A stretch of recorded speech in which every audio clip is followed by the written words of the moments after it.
Chapter 1805. Chen Zhibao slowly opened his eyes as if he had sensed the strange phenomenon in the small courtyard. He did not have the slightest awareness that he was in a dangerous situation. Instead, he leisurely looked around carefully. The pond was filled with lotus flowers, swaying gracefully. These lotus flowers should be the materialization of Su Fengnian's spiritual will.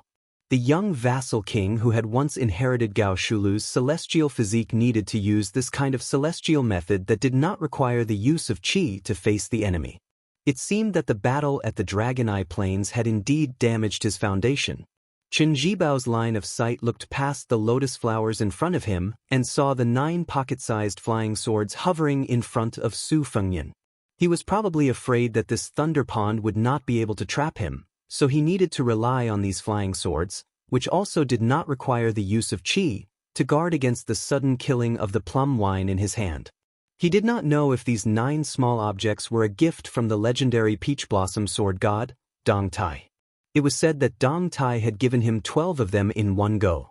After that, Su Fengnian had lost some to the enemy outside Shenwu City, Cat Han Xianxia, as well as in the battle with Wang Xianxi. Could it be that they had not been replenished? Su Fengnian's face grew paler and paler.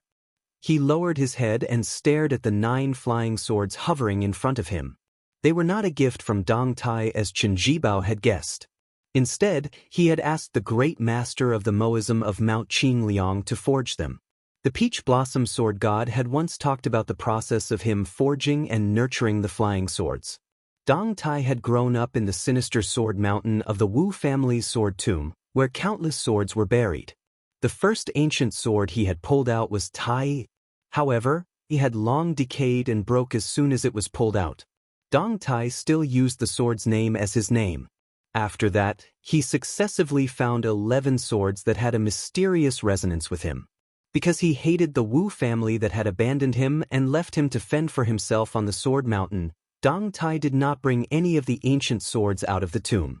After he left the sword tomb empty-handed, he only took 12 sword wills and finally forged 12 flying swords that were stored in a small box. They were respectively Xianxia, childhood sweetheart, morning dew, spring water, peach blossom, moth may, vermilion bird, huang tong, and golden thread tie. Su Fengnian had returned to Bailiang after the battle with the imperial astronomer and forged 9 swords according to this method. Fengdu, old flood dragon. These 2 swords were a pair. One was reminiscent of Fengdu's green Pao heir, and the other was the old man wearing a sheepskin fur coat who had once said on the river, "The only sword in my life, where there are flood dragons, slay flood dragons." Moose fish. The first time he heard of this name, it was the state scholar teacher from Tide Listening Pavilion who said that Su Fengnian was a kind of bookworm. According to legend, it liked to live among piles of old books. Water spirit. It was because before Su Fengnian forged the swords, he thought of the huge turtle at the Spring God Lake who had lived for an unknown number of years. Beautiful beard. Liang Imperial Court once had a tailor. He had a purple beard and blue eyes. In his later years, his integrity was not guaranteed. Although he was Bailiang's great enemy, from Su Shaodali Ishan to Su Fengnian, they all respected him from the bottom of their hearts. Childish interest. He still remembered the first time he went to Beimang and passed by the Tuma Pass at the border of Yuzhou. There was a child who longed for the Jianghu who plucked up his courage and reached out to him, saying that he wanted to touch Su Fengnian's saber. Wild fox. Once, he chatted with Zhu Zi Su Beiji. This strategist had once teased him that the new prince of Liang cultivated the wild fox Diana, which was not orthodox and would inevitably be plagued with misfortune. Mutton fat. It was because Su Fengnian thought of the servant girl in Wutungen who liked to put on scarlet rouge. He didn't know if she was doing well in Dunhuang. He also didn't know if Huyen Daguan would be able to persuade her to return to Beimang and bring her home this time after entering Bailiang's hinterland. Ishan. A dead tree is fragrant. What about a dead person? Su Fengnian had been to many places, met many people, and seen many sceneries. But in the end he still liked the barren and cold Bailiang the most. He liked this place where every family once wore white clothes. Fengdu, Ishin, moose fish, water spirit, old Jiao, beautiful beard, childish interest, wild fox and mutton fat. Not only did Su Fengnian give these 9 flying swords a divine will, they also contain the spirit in the depths of Su Fengnian's heart. Qin Jibao narrowed his eyes as he looked at the 9 pocket-sized flying swords with different divine wills. It was like he was looking at the life of this young vassal king. In reality, Qin Jibao had already looked on coldly like this for more than 20 years. When he first saw Su Fengnian, Qin Jibao was just a youth who had just entered the Manjia battalion. He wasn't even 14 years old. At that time, his dream was to one day be able to wear armor and ride horses under the heavens with a long spear in hand. When he carefully took the child lying in swaddling clothes from Wang Fei's hands and looked at that young and tender face, Qin Jibao smiled very happily. His son, Su Shao, had helped the Zhao family of Liang establish the Central Plains. The white-clothed war saint, whose name had spread throughout the capital, had given up the title of king and had silently followed the Su family army to Beiliang. Especially after Wang Fei's death, this man had become even more taciturn, neither too far nor too close. Looking at the young heir surnamed Su, who had abandoned all restraint in Wutang'an and idled about outside Qingliang Mountain, the young heir's carefree and unfettered manner compared to the smoke of the wars of the spring and autumn period. That young man's reputation was too disreputable, while the old soldiers of the Su family died too nameless. There was a stark contrast. Qin Jibao naturally did not have the slightest favorable impression of such a young man. But to say that Qin Jibao had long harbored killing intent towards Su Fengnian, or to say that he harbored thoughts of rebellion against Beiliang, he had overestimated Su Fengnian and underestimated Qin Jibao. This was because Qin Jibao had never regarded Su Fengnian as a worthy opponent. In the past, his only opponent in Jianghu was the spear immortal Wang Xiu, and on the battlefield, there was only the spring and autumn period weapon Yi Baikuei.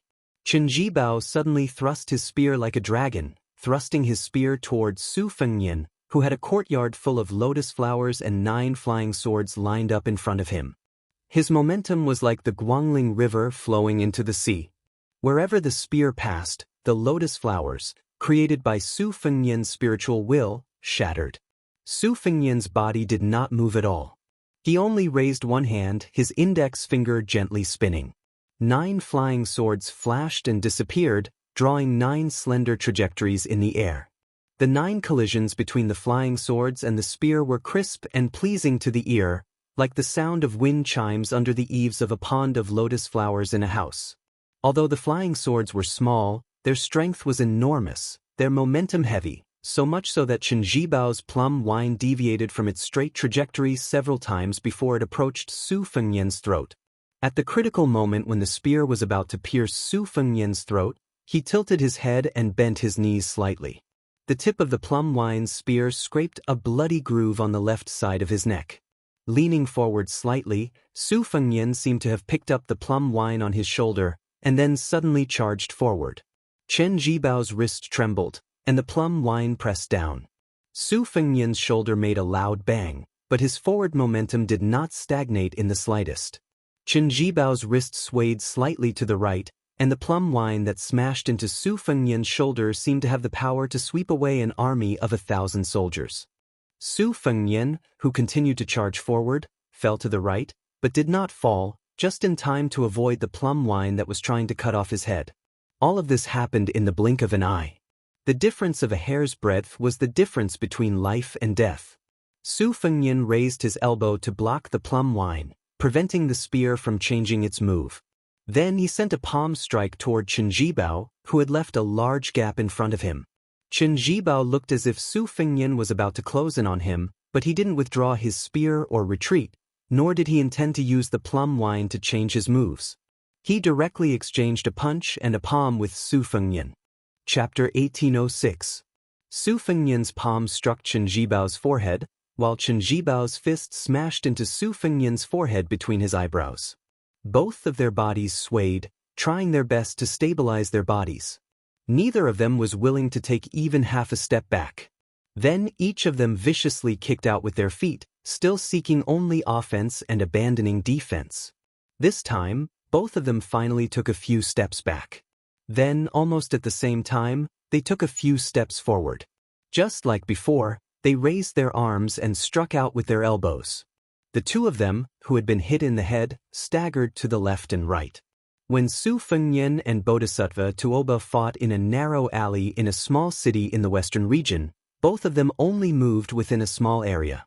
They gave up on the pursuit of a powerful aura and instead used their Dao field in a snail's shell, showing the graceful bearing of a grandmaster who had returned to his original simplicity. Today's battle in Chen Jibao's courtyard could be said to be a different approach to achieve the same result. After the two of them separated by a small distance, Chen Jibao, who originally held the plum wine in his hand, did not necessarily have the advantage of making the first move. After all, the plum wine was too long. It was just that Chen Jibao, whose spear technique had reached perfection, suddenly grasped the air in his palm, causing the spear to slide backwards. After grasping the plum wine tightly in his hand, it became like a 3-foot-long sword that was at the perfect distance to meet the enemy. As a result, the plum wine spear tip struck Su Fengnian's palm earlier. Even though the plum wine spear tip was unusually blunt, when it struck Su Fengnian's chest, it immediately sent the pale-faced Su Fengnian flying backwards. Chen Jibao, who had succeeded in one strike, frowned for some reason. As his body slid backwards, Su Fengnian spread out his arms. His 9 fingers were spread out, leaving only one finger bent. Su Fengnian's 9 fingers separately guided the 9 flying swords that had once again appeared in the air. Under the guidance of the 9 swords, not only did the momentum of his retreat abruptly stop, but it also immediately followed up with a forward momentum as fast as lightning. Su Fengnian leaped high into the air and pressed down with his finger. All of the slightly swaying chi lotuses in the small courtyard dissipated, and the divine will from all directions gathered on his finger. Li Chungang had once wielded his sword on a muddy path in the rain. Immortal One's sword knelt down. Chen Jibao raised his plum wine spear in front of him. The plum wine was flicked by a finger, and the spear bent in an exaggerated arc. The tip of the arc heavily smashed onto Chen Jibao's forehead. The king of Shu was knocked back until his back was pressed against the wall. Only then was he able to stop himself. After Su Fengnian's feet landed on the ground, he said calmly, "I'll return the slap you gave me on behalf of Bailiang's 300,000 cavalrymen." Chen Jibao forcibly swallowed the blood that was about to gush out of his throat. He tightened his grip on the spear, and only then did the plum wine in his hands stop shaking violently.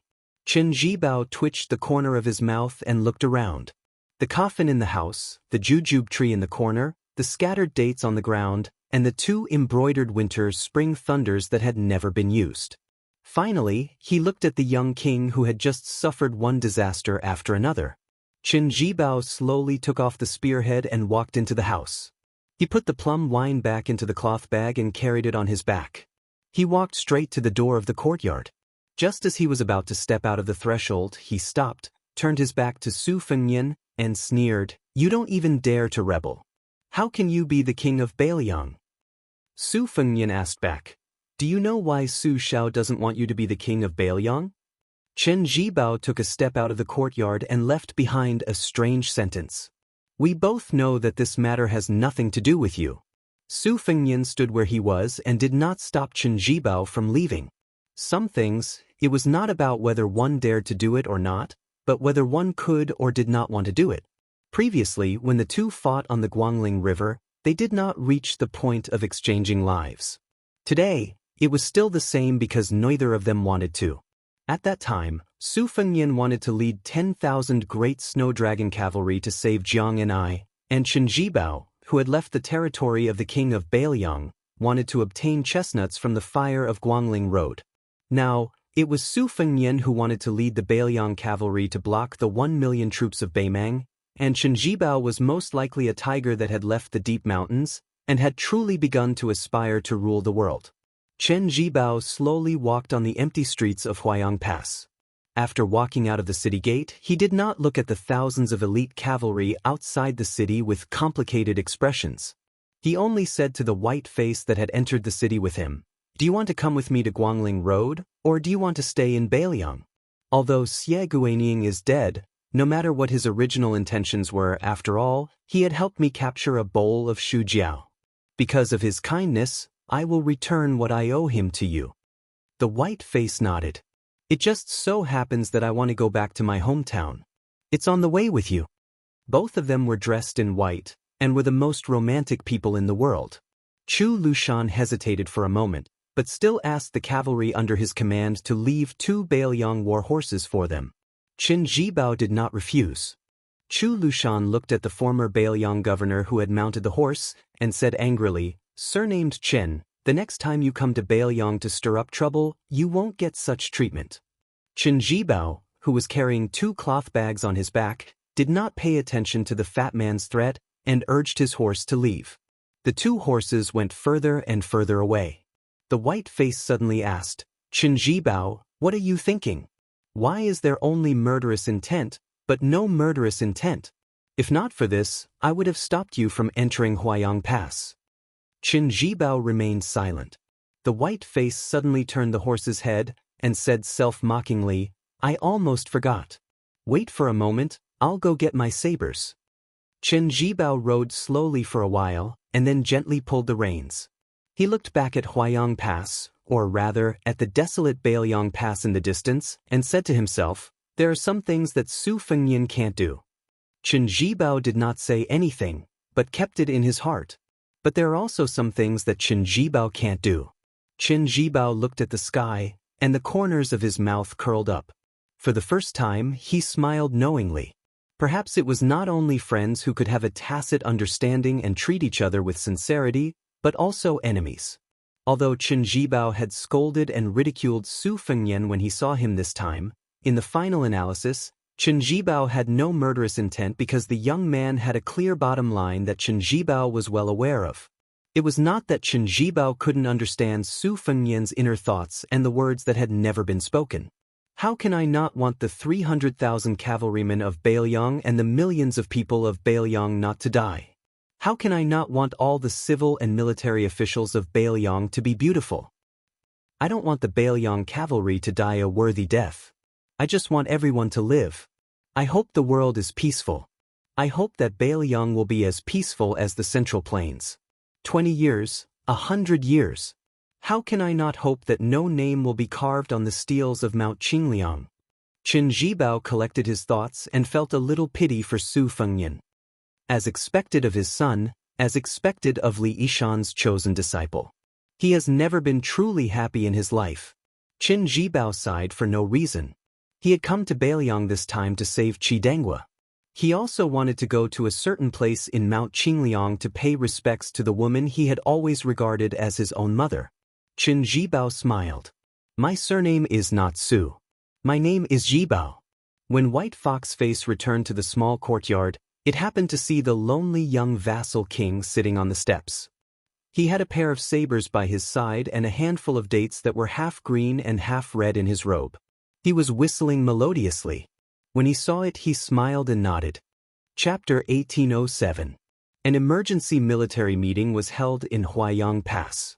In addition to the commander of the Bailiang cavalry, Yuan Zuozong, Yan Wenluan, He Zhonghu, Chen Yunshui, Great Ancestor Gu, and Zhou Kong, these 5 generals with the highest official positions in the border army, as well as the governor Chu Lushan, the deputy generals of the left and right cavalry outside Liangzhou Pass, Liangzhou General Shi Fu and Yuzhou General Huang Fuxi, the main generals of the 4 military towns of Fuling, Liuya, Zhongzhong, Qingyuan, and captains with real power.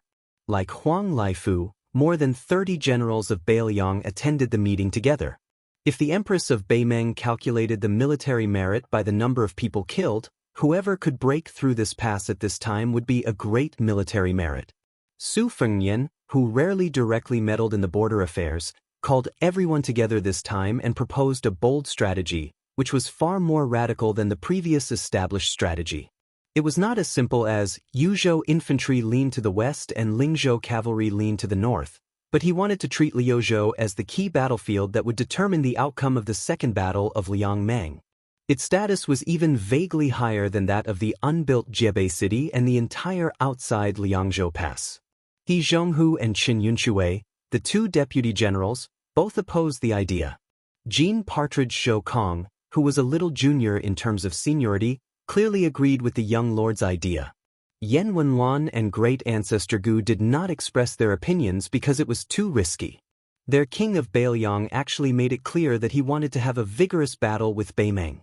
If you use a large number of troops to attack outside Liangzhou Pass, then I will destroy your Beimeng southern dynasty. However, after great ancestor Gu weighed the pros and cons, he couldn't help but lower his head to look at the Liangmeng confrontation map on the table again. Deeply worried, he said, "Your Highness, this move might not necessarily be appropriate. Let's not even talk about whether or not our cavalry in Lu province can push all the way into the southern dynasty's hinterland, north of northern city, even if Luya and Fulling Grave have Yozhou's infantry helping to defend the city. In terms of military strength, we are clearly still at an absolute disadvantage. This type of disadvantage isn't something a few city walls can make up for. Once Yu Luandao and Ningame lead their troops west, the disparity in military strength will become even more exaggerated. It isn't that we can't lose Huayang Pass, these mountain passes and cities, but I fear that if we lose them too quickly, it will cause Generals He and Zhou's cavalry to lose their support. A slight move in one part will affect the entire body. In a hurry, how can Northern Mang's main army be able to stop Northern Mang's main force by just hanging a lone northern city outside the pass? Without Beicheng Pass, even if more than half of the southern dynasty of Beimeng is destroyed by the cavalry of Liuzhou, it will not make any difference to the overall situation." Yan Wenluan put one hand behind his back as he pointed at the map with the other hand. "Let's look at this matter in reverse. Let's assume that there is no battle at the Calabash Pass and all the main forces of our Yuzhou infantry are transferred to the outside of Liangzhou Pass instead of the original 30,000 soldiers. In this way, the effect of Fulling Grave and Liuzhou Pass will be greater. For example, let me stay in Huayang Pass while Great Ancestor Gu leads the troops to assist in the defense of Heavy Grave. Qin Yunshui chooses to connect with Qin Yuan army in Liuzhou province.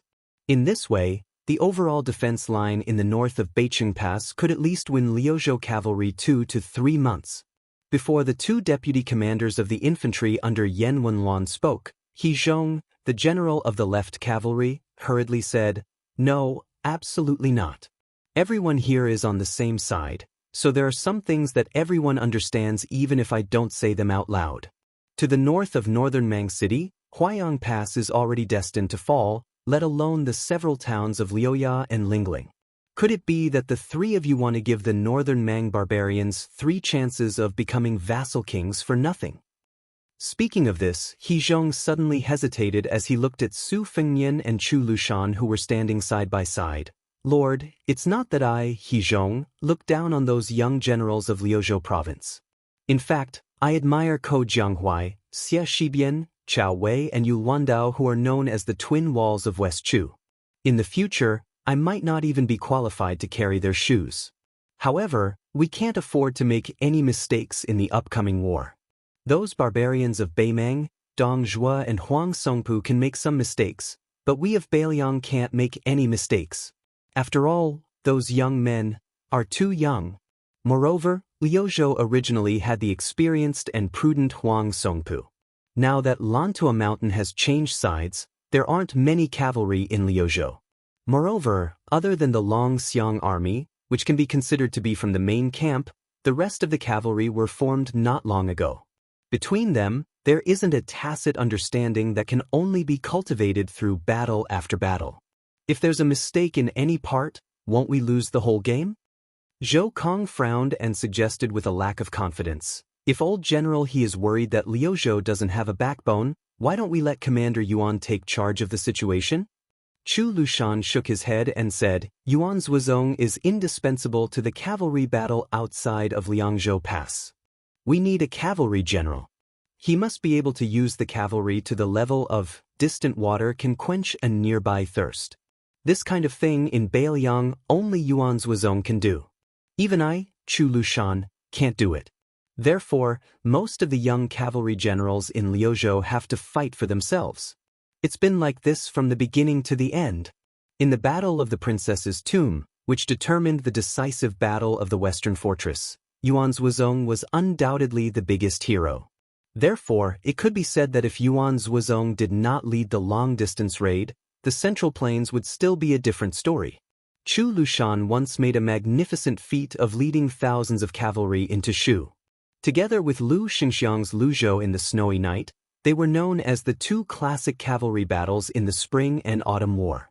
However, compared to Yuan Zhuozong's sudden raid on the princess tomb, it was undoubtedly inferior.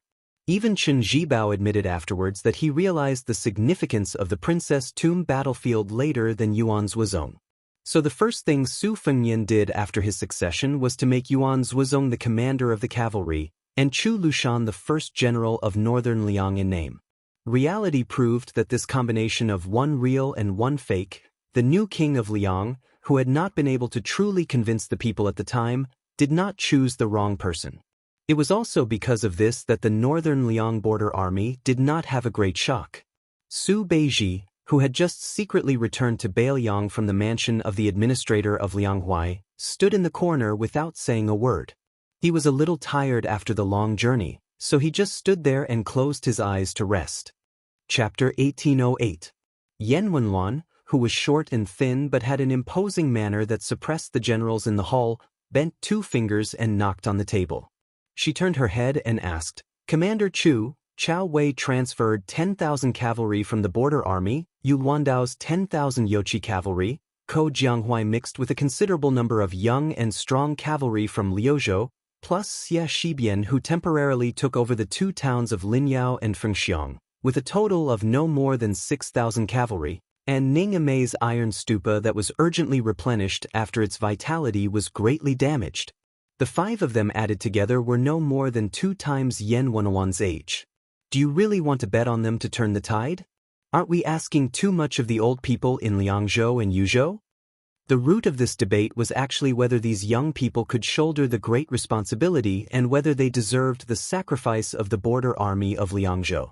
If they couldn't hurt Beimang's southern dynasty and force the middle army of Beimang into the situation of entering the enemy alone, no matter how many enemies the Liuzhou cavalry killed, even if they killed all the civil and military officials in the imperial court of Shijing as great ancestor Gu said, it wouldn't do any good to the overall situation.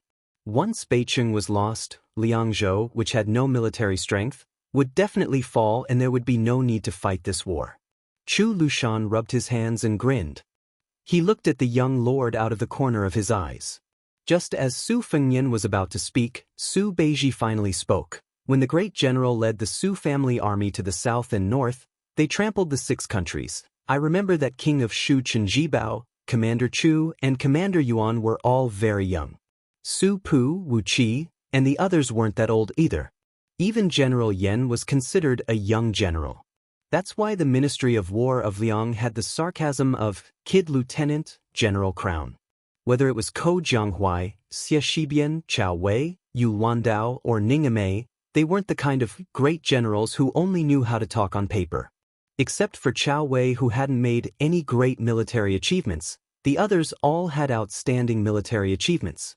For example, Chao Changqing dared to appoint Ko Jianghuai and Xia Shibian as the main generals of West Chu's eastern and western fronts respectively. Why can't Beiliang rest assured? Su Beiji asked with a smile, "Is it because the combat strength of our Liuzhou cavalry isn't worth mentioning? Can't we compare to the West Chu cavalry that was pieced together?" Without waiting for anyone to give an answer, Su Beiji took a few steps forward and walked to the table. He continued, "Beimang's Taiping commander-in-chief made this unwise decision because he wanted to encroach on the Beiliang cavalry bit by bit on the battlefield outside Liangzhou Pass. In fact, he was also forcing us Beiliang to follow this unwise decision together with Beimang. To put it bluntly, as long as the Beiliang cavalry chose to fight the Beimang barbarians north of Zbicheng to the end, then even if we didn't take any risks and didn't rely on the battle in Liuzhou to break the stalemate, everyone in this room would still be unable to escape death. It's just a matter of time. In my opinion, we shouldn't always think about how to not lose too badly. We shouldn't only think about sacrificing all of our border troops just to kill hundreds of thousands of Beimang cavalry. We should think about how to win and win in a way that will convince Beimang and Liang wholeheartedly." Su Beiji pointed at the table. Suddenly, his smile disappeared. He said in a low voice, "Now the opportunity has come. It's right in front of our eyes." Su Fengnian turned his head to look at this fellow and smiled slightly. Yan Wenluan and He Zhonghu, these experienced generals were not hot-blooded hotheads. After hearing Su Beiji's words, they didn't show too much excitement. Instead, they became more cautious. Partridge Shokong was publicly recognized as the most violent general in the Bailiang frontier army. He had always believed that the best defense was offense. He probably knew that the outcome of today's meeting would determine the survival of Bailiang. He didn't add oil to the fire. Instead, he said carefully, there is no need to doubt the talent of those young men. Now, I want to confirm one thing. That is, can the leaderless cavalry in Liuzhou really lead Huang Songpu by the nose? As the only civil official in Bailiang, Su Beiji suddenly made a move that made all the generals in the room not know whether to laugh or cry. He pointed at the king of Bailiang not far away. You have to ask him about this. Today's dispute was caused by him. Su Fengnian, whose face was somewhat pale and sickly, couldn't help but laugh.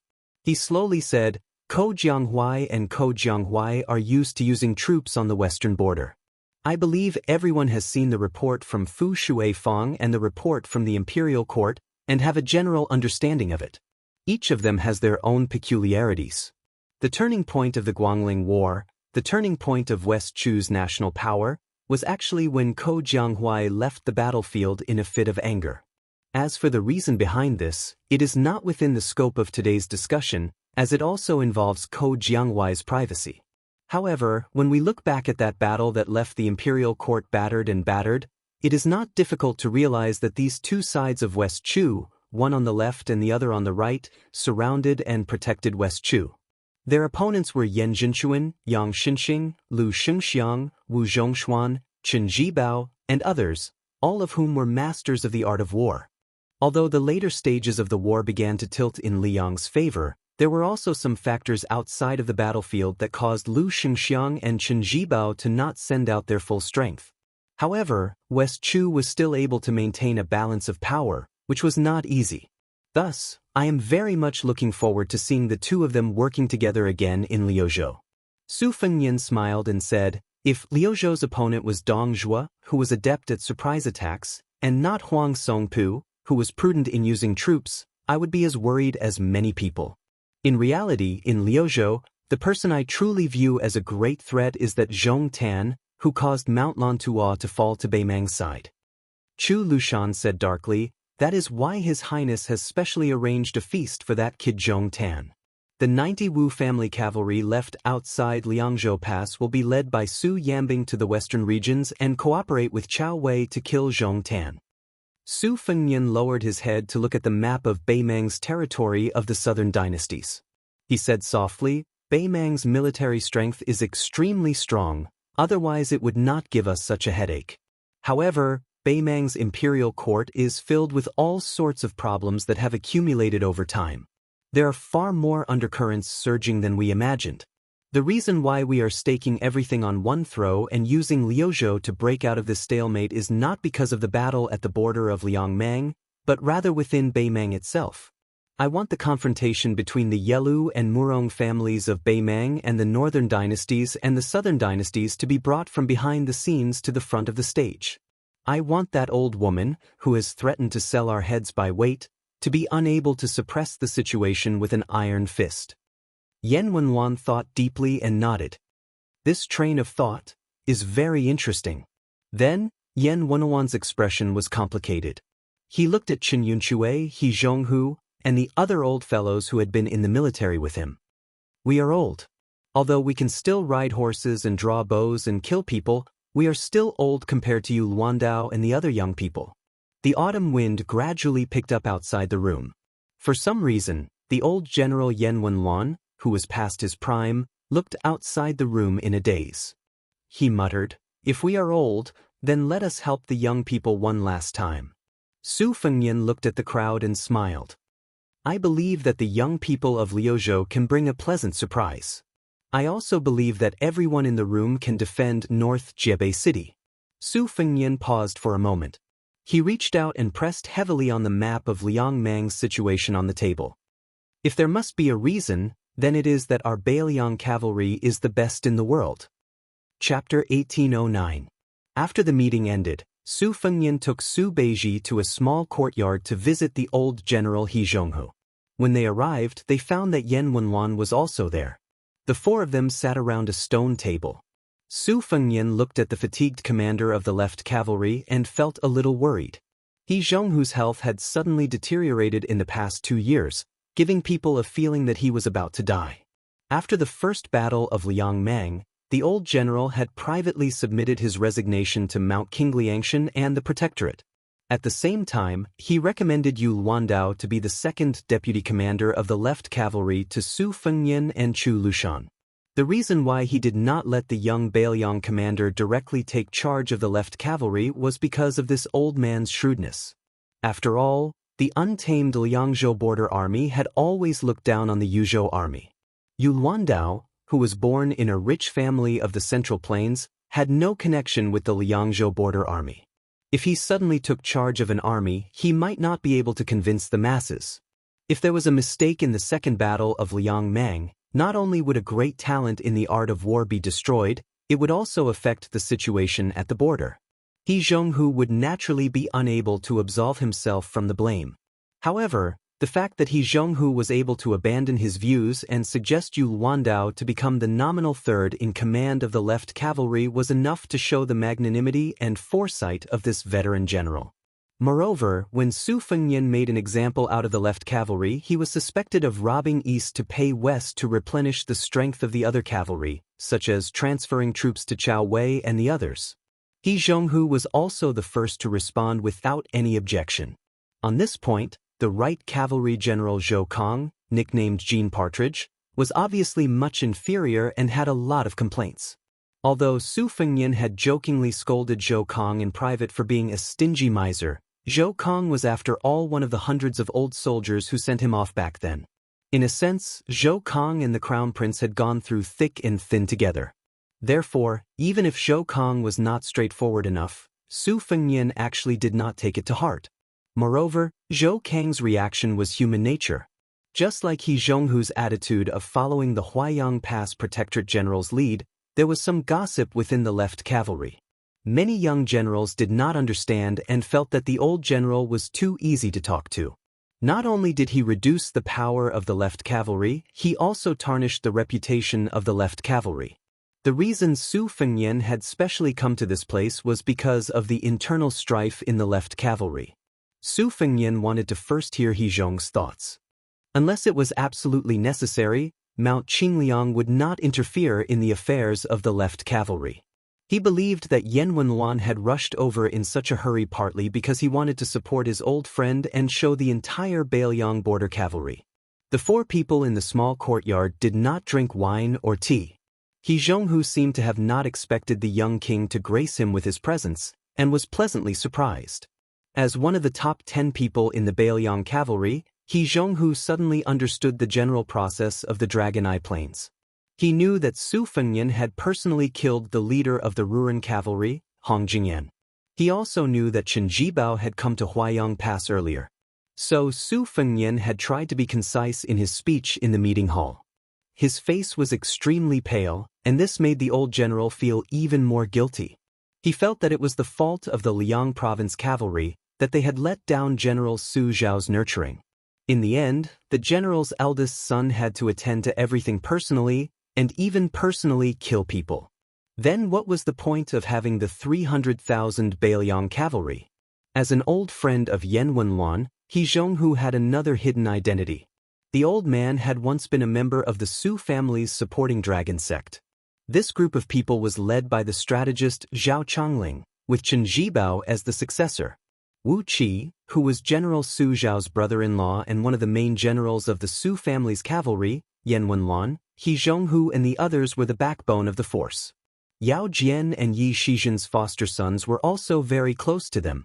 Li Yishan's faction, which was ridiculed by the supporting dragon sect as being of the anti-dragon faction, was much weaker overall.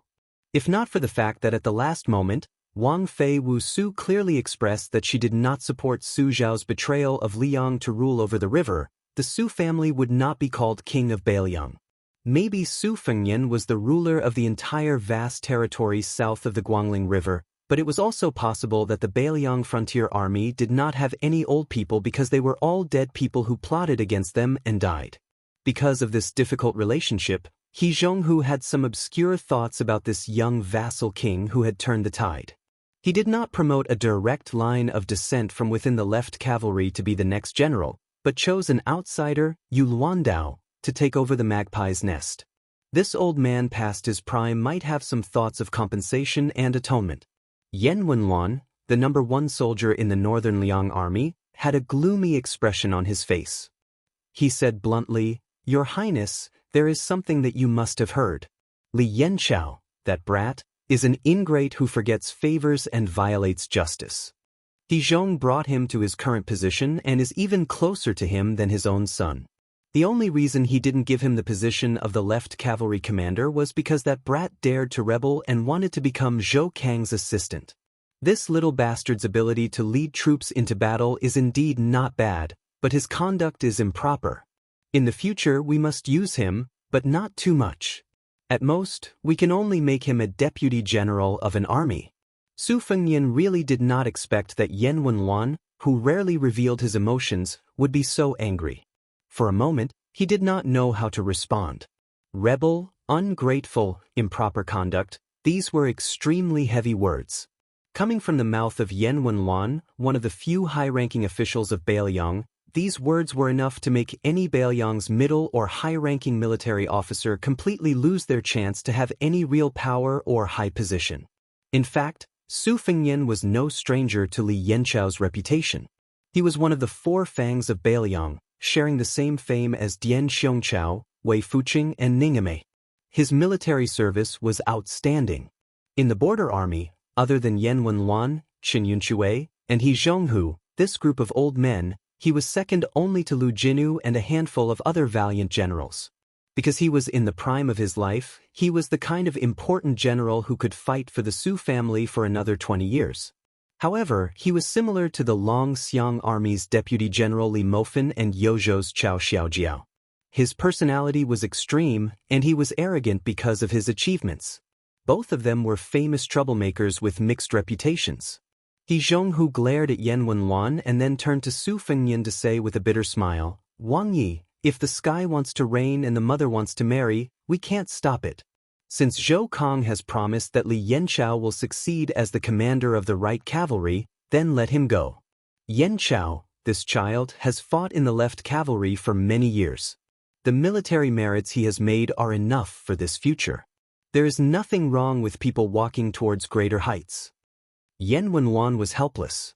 Actually, it wasn't that he didn't like Li Yanchao, but he just wanted to help He Zhonghu raise the topic. If he, Yan Wenluan, was the bad guy, then He Zhonghu, who couldn't put down his face, would just nod his head. It wasn't that Li Yanchao couldn't leave the left cavalry, but he couldn't encourage this trend. Otherwise, wouldn't Jean Partridge's little hoe fly away? He Zhonghu's illness was not light. Would he really have to lie in bed in the future and hear the grievous news of the right cavalry falling apart? Was he really not afraid of dying with grievances? Yan Wenluan sighed. He had known He Zhonghu for most of his life and admired this old man. He didn't have a family in his old age and only raised a few lame old horses. He managed the army like a long-winded auntie. He treated the soldiers like his own children. They ate, drank, and peed in the army, no different from normal soldiers. There was no special treatment to speak of. Therefore, young people like Li Yanchao could be said to have been trained by He Zhonghu from small pawns to meritorious generals. Hearing that Li Yanchao was going to leave the left cavalry, how could Yan Wenluan not be angry? It was difficult for an upright official to resolve family matters. It could be seen that even if it had reached the stage where father and son had a falling out, He Zhonghu still couldn't bear to delay Li Yanchao's official career. He was afraid that the young vassal king would have a bad impression of Li Yanchao, to the extent that it would be difficult for him to be promoted in the right cavalry. Su Fengnian thought for a moment and slowly said, "To be honest, as long as Li Yanchao remains outside the Great Pass, it doesn't make a difference to me whether he works for the left cavalry or moves to the right cavalry to climb up. Moreover, the left and right cavalry's extreme xenophobic tradition is indeed not beneficial to Bailiang. After all, flowing water does not rot and the pivot does not rust. Even without Li Yanchao's matter, I originally wanted to let the left and right cavalry carry out some exchanges of generals. Back then, when I integrated the armies of the 3 provinces within Bailiang, I only set up 14 captains with real power. However, the first great battle of Liangmang is imminent. I was afraid that too much of a commotion would cause the border army to become unstable and affect the war situation. That was why I didn't move the border army outside the Great Pass. Yan Wenwan narrowed his one eye and didn't say anything. Yan Wenwan did not oppose the border army restructuring. However, what this Bailiang infantry commander was not used to was that the young king did not hesitate to bring it up in front of him. Especially at this time when the left cavalry was in chaos and Hezhong was about to leave the border army due to illness. These words seemed a little cold and solemn. Hezhong was filled with emotions and did not know where to start. The old man's face was dejected and lonely, and his eyes were in a daze. Some rich old people in their twilight years, only when they were sick and had lost all hope would they start to envy the poor and healthy. However, Hezhong was different. Although he had a high position in the Bailiang border army, he did not have any children to inherit the family business. He did not even have a house within the Bailiang Pass. He was completely different from Huaihua Great General Zhong Hongwu, who treated the entire Lingzhou as his backyard. Hezhong's old and sickly appearance was that of a hero past his prime. Su Fengyan was very familiar with this kind of helpless hero past his prime. Su Fengyan and Su Beiji left the courtyard. Su Beiji's brows were tightly furrowed. Su Fengyan smiled and asked, "Juzi, are you curious why I did not help Hezhong calm down the left cavalry?" Su Beiji looked back at the courtyard door. "Forget about Hezhong, aren't you afraid of angering Yan Wenwan? Aren't you afraid that the 2 old people will think that you are cold-hearted? That you are a cruel and merciless king?" Chapter 1810. Su Fengyan and Su Beiji walked side by side in the dark alleys. Su Fengyan stretched out a hand and gently brushed it against the wall. As he walked, he said, "Then you can just think of me as bullying a good old man." Su Beiji joked, "Isn't that the case? Everyone in the Bailiang frontier army knows of the partridge's violent temper. The child who makes a fuss gets candy. That's why you, the king of Bailiang, tolerated the right cavalry's military affairs. In the end, you can be considered half the main culprit behind Hezhonghu's current situation." Su Fengyan said some irrelevant words. Su Xiao used to like to say that the wicked are not afraid of the heavens, and the kind are not bullied by the heavens. In the past, I thought this kind of great reasoning was nonsense. Later on, I realized that the reason great reasoning is because it really makes sense. Su Beiji laughed out loud. "I knew it. You wouldn't just let Hezhonghu leave the left cavalry like a coward." Su Fengyan sighed emotionally. "Of course I think highly of talented young foreign generals like Yu Luandao, Ko Jianghuai, and Xie Sisi. But as for Hezhonghu and the other Bailiang old men who have followed Su Xiao through thick and thin, that kind of feeling," Su Fengyan didn't continue, but Su Beiji could feel that that kind of feeling was similar to that of an elder in one's own family. Su Beiji smiled and asked, "If that's the case?" Su Fengyan replied, "Then let's go meet Li Yanchao." Su Beiji hesitated for a moment before reminding him, "Don't let your emotions affect your decisions." Li Yanchao actually represents a large group of generals in the Bailiang frontier army.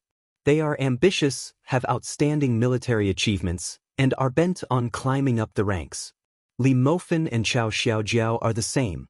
These people are similar to Yan Wenwan and Hezhonghu, but there are some differences. The Su family's family business was built by the great general and the old people around him. As for the younger ones, they can't expect everyone to be as indifferent to fame and fortune as Lu Jinu. Moreover, the war is imminent, so it's not a bad thing to have ambition. It's not that you can't pour cold water on them, but you can't make them feel like they've been stripped naked and thrown into a world of ice and snow. Su Fengyan smiled and said, "In the past, when I was listening to plays, I often heard a phrase called, 'chilling the hearts of the generals and soldiers.' I understand the principle." Su Beiji suddenly stared at this fellow and said, "Why does it sound like something's wrong?" Su Fengyan smiled mischievously and reached out to put his arm around Su Beiji's shoulder. He said flatteringly, "Tangerine, you know me best." Su Beiji shrugged him off in annoyance and said, "Go away." Just as the 2 of them arrived at another courtyard, A young and strong general happened to run wildly behind them. Perhaps it was because of the urgency of the situation. He bumped into Su Beiji's shoulder and strode up the steps. He didn't stop there and turned around to glare at them. In the end, he suddenly fell silent out of fear. He didn't recognize Su Beiji, who used to be the provincial governor of Lingzhou, but how could he not recognize the great king of Bailiang? Without waiting for this brave lieutenant of the left cavalry to apologize, Su Fengnian smiled and asked, "Did you send a message to Li Yanchao? This king just went to old General He's courtyard?" The lieutenant's head was instantly covered in cold sweat. His head drooped as if he had lost his parents. Su Fengnian laughed it off and walked up the steps. He brushed past the lieutenant and was the first to cross the threshold of the courtyard. There was a hubbub of voices in the courtyard. No less than 10 border army generals had gathered. They were not old, but their titles were not small. They were like stars surrounding the moon, surrounding a general who was about 35 or 36 years old. This man was tall and handsome. Even though he was sitting, there was a sharp aura about him. He was Li Yanchao, the 3rd deputy commander of the left cavalry. He was born in the left cavalry and had a very high reputation. Naturally, he was regarded as the best candidate for the helm of the left cavalry in the future. There were 12 permanent generals in Liang. The first official with the title of Jing was the highest, the second official, which was the same as that of the 6 ministries. The Zhen general had both the second and the third official, and the Ping general had the same title as the Ping general. It was reasonable to say that in a vassal state, there should not be enough titles to compete with the Zhen general. At most, they should be equal to the Ping general. For example, the general in charge of a province's military affairs was the third official. But in Bailiang it was very interesting. He Zhonghu, Zhou Kang, Gu Dezhu, and Qin Yunshui, these deputy commanders of cavalry, were the same as the 2 commanders-in-chief Yan Wenluan and Yuan Zuozong. They were all second-level generals, only half a level lower than Protector General of Bailiang Chu Lushan. Therefore, almost all the young and strong generals were staring at these hot positions, waiting for the time when the old men in their respective armies retired. It was their turn to take a step forward step by step. Not to mention sitting in the top 2 positions below Yan Wenluan and Yuan Zuozong, one day to be the commanders-in-chief of the left and right cavalry, one day to be the commanders-in-chief of the left and right cavalry. They could go to the Great Snow Dragon Cavalry, or at least leave the border army to be the general of a province. Therefore, when the new Prince Liang promoted some outsiders, it undoubtedly made people's thoughts fluctuate. Especially the rapid rise of Yu Luandao and the others. Huang Fujin, Ko Jianghuai, and Han Laoshan each took the share of the generals of 3 provinces. Shi Fu followed closely behind them as the general of Liangzhou. As a result, there were a lot of expectations and thoughts. When the generals saw the arrival of the young vassal king, after the initial shock, they all stood up from their chairs and cupped their fists in greetings to the prince. The lieutenant of the left cavalry, who had been standing helplessly behind Su Fengnian and Su Beiji, quickly ran to join his colleagues. Only then did he feel relieved. A general quickly made 2 chairs for the young vassal king. After Su Fengnian and Su Beiji sat down, he raised his hand and gestured twice. "Everyone, please sit down and talk. Today is not a military meeting, so there is no need to pay attention to the red tape."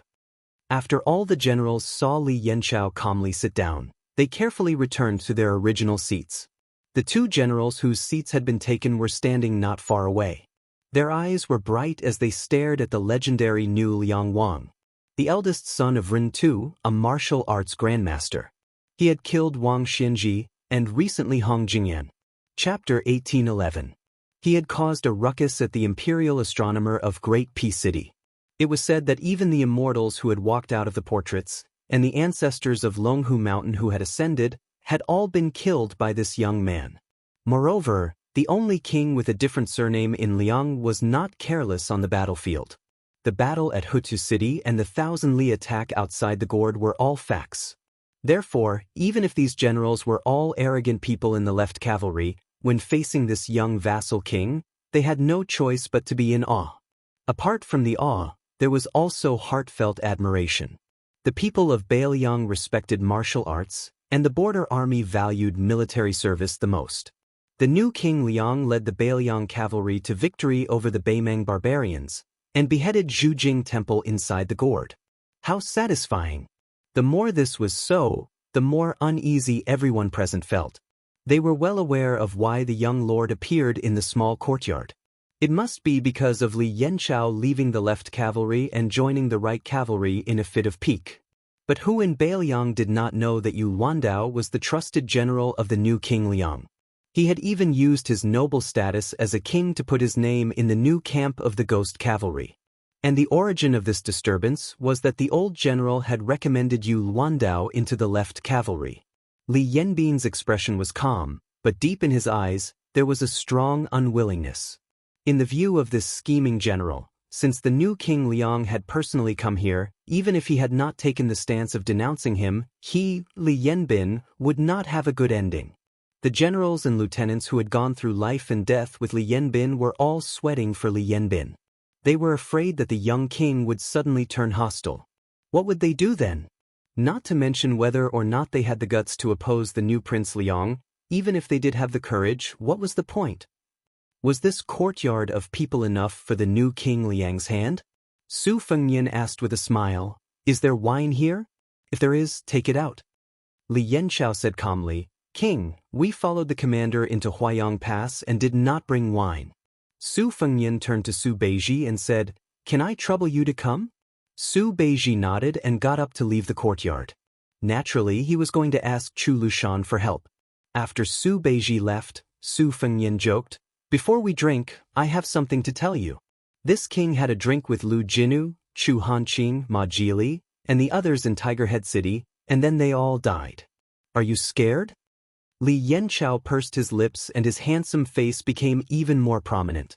The leader, Li Yanchao, did not speak. The atmosphere in the small courtyard was especially heavy and solemn. The lieutenant who bumped into Su Beiji earlier rolled his eyes and yawned. "Being able to drink with the prince is enough for this general to brag to my subordinates for 3 to 5 years after we return to the left cavalry. Even if I die, I'm not afraid." Su Fengnian nodded and said, "Everyone seated here is not afraid of dying on the battlefield. I have no doubt about that." Then Su Fengnian smiled and said, "It's not strange that we, the Bailiang Frontier Army, are not afraid of death. It would be strange if anyone was afraid of death, no?" When he said this, even Li Yanbin's mouth twitched, and there was a knowing smile on his face. The other generals roared with laughter. After Su Fengnian's joke, he did not speak anymore. The king of Bailiang was silent, and so was Li Yanchao. Thus, everyone could only obediently lower their heads. Su Beiji brought 2 jars of green ant wine from the protectorate manor. Su Fengnian opened the seal on one of the jars. There were some cups and bowls in the small courtyard. Su Fengnian and Li Yanchao were definitely given large white bowls with more wine.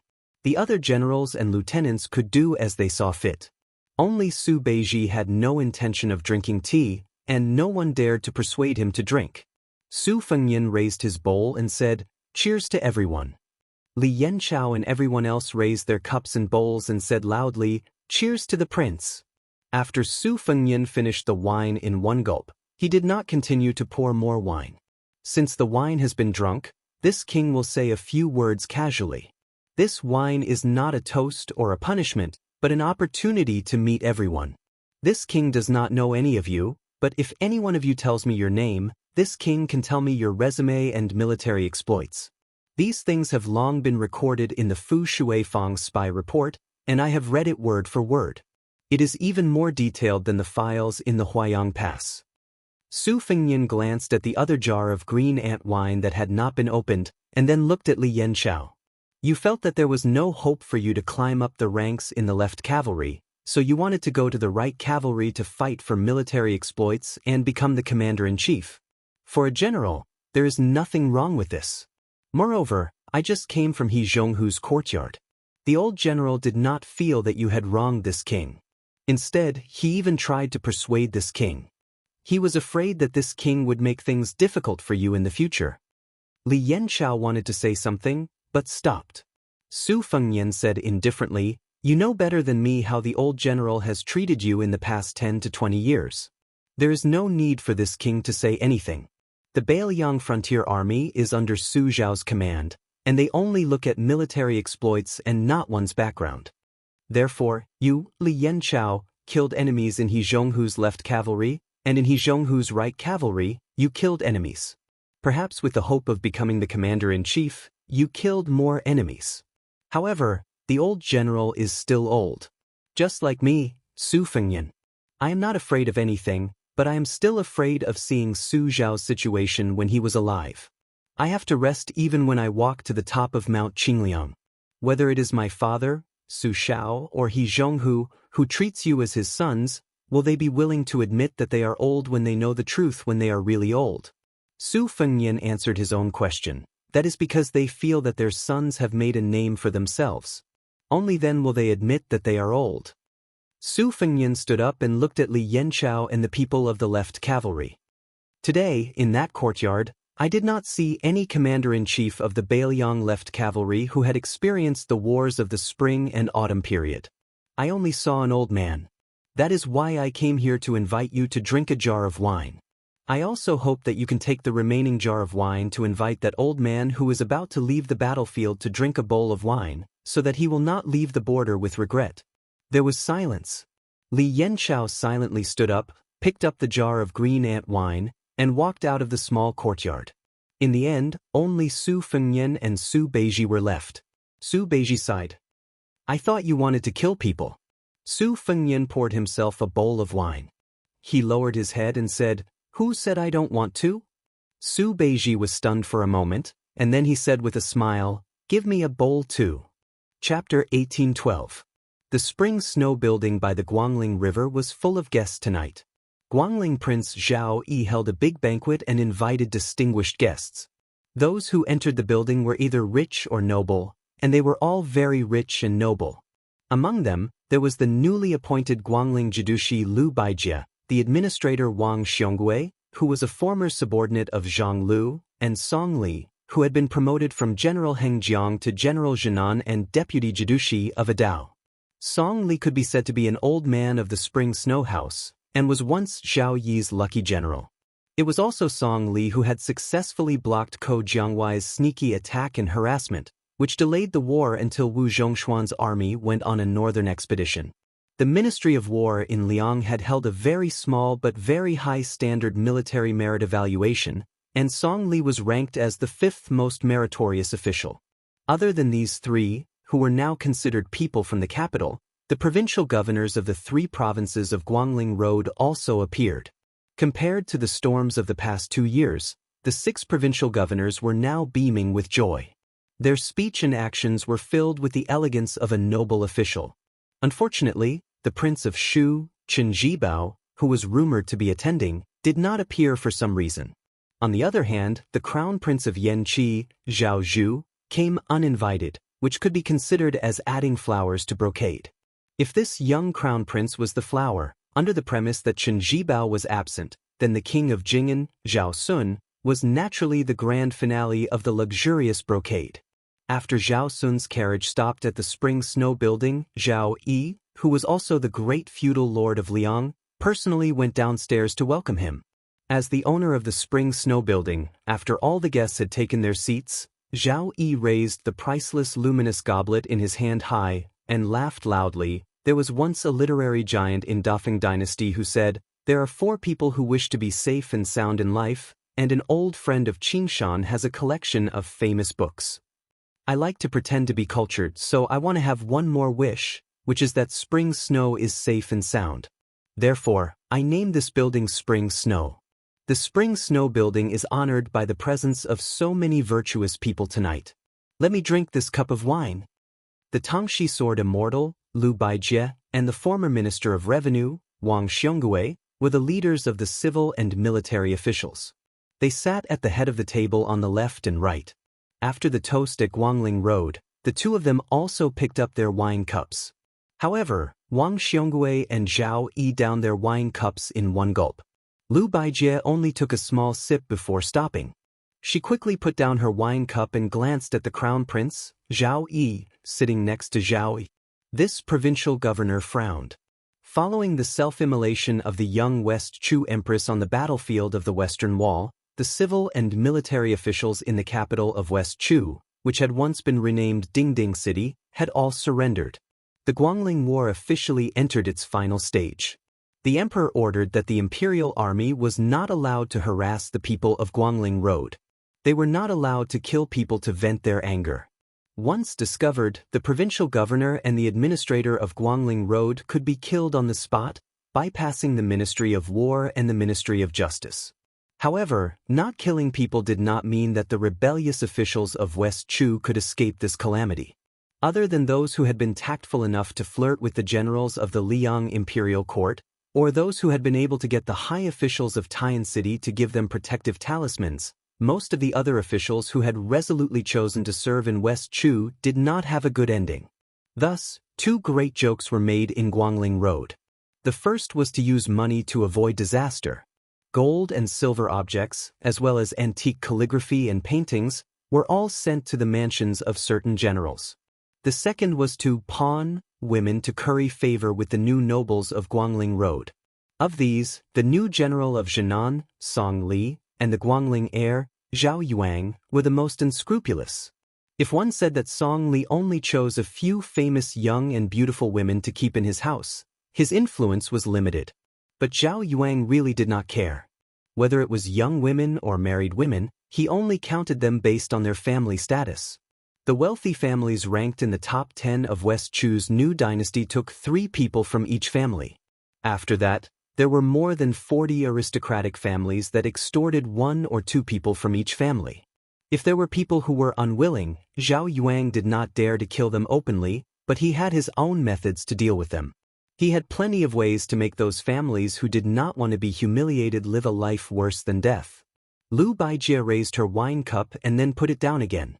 She looked around with mixed feelings.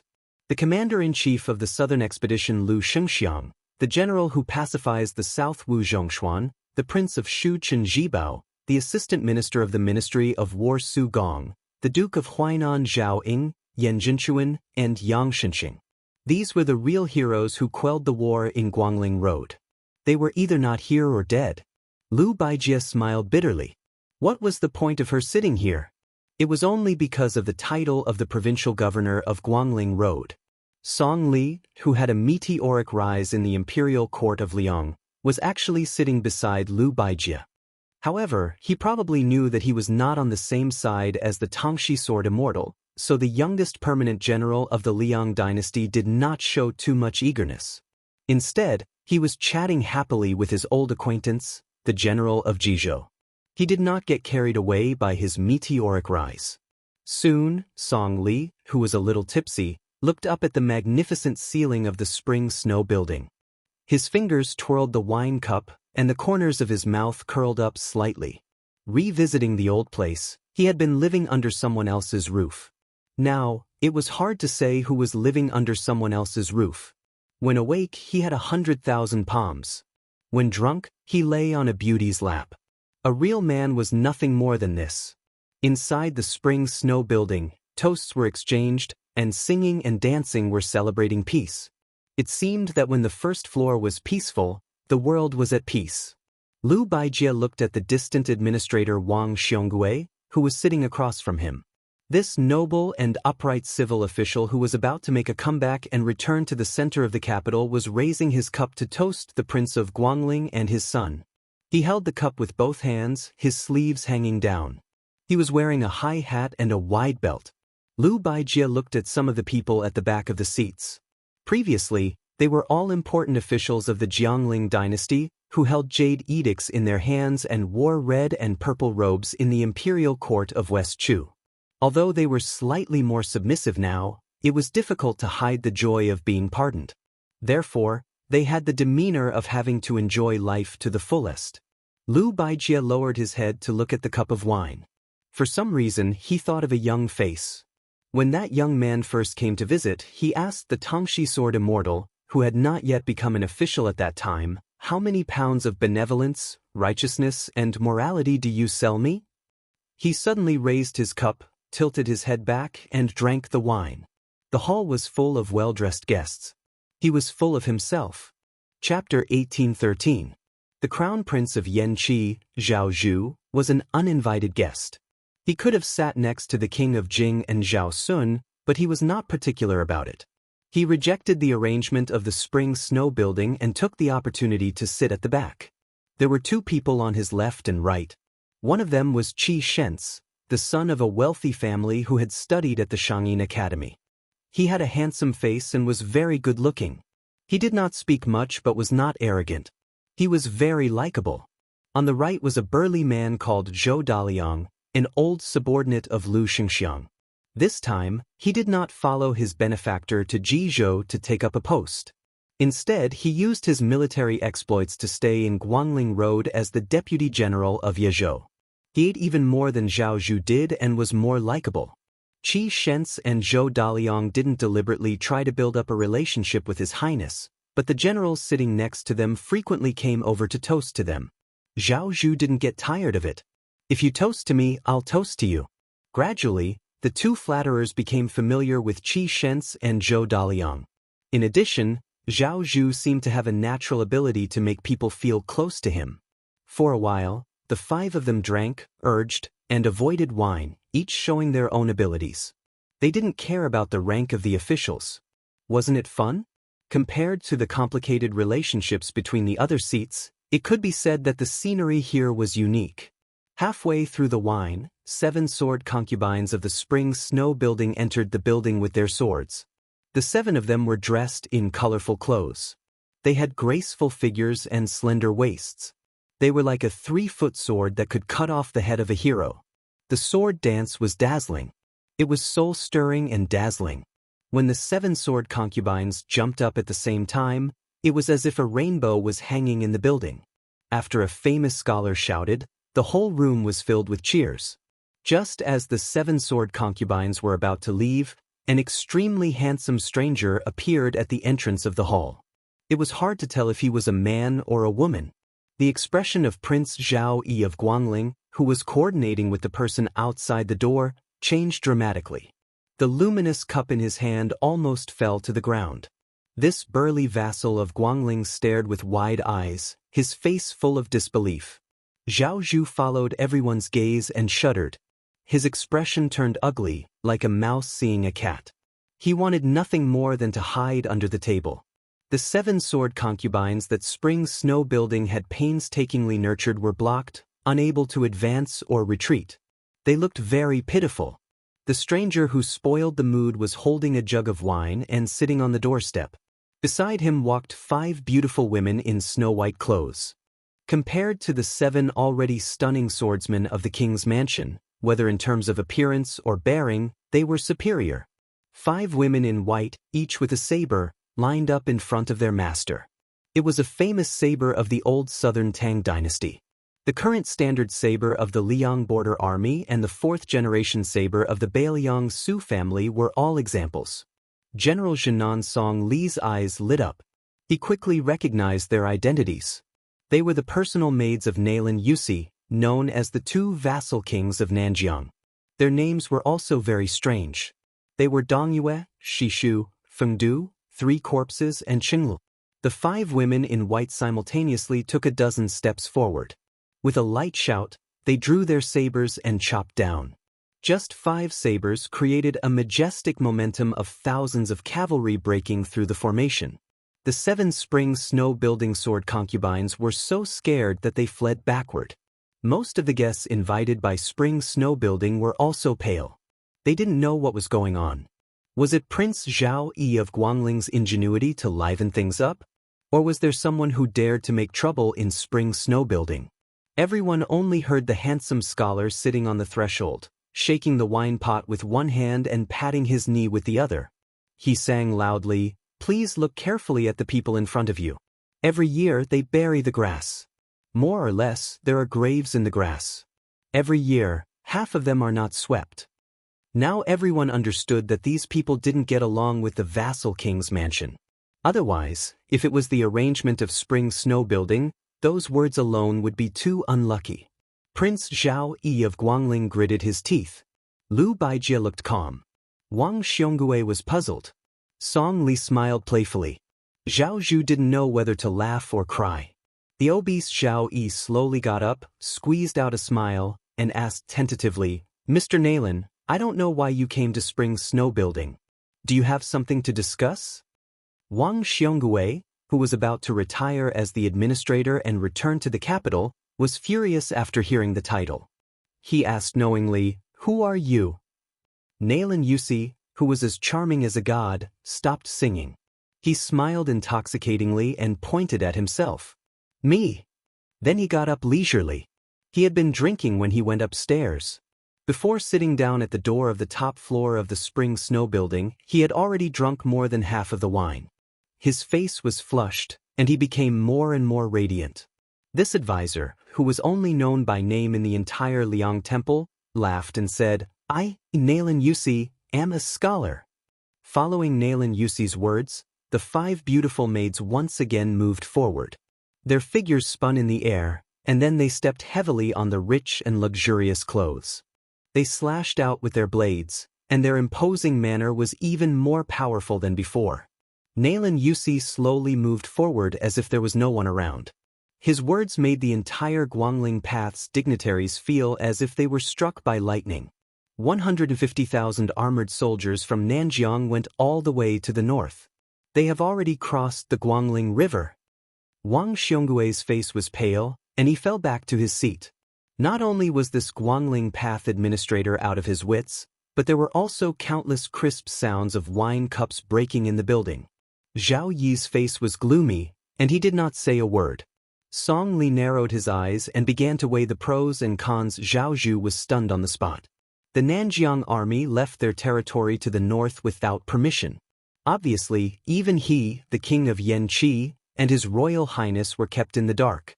Lu Baijie gently put down the wine cup, stood up and asked in a deep voice, "What is the king of Yanqi, Zhao Bing's intention?"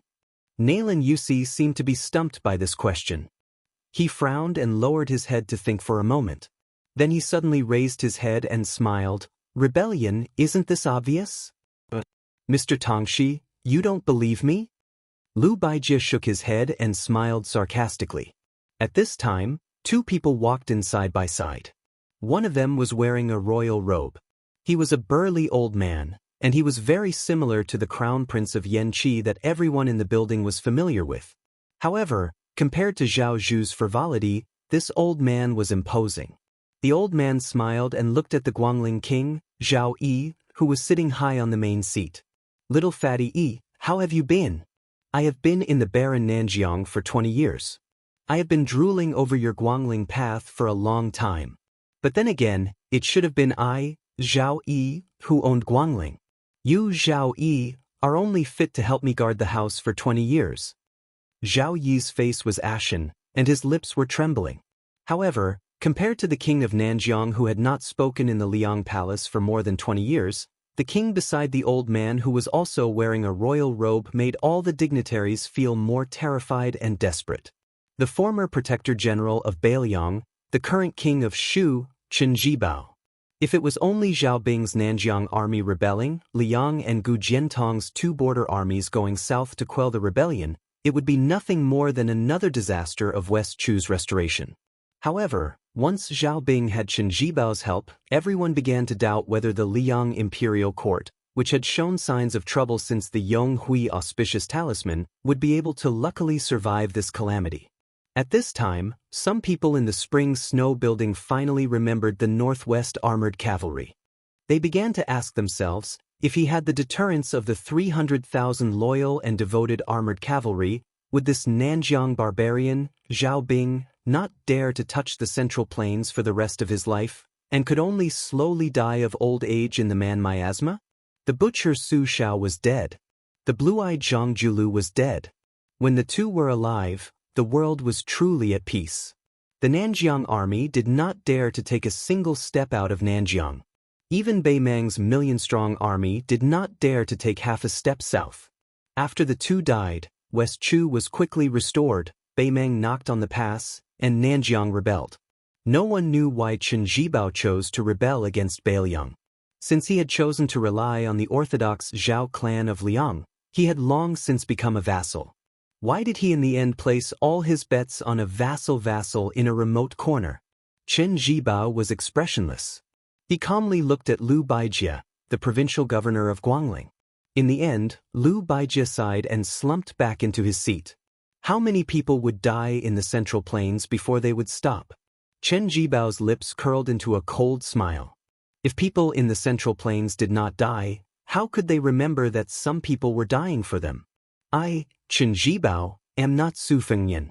I am not afraid of war, and I am not afraid of people dying. Chapter 1814. The spring snow building had a banquet that would decide the future of the Central Plains. The Qingtsong city of Liuzhou also had a banquet. Although it was a simple meal, it would decide the future of Liangmang. Provincial Governor Yang Guangdou looked at the young faces crowding around the table and couldn't help but smile. The old man was happy and gratified. Chen Xiliang, who had just been promoted to Liuzhou, General Ko Jianghuai, Xie Shibian, who had just come from outside Liangzhou to take over the two towns of Linyao and Fengxiang, Yu Luandao, who had led 10,000 Yuzhou cavalry to this place, Chao Wei, who was about to go to Mount Lantuo in the western regions, and of course, Su Longxiang. The old man looked at these energetic young people, as if 5 rising stars had suddenly appeared in his family. It was like suddenly seeing clusters of fresh green on a snow-white winter day.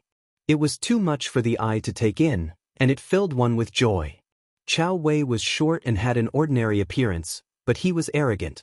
Even though he was eating at the same table as these people of the same age, his voice was the loudest and his aura the sharpest.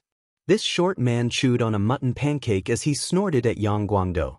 Old Yang, just wait patiently and help me deliver the victory report to Mount Qingliang and the Protectorate. Actually, if you want me, you can pick up the brush right now. Just write the military merit as big as possible, I guarantee it won't be wrong. Qin Shiliang smiled. We still have to follow the rules. Chao Wei squinted. Old Qin, you don't trust me, Great General Chao, do you? Qin Shiliang smiled helplessly. Yu Luandao sneered. Don't forget that Zhong Tan led 10,000 elite southern cavalry to Mount Lantuo. You only have 10,000 men and horses. Victory and defeat are still uncertain. Now you're thinking about military merit? Who leads soldiers to war like you? Do you believe that I won't write a secret letter to the prince right now? Everything had its vanquisher. Chao Wei was frivolous with everyone except for the eldest grandson of the Yu family who had defected to the Central Plains. He rolled his eyes and said, Bitch, I won't lower myself to your level. The handsome Yu Luandao pressed his hand on the famed saber de Luan at his waist and raised his eyebrows. Going outside to play? Chao Wei swallowed the last bit of the pancake. Suddenly, he cried out and held his stomach, I ate too much. Today, I only use 20 to 30% of my usual strength. Forget it. Yu Luandao, I will use 20 to 30% of my strength to fight with you. I'll still beat you up. Yu Luandao sneered, afraid of you? Xie Shibian smiled knowingly. Ko Jianghuai silently chewed and swallowed the mutton pancake, occasionally taking a sip of water. He ignored the tit-for-tat between Chao Wei and Yu Luandao. Su Longxiang, barefoot and dressed in black, grinned. Why don't the two of you fight me together? Yu Luandao and Chao Wei looked at each other and said in unison, only one hand. Only one leg. Su Longxiang chuckled. Sure. The hidden Luan saber was in high spirits and eager to fight, while Chao Wei was still cowering like a coward. Yang Guang laughed angrily. A bunch of brats. Stop messing around. The old man threw a look at Qin Shiliang. The latter put down the mutton pancake and straightened his clothes. He said in a low voice, the latest report from the Whispering Waterhouse shows that the real battle of Liuzhou will be fought at Beimang Nanchao. This is a confirmed report. Ningame will lead 6,000 iron stupas to Qingtsong City to support the Longxiang army. At the same time, Liangzhou's General Shifu and the White Feather Light Cavalry stationed around Qingyuan Army Town can enter the Liuzhou battlefield at any time to help the Longxiang army tie down Huang Songpu's Beimang main force. Chao Wei frowned and asked, after the Battle of Long Yen, didn't the Iron Stupas only have 2,000 men left? Qin Shiliang laughed. 800 white horses just joined the Iron Stupas. They also transferred 3,000 cavalry from the two passes in Liangzhou. Chao Wei slapped his thigh and glanced at Hidden Yuan saber. He purposely complained, "Damn it, so the Iron Stupas are Su Fengnian's sons." Hidden Yuan saber, who had followed the young king from Jizhou to Calabash, raged, "Chao Wei, you better watch your mouth." Chen Shiliang turned to look at Ko Jianghuai and Xia Shiliang. He continued, "To ensure that we can wipe out Zhong Tan's cavalry, other than Chao Wei's 10,000 cavalry as the main force, I'm afraid we will need another cavalry force to support us." Ko Jianghuai said directly, "I don't eat such small fish." Xia Shiliang said calmly, "I'll go. Feng Xiang and Lin Yao are familiar with the geography of the western region." Hidden Yuan saber narrowed his eyes and smiled. "Then I'll go straight to the heart of the southern dynasty's Gusai prefecture and go straight to that Shijing temple?" As Chen Shiliang's line of sight met, Su Longxiang had already answered, "The Longxiang army will meet Huang Songpu's main force on the battlefield at the border of Liuzhou. They will retreat as they fight.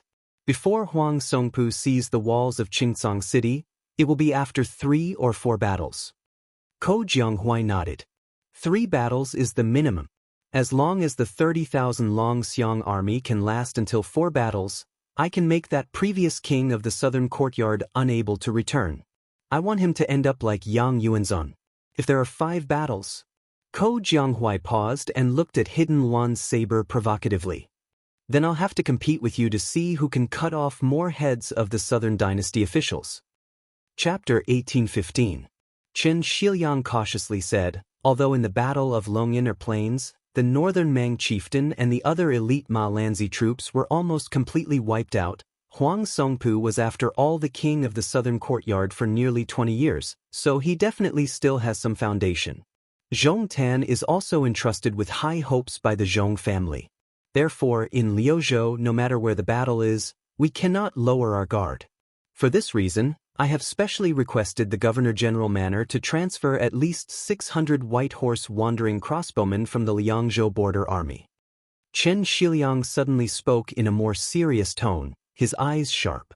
"Everyone, although I, Chen Shiliang, am not good at military affairs, I am very clear about one thing, and that is that on the battlefield of Liuzhou, where a single move can affect the entire situation, no one can make up for their mistakes just by killing a few thousand Beimang barbarians.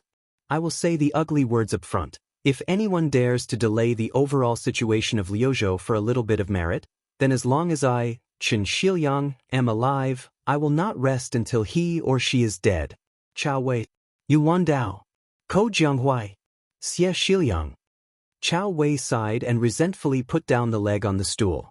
"I'm scared of you, old Chin." I know. Yuan Dao said with a solemn expression, "You know the severity of the situation. Our Yuzhou cavalry will only make Shijingcheng our primary target. We will do our best to avoid Gentleman's Pavilion and the other military towns, regardless of whether their forces are empty or not." Xie Shiliang nodded.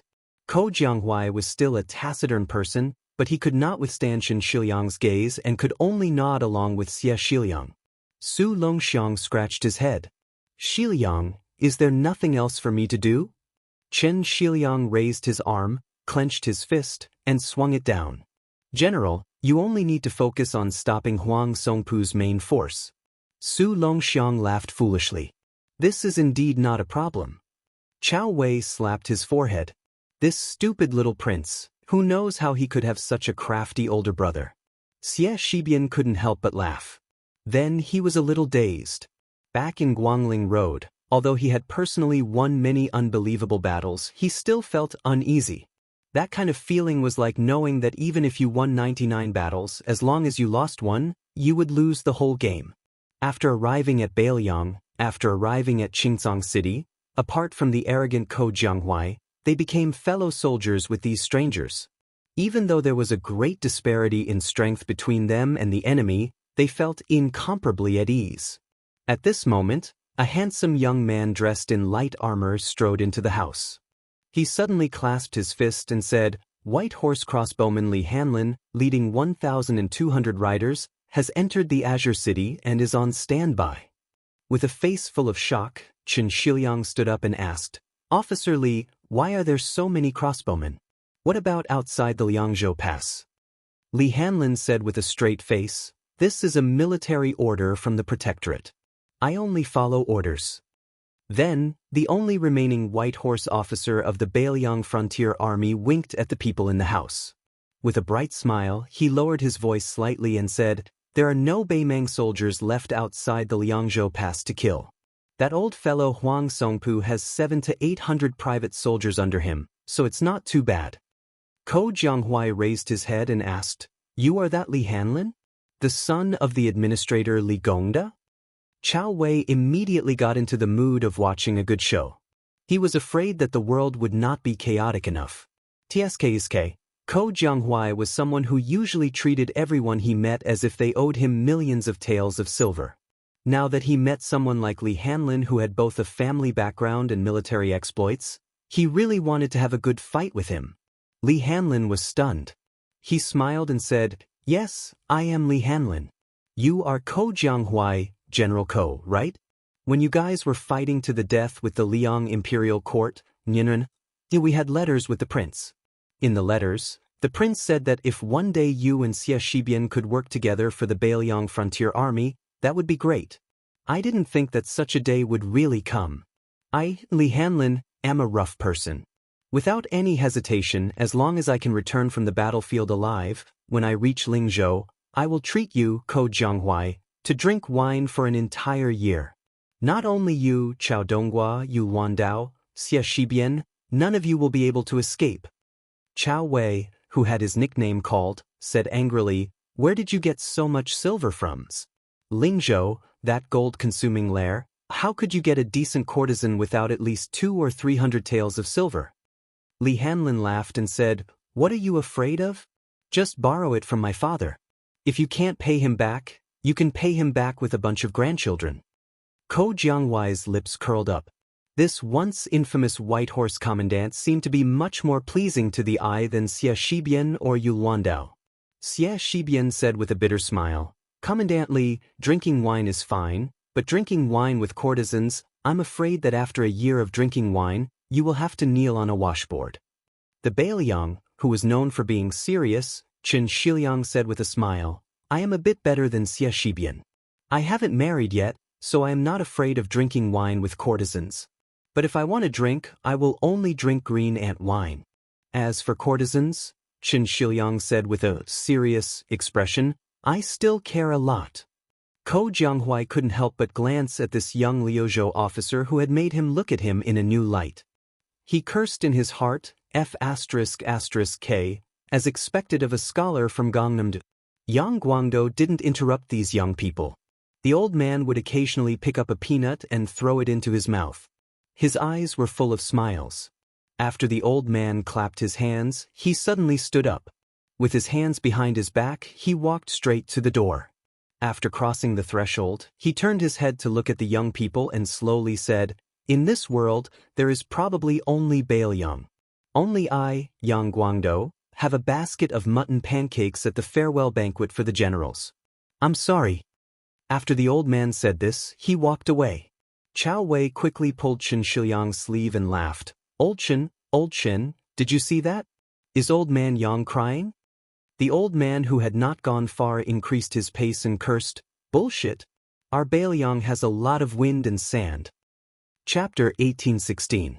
If one did not go to Guangling, one would fail to live up to one's expectations. If one did not eat crabs, one would fail to live up to one's stomach. As a scholar, it was not difficult to kill 3 birds with 1 stone. One must know that the Spring God Lake was connected to the Guangling River. Then, one could go to the Shangyin Academy near the Spring God Lake to eat crabs. However, the Shangyin Academy was not a place that anyone could enter. One had to pay attention to one's family background, status, and aspirations. With the arrival of the Grand Chancellor Qi Yanglong to the capital, the Shangyin Academy became even more prosperous. The former Minister of War Liu Baijie, who was known as the Tangxi Sword Sage, seemed to have been demoted to the Guangling Jidushi. The first thing he did was to go to the library of the Shangyin Academy to borrow books. He made an appointment with the administrator Wang Xiongui to sharpen his knowledge for more than half a decade. This pushed the reputation of the academy to its peak. Under such circumstances, the influence of thousands of scholars at the beginning of Xiangfu gradually dissipated from the map of the Central Plains.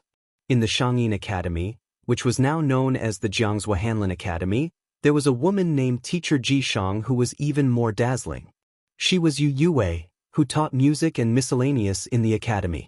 Yu Yuwei's father was a teacher of the academy. Her mother was the famous chief swordswoman of the West Chu royal family. Her sword dance was one of the magnificent 8 masterpieces of De Chu, which was as famous as the Grand Preceptor Li Mi's Go. Yu Yuwei herself was a very charming woman. Therefore, her teaching at the Shangyin Academy attracted a lot of attention. It was said that even the Empress Yen Dongwu, who lived deep in the imperial palace, heard of this extraordinary woman and wanted to persuade the emperor to summon Yu Yuwei to the imperial college in the capital to take up the position of a teacher. However, Yu Yuwei's great opportunity had been delayed due to the turmoil in the spring snow building of the Prince of Guangling's mansion. This woman, Jishang, did not seem to be depressed because of this. She had originally planned to bring the students of Jixia Academy to tour the spring lake in early autumn.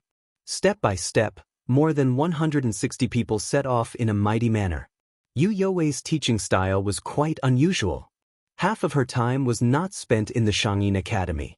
Instead, she led the students to visit the famous mountains and rivers, scenic spots, and the ruins of the previous dynasty. They listened to the sound of the pines, the gushing of the springs, and the whistling of the wind on the high cliffs. However, the spring lake, which was close at hand, had been forgotten by everyone, probably because it was dark under the lights. Until last month, a student proposed to visit the spring lake and Yu Yuwei agreed. When they were approaching the spring lake, it happened to be raining heavily. A young military general led a group of elite cavalry and arrived unexpectedly. The sound of the horses' hooves splashed up a lot of mud. In the twilight, 200 armored cavalry soldiers clanked, dazzling the students of the academy. The leader of the cavalry swung the stirrups and dismounted. He took off his helmet and held it under his armpit. He strode forward and smiled at Yue.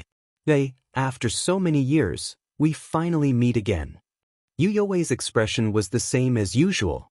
She only nodded lightly. Like the students of Jixia, she wore a thick straw raincoat that covered her figure. Even so, she was still lovely and moving. When the scholars of the academy around her recognized the identity of the newcomer, most of them cried out in surprise. Their eyes were filled with passion, worship, and reverence. It turned out that this person was Qi Shentz, who had graduated from Shangyin Academy. When Qi Shentz was studying, he was known as one of the 8 elites of the academy along with Ko Jianghuai, Zhao Kai, and the others. In just a few years, he first relied on his illustrious family background to serve under the commander of the southern expedition, Lu Xianxia. However, he started out as an ordinary soldier and made a name for himself at the end of the Battle of Guangling Road. With his outstanding military service, he was quickly promoted on the battlefield. After West Chu was destroyed, the imperial court rewarded meritorious officials. Qi Shentz was once again promoted to the ranks of military officers with real power. This time, during the Great Change in the Spring Snow Building, Qi Shentz benefited from the disaster and stood out. He truly entered the eyes of the entire world. It was rumored that the king of Yan, Zhao Bing, and the king of Shu, Chen Zhibao, each chose one person. The king of Yan chose the powerful general of the south, Song Li, for his own use. The war saint in white was the only one who was impressed by Qi Shentz, who was a rising star among the younger generation. Therefore, when the scholars of the Shangyin Academy talked about his Xixiang Qi Shentz, they liked to call him 3 steps to heaven. After the 2 vassal kings joined hands and announced to the world that they had officially started the war, other than the elites of the southern Jiang crossing the river and entering the Guangling Road, large amounts of western Shu soldiers also entered the Central Plains. The king of Jing and Zhao Sun, who had won the 4 words loyal, fierce, brave, and resolute through 2 battles to the death, had disappeared for some reason. He was not under house arrest in the spring snow building like Lu Baijie and Wang Xiongui, nor did he speak out for the Zhao family of Liyang in the vassal king's territories. This change caught the imperial court off guard. As Lu Xianxiang and Su Gong were moved to the border of Jizhou, and the Minister of War, Wu Zhongshuan, was also summoned to the capital. Although the army under him did not follow him to the north, the situation was very unfavorable. They had no choice but to avoid the sharp edge. Before the imperial edict from Great Peace City arrived, the leading general retreated 400 miles to the north and set up camp at the southern border of the capital. The Liang Emperor urgently summoned the great pillar state Gu Jiantang, Lu Shengxiang, Su Gong, and the Huai Jidushi Kainan to the capital. Only at this time did the Liang imperial court suddenly realize that there were not many trustworthy generals. Thinking back to the past, Yang Xinxing, Yan Zhenchuan, Ma Lelong, and the other old generals, which one of them was not enough to hold their own in the army. At this time, the resignation of the imperial college chancellor, Yao Baifeng, due to illness seemed especially unsurprising. It was not as eye-catching as the rise of Qi Shentz. Qi Shentz stood in the heavy rain. Raindrops fell heavily on the precious armor he had taken from the Guangling prince's mansion's treasury. The sound was crisp and continuous, and there was a vague, indescribably vigorous aura of metal. He and the woman not far away spoke some simple words of reunion after a long separation. When he spoke to her, he stared into her eyes, hoping to find a trace of joy, relief, or surprise in her eyes. Unfortunately, there was none. Other than the standard war blade hanging from Qi Shen's waist, he also had the 12th famous sword of the Dongyue sword pool, Linglong. His gaze shifted slightly to the surface of the spring god lake. He then withdrew his gaze and said with a smile, "Yue, I was once a comrade with the new Qingzhou Navy Admiral, Sir Lu. I heard that you were going to tour the spring god lake, so I specially asked him to give you a yellow dragon ship for you to use. Don't worry, there will be no battles in Guangling in the near future. You can enjoy yourselves to your heart's content." Yu Yue nodded and did not refuse his kindness. She said indifferently, "I thank you on behalf of the students, General Qi." Qi Shentz wanted to say something but stopped. In the end, he did not say those hurtful words. For example, he heard that in these troubled times, there was going to be a wedding in western Bailiang Prefecture. Qi Shentz took a deep breath and smiled. He put on his helmet again and said in a deep voice, "Take care." Yu Yue was startled. She then smiled with more sincerity. She nodded and said, "You take care as well." The giant ship gradually approached the shore. Her group boarded the ship, while his cavalry remained on the shore for a long time. Just as the yellow dragon ship completely disappeared behind the curtain of rain, another group of elite cavalry arrived at the shore of the spring god lake.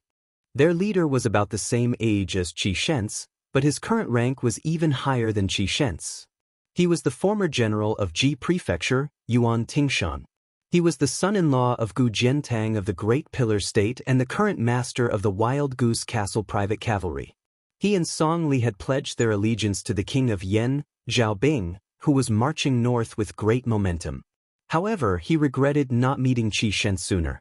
It was just that the two of them had an ordinary relationship with His Royal Highness Zhao Zhu of Yen. Yuan Tingshan wiped the rain off his face and teased loudly, I'm late. I didn't get to see that magnificent master you." Qi Shentz lamented in a low voice, "You're late. I'm late too." Yuan Tingshan couldn't hear him clearly, but he could clearly see Qi Shentz's despondent expression. He lamented his misfortune and was angry at his failure to fight. He said unhappily, "If it were me, I would have snatched her and brought her home a long time ago. I'm sure she'll be obedient. She's just a woman with no family or friends. Do you think the Shangyin Academy she's from can really arm wrestle with you, General Qi? Just by saliva?" At this point, Yuan Tingshan patted the saber at his waist and grinned viciously, "Don't forget that we have this toy." Qi Shentz didn't say anything. He only shook his head. Yuan Tingshan snorted coldly, "We're really brothers in the same boat. We're both at odds with that Su guy." Qi Shentz dismissed it with a laugh. The yellow dragon ship gradually sailed away. Yu Yue and a short little girl were standing at the bow of the ship. The latter was helping her carry the big white cat, Wu Meinyang. The little girl was nicknamed Little Wooden Fish. Her hair was braided with goat horns, and her surname was Wang. Her father's generation were all teachers of the academy. The epitaph written by her father was famous all over the world. It was praised by the literary circles of the Central Plains as, "Those who don't shed tears upon hearing it must be heartless and unfilial." Because the little girl often appeared in Master Yu's lectures, she was as famous as Wu Mainyang in the academy. Over time, she also gained the nickname of Little Mr. Wang. Wu Mainyang jumped out of the little girl's arms and slipped back into the cabin to hide from the rain. The little girl stood on tiptoe and leaned against the railing. She asked curiously, "Big Sister Yu, do you think a flood dragon will appear in such a big lake?" Yu Wei couldn't help but laugh. "I don't know about that." The little girl asked timidly, "The newly established White Horse Academy in Bailiang has invited you to give a lecture. Do you want to go?" Yu Wei fell silent. Seeing this, the little girl didn't dare to say anything else. She sighed like an old woman and suddenly said, "The scenery is old, so how can I not recall Jiangnan?" Yu Wei's smile became slightly bitter. "The scenery is old, so how can I not recall Bailiang?" Chapter 1817. Basins of various sizes in the western regions were scattered all over the place, making it easy for an army to move freely. It was difficult to set up a defense. Therefore, in history, the Central Plains dynasties could only reach the western regions during their heyday. The Bailiang protectorates saying followed the rise of the Great Feng dynasty. Today, the three towns of Qingcang, Linyao, and Fengxiang existed to connect the western regions and the Central Plains. In the vast area to the west of Linyao, the Miun Pass was the main passageway. Mount Lantuo was located on the left side of the pass, making it a natural place to store troops. One after another, two cavalry armies slowly moved east along this wide mountain pass. The latter was a typical northern Mang light cavalry formation. Apart from the 100-man commanders and 1,000-man commanders who wore armor that was no different from the Central Plains cavalry generals, the cavalry mostly wore light and durable armor made from leather. They were equipped with all sorts of weapons, including cavalry sabers, spears, cavalry bows, and there were even many wolf-tooth clubs and horse lassos hanging from the sides of the auxiliary horses. That vanguard cavalry was clearly even heavier. For the sake of not harming the warhorses' legs, there were two additional mounts, the two mounts separately carrying armors, namely weapons and armor. The armored horses had eye-catching armor pouches hanging from them, the set of armor almost completely covered in leather on the inside and either scale armor or chain mail on the outside. The weapons were also comparatively more orderly, all of them being spears, cavalry bows and cavalry blades, all of them hanging from the soldiers' horses. Meanwhile, this cavalry army numbering around 3,000 also had leather armor on their warhorses. Just from the scale of this one-man three mounts, one could tell that regardless of how strong or weak these 3,000 cavalry were, they were definitely the old man's army in northern Mang's border army. According to Baimang's trusted enemy, the Bailiang frontier army, the Baimang border army could be divided into three types. The cavalry nicknamed the Sun's Army belonged to the elites of the southern dynasties, with each man riding two horses. They could be considered the sons of the southern dynasty's influential officials. They did not lack anything good. Their horses were excellent, and their armors were excellent. The cavalry of important military towns such as the tile-building Gentleman's Pavilion were among them. As for the Sun Zijuan army, they were much inferior. In the eyes of the cavalry outside Bailiang, especially outside the Liangzhou Pass, they were no different from military exploits on horseback.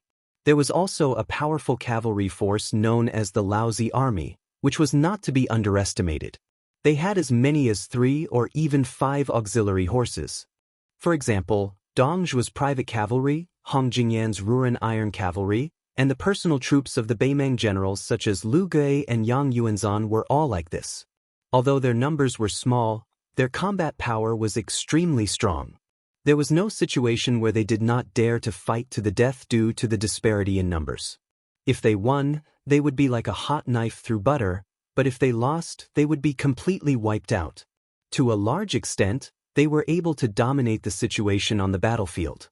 After the first battle of Liangmang, the noble clans of the southern dynasty who had placed their bets on the battlefields of Liuzhou and Yuzhou were greatly weakened. Since they could not rely on Lu Gui and Yang Yuanzan, the 6 or 7 great clans of the southern dynasty who were connected with each other had learned their lesson and placed their bets on the famous Xia Gemo, Zhong Tan. Of course, Zhong Tan, who enjoyed the shade of a big tree, also took out a lot of his family's savings. The 3,000 elite cavalrymen were from the Zhong family, and half of them were sent to Zhong Tan. Even General Zhong Shuntong had no more than 3,000 private cavalrymen under his command, which showed how much the Zhong family valued this legitimate son of the eldest branch. However, this was not surprising. After all, Zhong Tan was a junior that even the empress personally praised in the imperial court. Looking at the Beimang officialdom for 20 years, among the seniors in the imperial court, only Lu Gui and Dong Zhuo had such an honor. Zhong Tan rode on a Fergana horse nicknamed Beauty. The young general, who should have been proud of himself, had a gloomy look in his eyes as he looked into the distance of the mountain pass. A trusted chiliarch beside him asked curiously, "Young lord, more than 80 horse stalls have been sent out, and they are all our men, so there won't be any mistakes. I estimate that there won't be any battles before we reach the Phoenix military town in Liuzhou. What is young lord worried about?" Zhong Tan's ears rang with the familiar sound of hooves and camel bells. He frowned and said, "It's too quiet." The chiliarch from the Zhong family scratched his big bald head and grinned. Young lord's trip to Mount Lantuo was unexpected, so it's normal that the Beiliang frontier army didn't react in time. The pitiful cavalry in Liuzhou would have a hard time dealing with Huang Songpu's troops. How could they have the time to deal with us? Zhong Tan sighed and said worriedly, "In the previous battle, Dong Zhuo had already taken down Liangzhou's Huda city and maintained a balance of power in Liuzhou. In the end, they lost the entire battle because Yuzhou lost too badly. This time, the battle is to the north of Bibei city, but the key to victory is in Liuzhou. What I'm afraid of is that I'll lose in both wars because of where I am."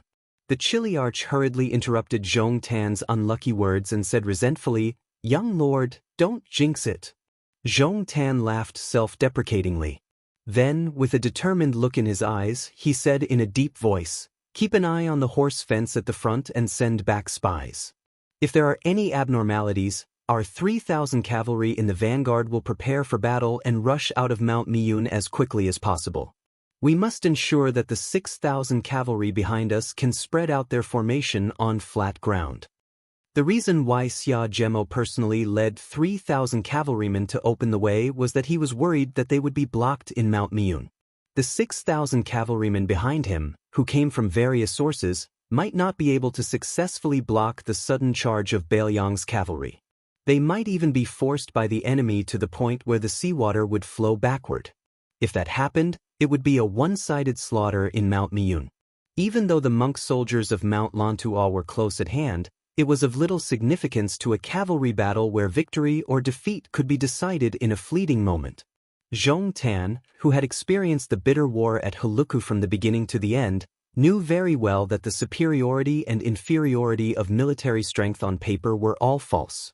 Not only did the battle at Liangmang prove this point, but the two young men, Xie Shibian and Ko Jianghuai, also proved this point with one unimaginable victory after another during the re-establishment of West Chu at Guangling Road in the Central Plains. Although Zhong Tan had a discussion with his father, Zhong Shuntong, and his little uncle, Zhong Liang, beforehand, they believed that the dangerous situation in Liuzhou did not allow Beiliang to dispatch 20,000 cavalrymen to intercept them, and that once their military strength was less than 20,000 cavalrymen, then Zhong Tan's 10,000 cavalrymen and the nearly 10,000 monk soldiers of Mount Lantuo who were about to rush to the battlefield would be in an invincible position on any battlefield to the west of Liuzhou. However, Zhong Tan never felt that there was anything inevitable on the battlefield. During the monarch's question and answer session at the imperial court in Xijing, Her Majesty praised this young man endlessly in front of all the important ministers. Zhong Tan did not say much and said that there was nothing outstanding about him, and he could only be cautious in using troops. This was not only to give consideration to the face of Lu Gui, Dong Zhuo, and the other defeated generals, but more importantly, it was a true portrayal of Zhong Tan's disposition of troops. Zhong Tan muttered to himself, "As long as I get out of this Miyun Pass, even if you, Su Fengnian, have the ability to stir up clouds with one turn of the hand and rain with one turn of the hand in Liuzhou, it won't affect the overall situation. However, even if you have the courage to come and intercept me, can you really stop me? Even though they were close to the exit, there was still some distance to go, and the latest military intelligence sent back by the stables didn't have any abnormalities. However, Zhong Tan suddenly narrowed his eyes and issued a strange military order. 3,000 vanguard cavalrymen, change horses. Put on armor. Zhong Tan took the lead and charged forward. If there were no Bailiang cavalrymen waiting outside the pass, then it would just be treated as a military exercise. In the art of war, there had always been a saying of attacking halfway, and it varied according to the time and place. A young and scholarly cavalry general raised his arm, and the 6,000 cavalrymen behind him suddenly stopped. He raised his head and looked towards the Miyun Pass about 3 li away. The 6,000 men behind him were all travel-worn, revealing exhausted expressions. One person riding 2 horses, both men and horses were exhausted. Logically speaking, under such circumstances, without at least half an hour of rest and reorganization, their combat strength definitely wouldn't recover to its peak state. The best divine steed under the heavens could roughly run 300 li in a day. The so-called 600 li or even 800 li of haste were all obtained through the exchange of horses at the relay stations and the huge price of not being held accountable for the deaths of people killed by the courier horses. In reality, the key to determining a cavalry's speed was the stamina of the cavalry's most inferior warhorse. Those famous long-distance raids were all built on the premise of harming the horses. To put it simply, they had to continuously run the weak supporting horses to death to ensure the warhorse's stamina and charging power on the battlefield. Otherwise, how could a cavalry that would be exhausted after 2 or 3 charges cause any damage to the enemy? Chapter 1818.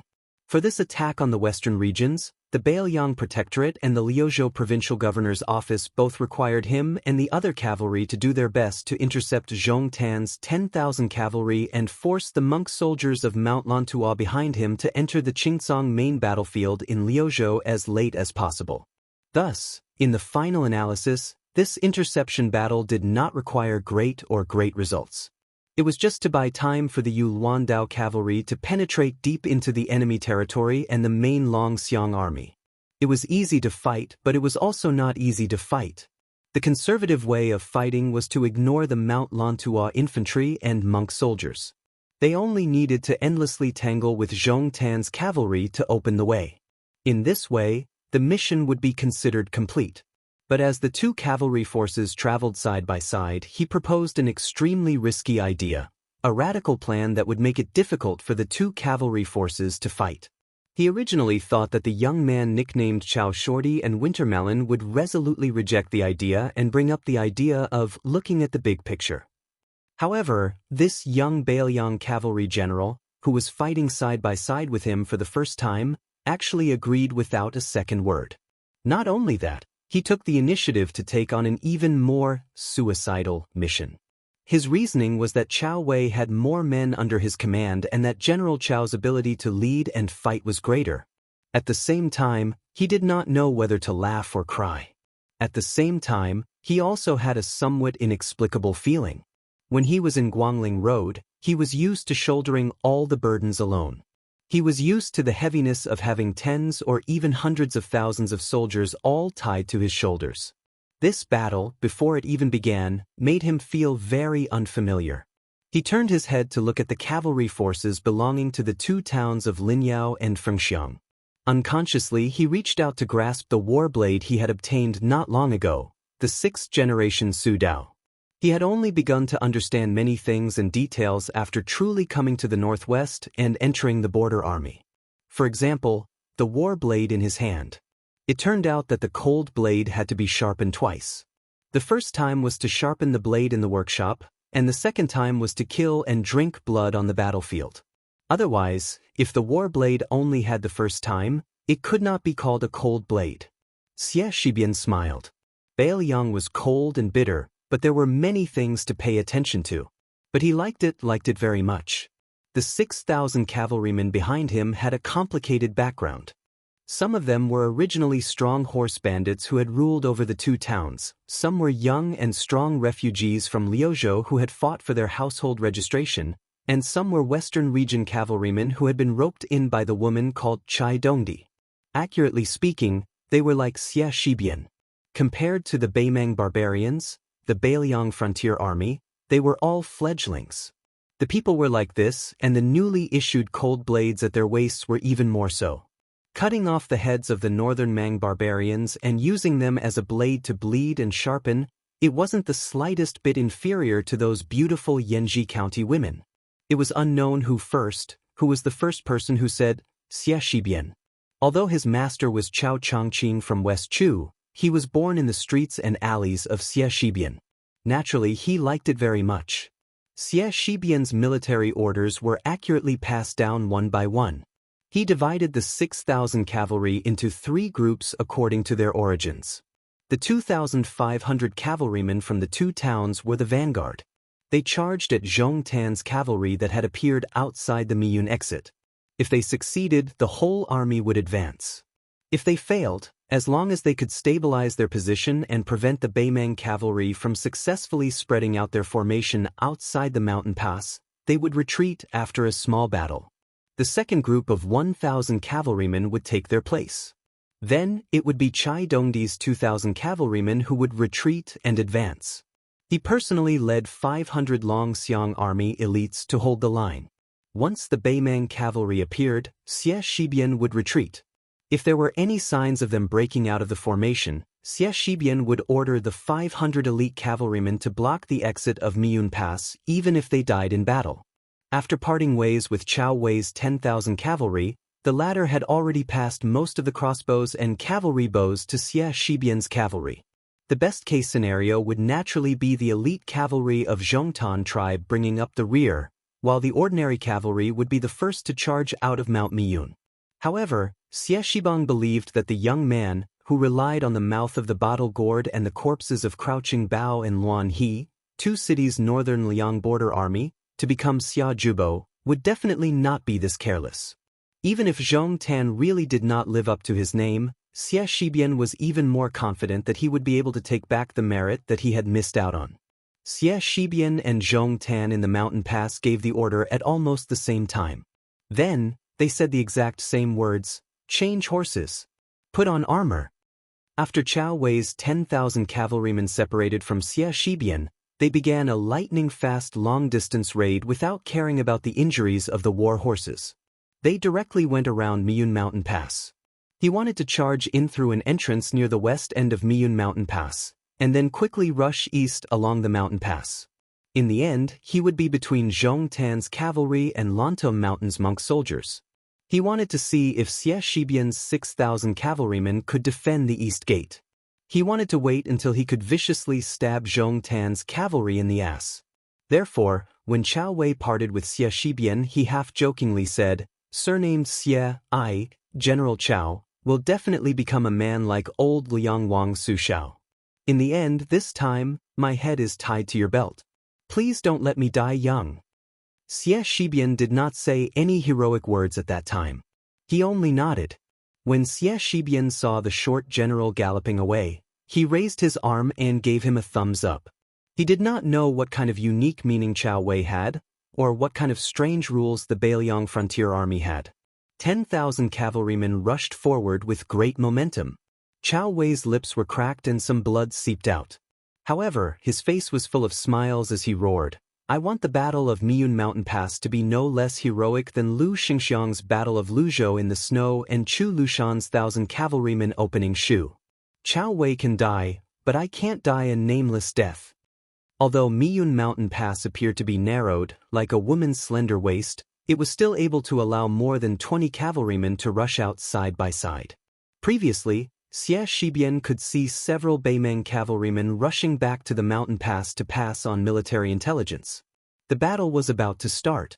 However, Zhong Tan's cavalry rushed out faster and fiercer than expected. As a result, the 50 cavalry in front of the Phoenix Legion and Lin Yao Legion were scattered in an instant. Even though Northern Liang's light crossbows and cavalry archers already fired in unison, arrows scattering towards the exit like rain, quickly shooting down 20 to 30 northern Mang barbarians. The northern Mang cavalry's overall momentum didn't decrease. Xie Shibian immediately changed his strategy, immediately ordering the 500 Long Xiang army soldiers to charge forward. There were not enough corpses on both sides, far from enough to form a natural barrier. Xie Shibian stopped his horse half a mile away from the mountain pass. Beside him were dozens of personal guards and 6 messengers. He was not a fierce general who charged into battle. When he personally wiped out Liang Chuanqiu's old general Yan Zhenchuan, Xie Shibian also did not go up to kill the enemy. It was not that Xie Shibian did not have the courage to kill people in anger, but he knew that only a general who was alive to give out orders could lead an army to kill the enemy. Not only did Xie Shibian send those 500 elite cavalrymen to their deaths, he even gave a military order. If they fell off their horses and did not die, please do your best to kill the horses. Xie Shibian thought back to those resolute faces. After hearing this order, almost everyone's eyes were filled with pain. In the end, they all silently rode their horses away. After the 500 Long Xiang elite cavalrymen rushed to the battlefield, Xie Shibian expressionlessly ordered the cavalry of the 2 towns to spread out in a semicircular formation. Once the 500 cavalry showed signs of retreating, or when there were only 50 cavalry left standing on the battlefield, they had to fire at Miyun Pass without distinguishing between friend and foe. The deputy generals of Lin Yao and Feng Xiang wanted to say something but stopped. They gritted their teeth and accepted the order. Then, Xie Shibian had Lin Yao and Feng Xiang open up a path for 20 cavalrymen to charge forward side by side at the top of the fan. He had 1,000 young vagabond cavalrymen get ready, gathering all the spears in the army and distributing them to these young vagabond cavalrymen. He also picked out 600 people who were good at archery to form an army in front of the fan between the 2 towns. Xie Shibian sat on his horse and looked at the battlefield that could not be any narrower. It was a weird battlefield where both men and horses died. Although he could not see the situation within Miyun Mountain Pass, he could imagine the dense iron armor squeezing together like a swarm of locusts, like a nest of ants. If the Fu Shui Room's report had a mistake, the monk soldiers of Lantua Mountain did not need to be reorganized. They would have gathered together with Zhong Tan's cavalry. If Chao Wei's cavalry did not advance quickly enough, or if they appeared on the battlefield, they were already at the end of their rope.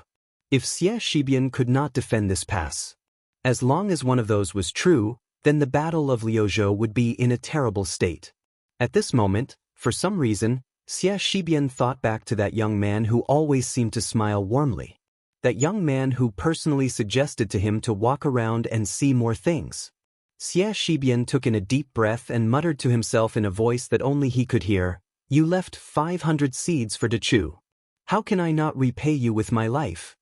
From today onwards, there was no more General Dechu Xie Shibian. Only the Bailiang Frontier Army Xie Shibian. Chapter 18-19. Outside Bailiang Pass, there was the sound of horse hooves. It was like the sound of an old chick, endless, and had been ringing for 20 years. Inside the pass, there was the sound of reading.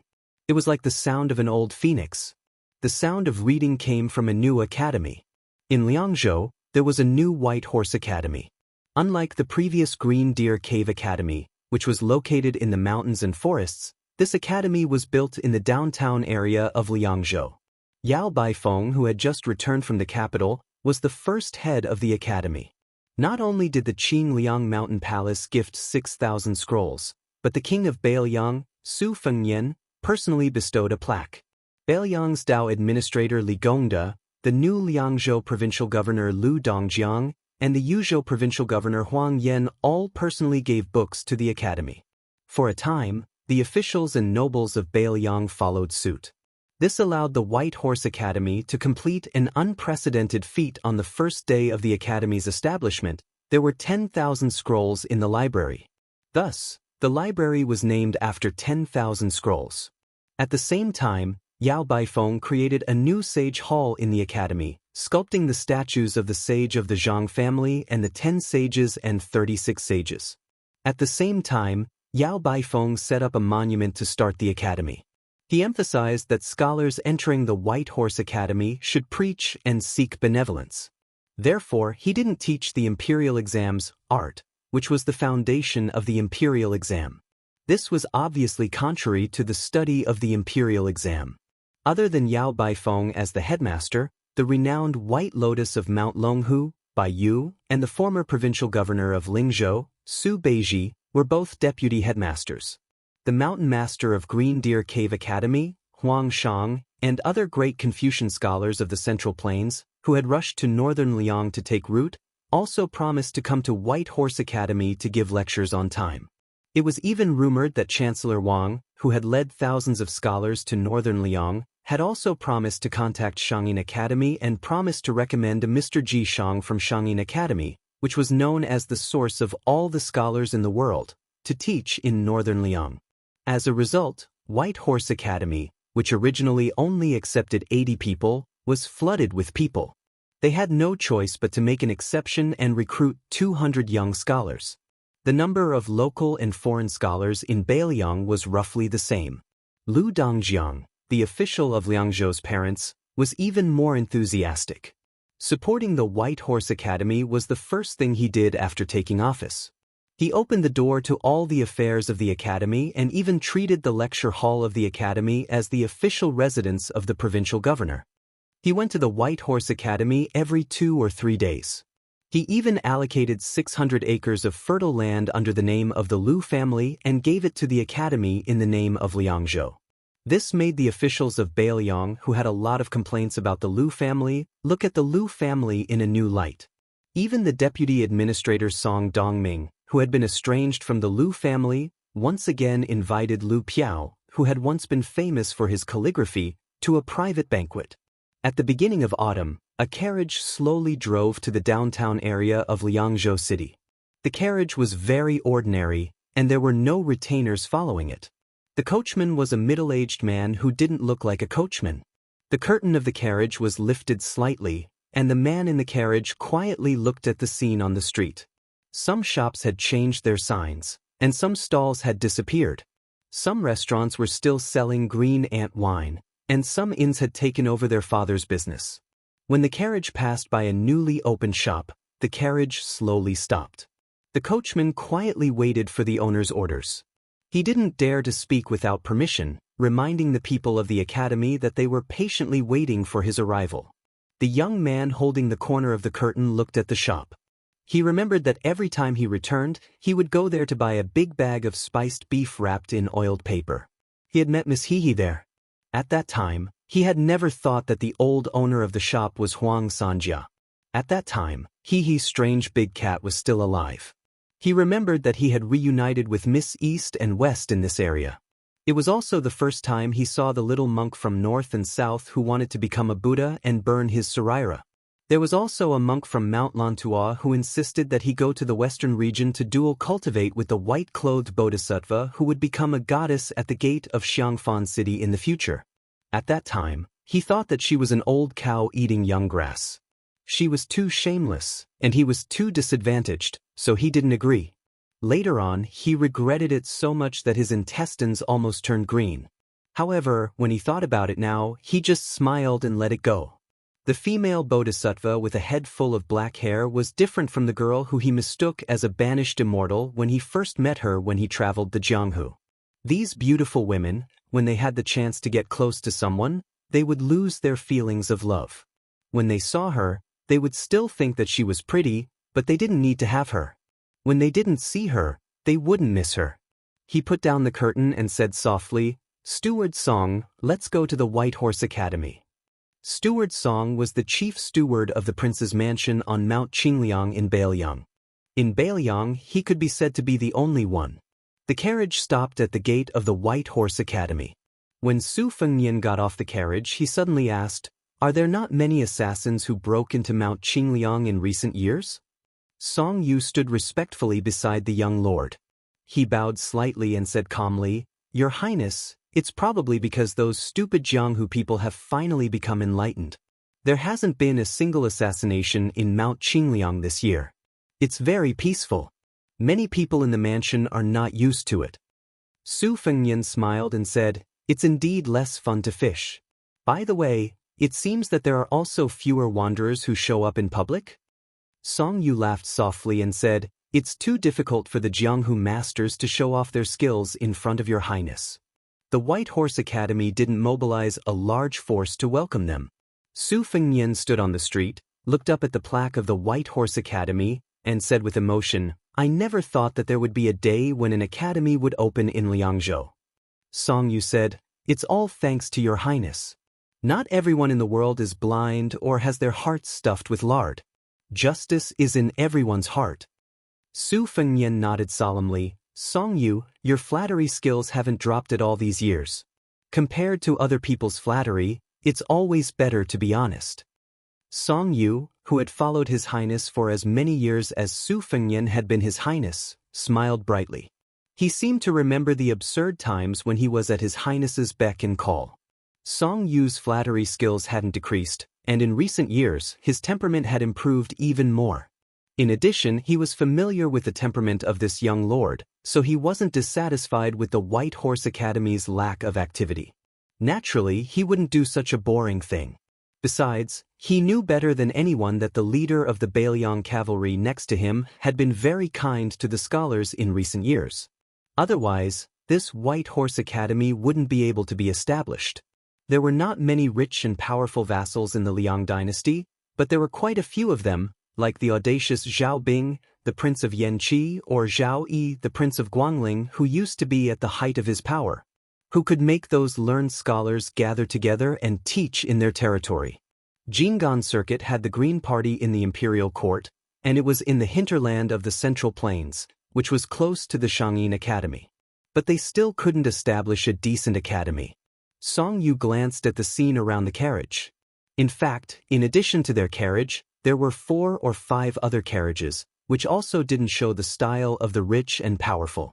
Song Yu knew that in addition to the lord, there were actually 6 or 7 generals who came to the academy at the same time. It was not a coincidence. Under the proposal of the deputy headmaster of the White Horse Academy, Su Beiji, every once in a while, they would invite the generals to teach the scholars about the battlefield. Not to mention that this had never happened in other academies. Perhaps even in the ancestor of the World Academy, the Shangyin Academy, there had never been such a strange thing. In the eyes of the scholars, they were just boorish men. How could they reason with the scholars? Although these carriages didn't look amazing, the horses were all plump and expensive horses. To be precise, if they were placed in the Bailiang Frontier Army, they were either the best or the second best. Because they were originally from the 2 pastures in Bailiang, Xianli and Tianjing, but they were not supplied to the border army through special channels. For this kind of thing, whether it was the old King Liang, Su Shao, or the new King Liang, who was next to Song Yu, they all turned a blind eye and never looked into it. Those old generals who had spent most of their lives on the battlefield had more than 10 good horses at home after they retired. What was wrong with that? It was said that among the old generals of Bailiang who came to visit the White Horse Academy today, there were 2 senior deputy commanders, Wei Taizhan and Lu Yuanji, who had returned to the border army not long ago but didn't have any actual power for the time being. The 7 or 8 generals who had all been exposed to the smoke of war were the first batch of old soldiers that Su Beiji invited to the White Horse Academy with great hospitality. It was true that in the current Bailiang officialdom, especially the civil officials, perhaps only the 2 young officials, Su Beiji and Chen Xiliang, could invite these old guys. Even the administrator, Li Gongda, couldn't do it. Even the nominal deputy administrator, Song Dongming, who was in fact the leader of the civil officials in Bailiang, couldn't do it. As for the relative of the emperor, Lu Dongjiang, the provincial governor of Liangzhou, couldn't do it either.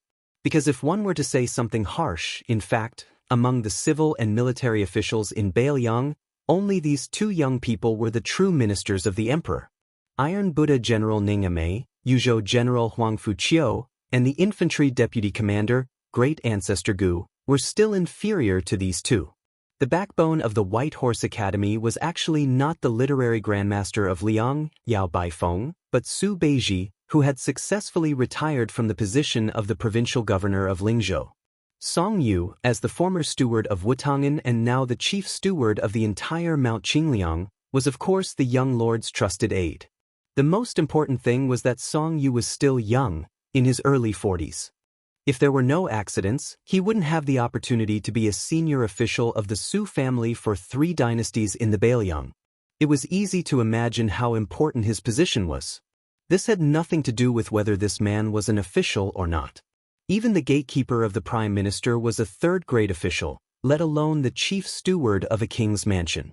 Therefore, Song Yu was very satisfied and grateful to the Su family. Song Yu slowed down slightly and followed Su Fengnian to the White Horse Academy. Chapter 1820. A young scholar in a green robe hurriedly walked out of the gate of the White Horse Academy. He looked around and was slightly stunned when he saw Su Fengnian and Song Yu. He was a scholar from Huainan who had recently studied at the academy. He was not one of the people who had followed Chancellor Wang to the grave. His ancestors were classmates with Yao Baifeng. They had studied together under Mr. Jingyuan in Shanghua County. Because of this, his grandfather asked this grandson to come to Liangzhou when he heard that Yao Baifeng was hosting the White Horse Academy again. Because of his honest and gentle personality and profound family knowledge, the old Yao Baifeng asked this young man to help him with some trivial matters. Today, when the group of Bailiang military leaders came to visit, it was mostly him who led people into the academy. The White Horse Academy also received the news from Mount Qingliang at the last minute that the Lord was coming. This was naturally a big deal for the young scholar. However, the attitude of Yao Baifeng and Su Beiji made him a little confused. They were indifferent and only told him to lead the way when he saw the Lord. However, the young scholar was inevitably troubled. He didn't know the young lord, but he soon felt relieved. Presumably, when a powerful lord of Liang came out, it would be amazing. To be honest, he was very curious about the legendary young lord and also somewhat admired him. There was a popular saying in the Central Plains, Southern Song Dynasty and Northern Su Dynasty. It was said that West Chu Song Yushu's splendid articles and Bailiang Su Fengnian's charm and bearing were both peerless in the world. It was quite like Southern Xie and Northern Li in the spring and autumn period. The young scholar looked at the man in a white robe with only one retinue. His intuition told him that the man in front of him was most likely Su Fengnian. However, how could such a simple person be the lord of Bailiang cavalry who had successfully stirred up the general trend of the world? Su Fengnian went up the steps and saw a simple wooden frame at the door. A string of exquisite jade hooks was tied to the horizontal railing to hang the swords. Su Fengnian had once promised Mount Master Huang Shang when the Green Deer Cave Academy was first established that no matter which martial artist of Bailiang wanted to enter the Bailiang Academy, no matter their official rank, they would have to take off their swords. At this time, there were 7 Bailiang swords hanging on the wooden frame. Battle swords with jade hooks hanging on the wooden frame. Su Fengnian walked in front of the wooden frame and looked at the battle swords. Most of them were old, and not a single one was the newest Su 6 swords. One of the battle swords had a severely worn scabbard. It could even be called a unique first-generation Su family sword. Even in Mount Qingliang, there was not a single first-generation Su sword. Even though Su Shao had sent people to the Central Plains to buy such battle swords at a high price, there were still no results. This was because the first-generation Su swords were not forged in large quantities. There were no more than 7,000 of them. Secondly, the conditions at the time were harsh and the forging process was very crude. This resulted in the battle swords not being of good quality. Many of them were damaged on the battlefield and could not withstand more than a few battles. At that time, Su Shao had led his troops on expeditions everywhere and fought many bitter battles. He was even worse than a stray dog. He did not even know whether he could survive or not. He was used to the life of fighting. As for whether the sword was forged by himself or not, it really did not matter. It should be known that during the war, even Su Shao himself had directly taken off the enemy's armor on the battlefield and put it on himself. When Su Shao was alive, he only liked to brag to Su Fengnian about his great achievements. He said that he had won many battles and defeated many famous generals in the 8 kingdoms of spring and autumn. However, he never told Su Fengnian about how many hardships he had suffered in those years. He did not even mention a word about it. Many of these things were heard by Su Fengnian a long time later when he chatted with people like Chu Lushan and Yuan Zuozong. Sometimes, Su Fengnian would also think that if he had children in the future, He would also have the opportunity to wait for them to grow up slowly. Probably like Su Xiao, he would only tell them that their father had defeated many martial arts masters in his life, but would not tell them how many injuries and how much blood he had lost in those life-and-death battles. Father and son in the world were generally like this. I have never been a father, so I don't know the hardships of my father. When Su Fengnian slowly took off the sword at his waist, he turned to look at Song Yu and asked with a smile, "Steward Song, will your twins, who have just turned 10 years old, be tired of your nagging?" Hearing such a question out of the blue, Song Yu, who was extremely clever, was still a little unprepared. But soon he smiled and said, "Of course, every time I tell the two children how many great figures their father has seen, they always snort at me and want to cover their ears. But when I tell them about the great deeds of the Lord, even if they have heard it too many times, they will still enjoy it." Chapter 1821. Su Fengnian had seen this pair of beautiful siblings a few times in Mount Qingliang. Different from the elder brother who was already an official and the second sister who was married to Lingzhou, they were lively and naughty. They liked to run up and down the mountain. It was said that they had a good relationship with the young lady that Chen Shiliang brought from Gangnam-do, Huyen Dagwan's daughter, and the little green robe that Yu Groom left in the prince's mansion. They often played together. Once, Su Fengnian was walking on the long embankment in the middle of the lake alone in the morning. A group of children were squatting by the lake stealthily, fishing for carps with the crude fishing rods they made themselves. There were already 4 or 5 fat carps in the small wooden basin. As a result, he bumped into them. He deliberately coughed from afar. Song Yu's youngest son immediately overturned the wooden basin, told everyone to throw the fishing rods into the lake, and then ran away. Su Fengnian, who didn't know whether to laugh or cry, could only help these troublemakers retrieve the fishing rods and wooden basins from the lake and stay where they were. The carps in Tidehark Lake had an extraordinary origin. They came from a natural pond at the top of a mountain in Liaodong. In the eyes of Qi cultivators, these carps were not ordinary creatures. They were born with golden scales and carried the luck of the mortal world. The carps in Tidehark Lake were said to be worth 10 gold per tael. They had always been the dream of Bailiang's civil officials. The generals who followed Su Xiao in the early years were all uncouth and had no interest in these things. Yan Jieshi, who had not betrayed Bailiang and went to Great Peace City at that time, also disdained to ask for them. Only Li Gongda shamelessly asked Su Xiao for a few. Su Xiao waved his hand and said that he would catch as many as he could and bring them home. At that time, Li Gongda, who was already the military governor of Feng province, really went to catch them himself. In the end, he caught 7 or 8 carps and brought them back to his own pond. It was said that the pond already had 100 carps. Of course, Su Fengnian and Li Hanlin both knew that Li Gongda would smile from ear to ear every time he looked at the pond, not because he liked those carps, but because those carps were all living silver. When the young scholar heard this conversation, he was shocked. He couldn't believe that the young man in front of him was really the king of Bailiang. He was the one who led the Bailiang cavalry to block the million-strong army of Beimeng. After Su Fengnian removed the cold saber from his waist, he gently hung it on a jade hook at the edge of the shelf on the left. It was unknown whether it was a coincidence or not, but in this way, all 6 generations of the Su family's war sabers were gathered. The young scholar was a little frightened. He quickly bowed and said, "Dai Yinjie of Fengtang County greets the king."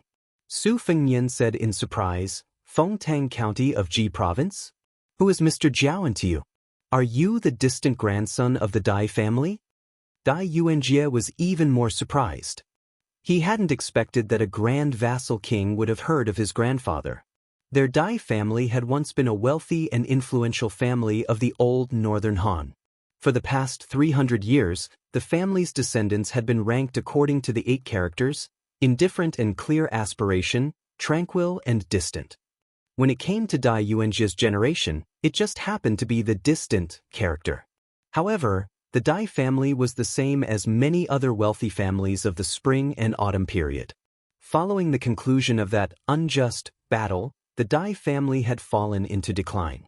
The family's descendants scrupulously followed the rules set by Mr. Jiaoan, studying but not becoming an official. The Dai family's library, the 800 Iron Sword Library, was one of the 6 great libraries of the spring and autumn period. In particular, it collected over 100 types of rare books, as well as innumerable copies and copies. After the old northern Han was destroyed by Su Zhao's troops, the Dai family's library, which had always been open to outsiders, was no longer open to the public. Even the family's descendants couldn't rashly enter the library to read. This well-learned young scholar raised his head and replied with a stern expression, "It is my ancestor." Su Fengnian's expression was somewhat awkward. Half of the Tide Listening Pavilion's rare books were extorted from the 800 Iron Sword library by our Su family. If you have come to Bailiang to ask for those books, I will have someone organize them and do my best to return them to you. This was the first time Dai Yuanjie had heard of this secret. His grandfather had never mentioned this matter to him. For a moment, he was even more embarrassed than Su Fengnian. He was just a weak scholar. How could he have the courage to come to Bailiang and settle accounts with this northwestern vassal king? Su Fengnian smiled and said, "The books will only be collecting dust in the Tide Listening Pavilion. It would be better to return them to your Dai family. However, let me say this first. The books can be returned, but the prerequisite is that your Dai family library must not keep them to yourself. You must open them to the descendants of other clans and scholars from other places. You can first discuss this matter with Teacher Jiaowen. Of course, this is a presumptuous request. Teacher Jiaowen might not agree, but it won't affect your studies at White Horse Academy. You, Dai Yuanjie, can relax. If it really doesn't work out, I will gift those books to White Horse Academy under your Dai family's name. You can also mention this matter to Teacher Jiaowen in your family letter." After weighing the pros and cons, Dai Yuanjie felt as if a heavy burden had been lifted from his shoulders. He bowed once more and said with great admiration, "Your Highness is magnanimous." Su Fengnian couldn't help but laugh. He held back some of the words he was about to say. In truth, Su Xiao had relied on knives to borrow the books back then. It was only because the Su family still had hundreds of thousands of knives that the matter of returning the books had become so voluminous. In truth, the Su family was in the wrong in this matter. It was just that Su Fengnian didn't want to talk about this with a descendant of the Dai family. No matter how good a book was, if no one read it, it might seem valuable, but it was actually the least valuable. However, Su Fengnian had also heard many strange words from Huang Longshi from Miss Hehe. This Huang Sanjia had said that the scholars of the future would be too relaxed about studying. They would instead pay less attention to the painstaking efforts of the predecessors. As a result, there would be the helpless sigh of, "The ancients have already explained everything." Su Fengnian followed the young scholar into White Horse Academy. The young scholar glanced back for no reason. That wooden frame. After the spring and autumn period. The 6 knives of the Su family. Arranged here. Chapter 1822. The White Horse Academy was built according to the old system of having a lecture hall in the middle and a study hall on the left and right. The 300 scholars lived in the 60 study halls on the east and west sides. There were only 19 teachers teaching in the academy all year round, including Yao Baifeng and Su Beiji. The vice-headmaster Baiyu still needed to take charge of the official affairs on Mount Qingliang. However, the academy planned to invite more than 20 temporary lecturers this autumn and winter. There was a long list of names, enough to be described as a spectacular lineup. There was Huang Shang, the head of the Green Deer Cave Academy, Song Yan, the new provincial governor of Yuzhou who advocated legalism, Wang Shihua, the great scholar of Huangnam County who was praised by Yao Baifeng as one of the 3 talents of provincial governors, Chang Sui, the eldest brother who once studied under Han Guzi in the Shangyin Academy together with Su Weisheng, Su Huang, and others. It was said that there was also Yu Yue, the master of music who was currently serving as the teacher of Ji Shang in the Shangyin Academy. Su Fengnian walked slowly with Dai Yuanjie and finally stopped in front of the library. Yao Baifeng, Lu Yuanji, and Wei Taizhan, these meritorious old generals sat together to bask in the sun, while Su Beiji led a group of young scholars of the academy to bask in the sun. Yao Baifeng, who had stepped down from the position of Chancellor of the Imperial College, looked hale and hearty, unlike the rumors of Liyang Imperial Court, who had resigned due to illness. In fact, even Su Fengnian didn't know why Yao Baifeng would take the initiative to leave Greaton City and why he didn't spend the rest of his life in the capital, but instead returned to Beiliang. It should be known that the Yao family academy was reputed to be able to compete with the entire imperial college. Although this was an exaggeration, no one doubted Yao Baifeng's lofty reputation in the literary circles of Liang. In fact, in the past few years in Great City, Yao Baifeng was almost the only one who was willing to speak up for Beiliang's military and political affairs in the imperial court. Su Fengnian believed that if he hadn't disobeyed the emperor of the Zhao family, then with Yao Baifeng's reputation and knowledge, he would have long been able to rise to the center of power in Liang, standing shoulder to shoulder with Huan Wen, Zhao Yuling and Yin Maochun, instead of staying in the imperial college that had a clear reputation but no real power. Moreover, after Yao Baifeng had followed Yan Jieshi into the capital to become an official, many of the Yao family's younger generation followed suit. Now that Yao Baifeng had chosen to enter the White Horse Academy in Beiliang, even Su Fengnian felt a little worried for the old man.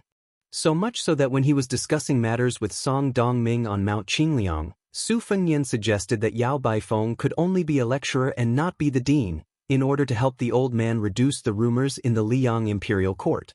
As the prime minister chosen by Yuan Benshi in the past, Song Dongming, who was well aware of the deep and shallow waters of Liang's officialdom, also supported this idea.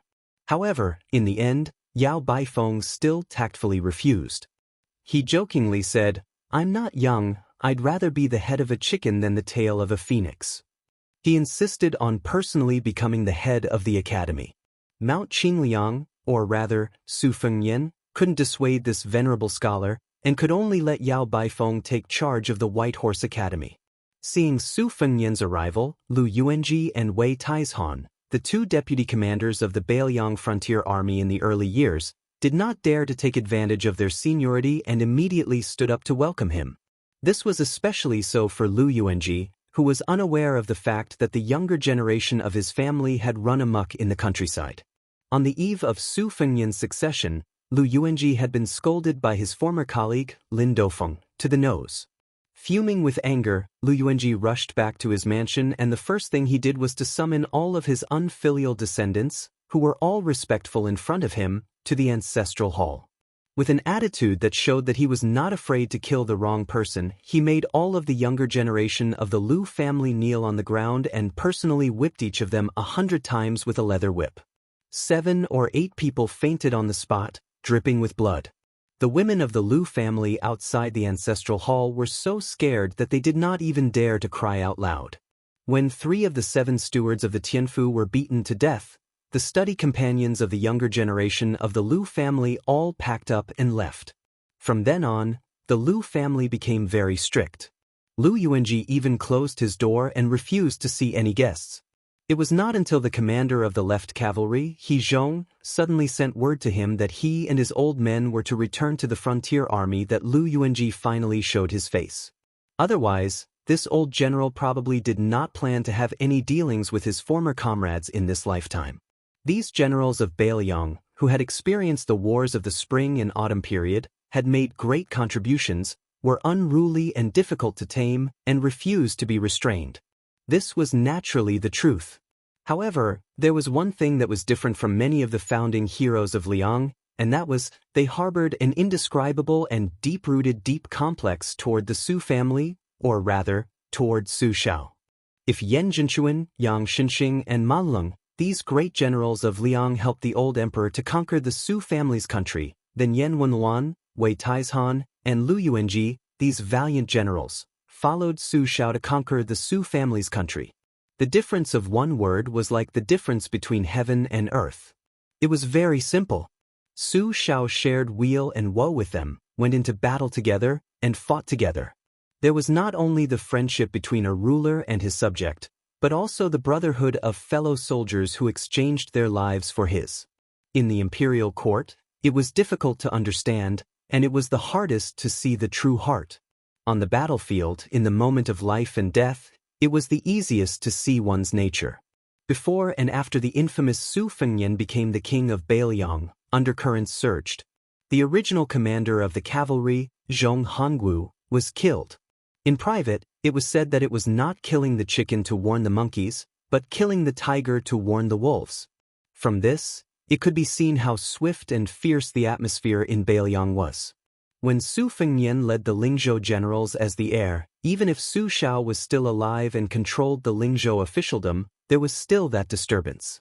After Su Fengnian greeted everyone, he saw the old soldier of the Lotus Seed camp, Lin Dofeng, and suddenly realized that the Su family's first-generation warblade must have been this one-armed old man's treasure. He remembered that in the early years, Su Xiao had mentioned it many times, saying that if there was still a first-generation Su Dao in the world today, it would most likely be the one that he personally gave to Lin Dofeng as a token of the marriage between the two families. However, later on, Lin Dofeng did not have any children. After this first-generation general of the Lotus Seed camp became disheartened, he also disappeared without a trace in Beiliang, so the marriage could only be cancelled. The current general of the White Feather Light Cavalry, Yuan Nanting, was from the Lotus Seed camp. That time, when 600 old soldiers came to the capital to send His Royal Highness off, Lin Dofeng, Yuan Nanting, and the current commander of the Right Cavalry, Jean Partridge Zhou Kong, had both appeared. Dai Yuanjie brought over 2 chairs for Su Fengnian and Song Yu. After Su Fengnian took the chairs, he did not rightfully occupy Yao Baifeng's seat in the middle. He just casually placed them next to Lin Dofeng and sat down. As for the head housekeeper of Mount Qingliang, Song Yu, he simply did not take the chairs. He smiled and shook his head in refusal, holding his breath and standing in the distance with rapt attention. Yao Baifeng took all of this in. He smiled slightly, and then his expression turned serious. He went straight to the point and asked, "Your Highness, may I ask if Mount Qingliang has interfered with the incident in Guangling Road's spring snow building?" The sun of early autumn was warm and gentle, but after Yao Baifeng threw out this question, even Lin Dofeng, Wei Taizhan, and the other old generals felt their hearts palpitate. Their originally leisurely sitting postures instantly became stiff and tense. Su Fengnian's expression was as usual. He gently shook his head and smiled. "I would like to have some connections, but unfortunately I don't." Yao Baifeng stared at the young vassal king's slightly long and narrow eyes, speechless for a long time. It seemed that he did not catch the clues that he had expected. The old man sighed and said to himself, "The signs of a chaotic world. After only a short 20 years of peace, how did it degenerate into such a situation?" Su Fengnian's expression was still tranquil. He asked with a slight smile, "Does Mr. Yao think that other than the Mang border where the smoke of war is rising everywhere, even the Central Plains is in turmoil and chaos?" Yao Baifeng was stunned, and then he smiled bitterly. "Your Highness, there is no need to be so sarcastic. This old man asks himself and has never felt that for the stability of the Central Plains, the Beiliang soldiers should die at the border." Chapter 1823. Su Fengnian pondered for a moment, then slowly said, "Today's chaos in the Central Plains is hard for the imperial court to absolve itself from the blame. Li Yang removing the feudal vassals and suppressing the power of the local generals are 2 things in the right direction, but the specific methods used are too cruel. For example, Yan Zhenchuan and Yang Shenxing, these old men who hold military power, are undoubtedly loyal to the Zhao clan. And that Zhao Ying, the Duke of Huainan, actually didn't need to die on the battlefield at all. On the contrary, these people are the source of Li Yang's vitality. Letting them die of old age and illness, although sloppy, is far better than using a deliberate Guangling war to cleanly seize power from the dead. Also, the civil and military officials of Li Yang are not fools. If my father's evil title is still within the acceptable range, then the old Grand Secretary Zhang Julu's failing in his old age is especially bitterly disappointed. The current Son of Heaven can't be called a fatuous ruler, he should be called a ruler of resurgence. All kinds of measures, such as building a new pavilion, making an exception to promote Yan Zhenchuan, and so on, can be considered to have greatly comforted the civil and military officials of the imperial court. Unfortunately, there are some things that as a subject, Zhang Julu can do well, but as a ruler, Zhao Zhuan may not be able to do well. At the very least, he doesn't have enough time. Su Fengnian calmly said, "Now the chaos in the Central Plains, where is the chaos? It's just the chaos in the people's hearts. Zhao Ying, the Duke of Huainan, died with a grudge, Zhao Sui, the Duke of Jiaodong, retreated gloomily, the King of Jing and Zhao Sun trembling with fear, took Mei Tai and city. The Duke of Guangling, Zhao Yi, tarnished his own reputation to seek hereditary succession. Then the Duke of Yanqi, Zhao Bing, marching north is also within reason. The military generals of Liang, not to mention those old men like Yan Yang, among the younger generation, Lu Shengxiang, Kainan, Tang Taizhuang, and so on, I believe these people also have some indescribable hidden pain. If Zhang Julu hadn't died, even if he had already left the imperial court and retreated far away from Jianghu, or even if he didn't end up losing his reputation, the Central Plains definitely wouldn't be in chaos today. Yao Baifeng's face was filled with pain as he said with a trembling voice, "No matter what, the people are innocent." Wei Taizhan shook his head slightly while Lu Yuanji rolled his eyes. These Bailiang veterans who had survived piles of corpses all snorted disdainfully at this scholarly attitude.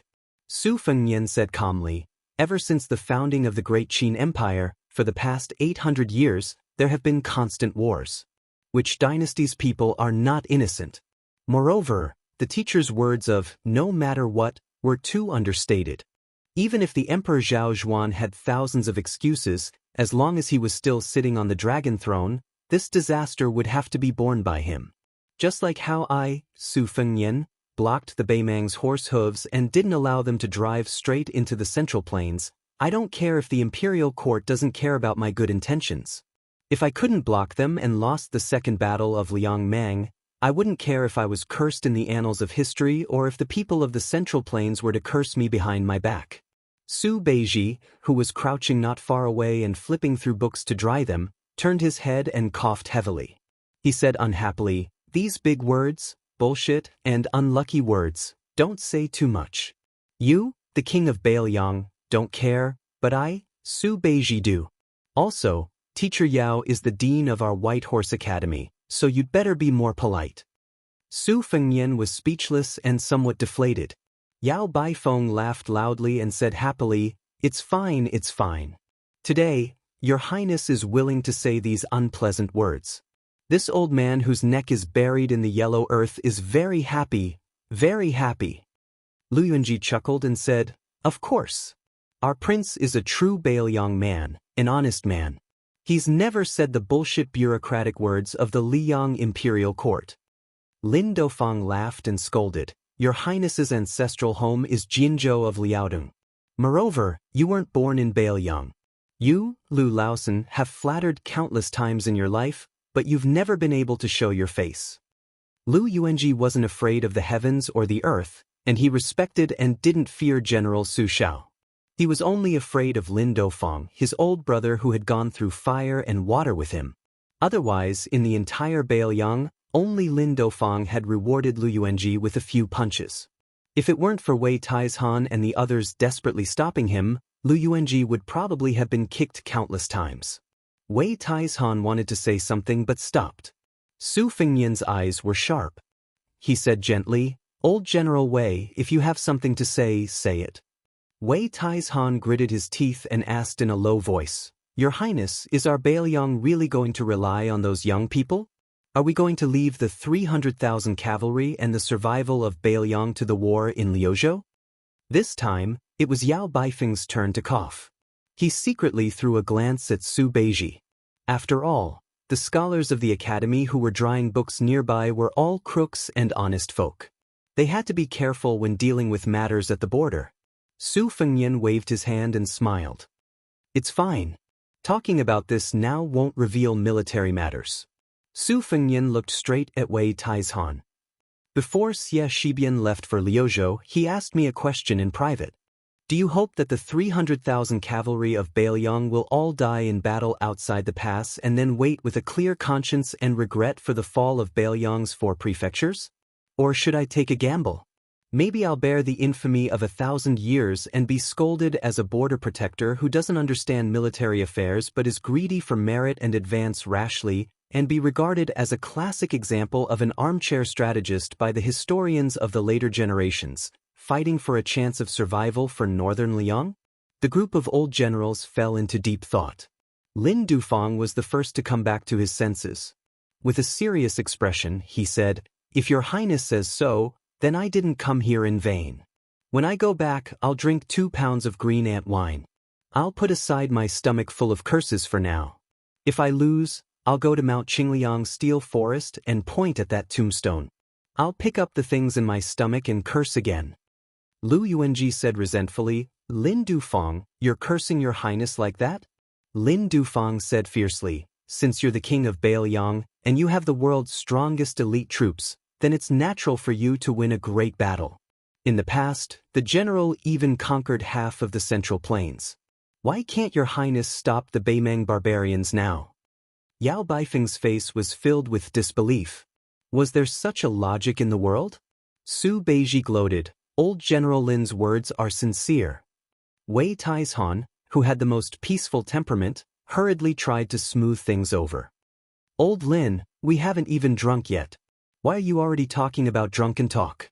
Your highness, don't lower yourself to the same level as this stubborn bull. Old Lin has a sharp tongue but a soft heart.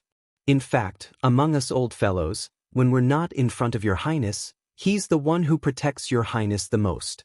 Lin Dufang, who was exposed, glared at Wei Taizhan. Su Fengnian narrowed his eyes and smiled sincerely. He joked, Old General Wei, I know. After all, old General Lin almost became my father-in-law. It would be strange if he doesn't side with me. Lu Yunji said, Your highness is so handsome. Look at old Lin's ugly appearance.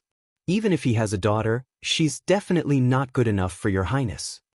Lin Dofang, who had long been accustomed to punching and kicking Lu Yuanji in his military life, almost wanted to kick Lu Laosen, who had nothing good to say. However, the young lord and Yao Baifeng were present, so he managed to hold himself back. Su Fengnian suddenly said softly, Mr. Yao, I have a suggestion. Can the White Horse Academy arrange for some scholars to go to the private schools in the villages outside Liangzhou City regularly to give lectures to the poor children? The content of the lectures doesn't need to be too detailed. First, it won't delay the scholars' studies in the academy. Second, the children won't understand the profound content. Because I hope that the future scholars in Bailiang can understand the local customs of the Central Plains as early as possible. I hope that they will know that there are many strange things in the world outside their hometown of Bailiang.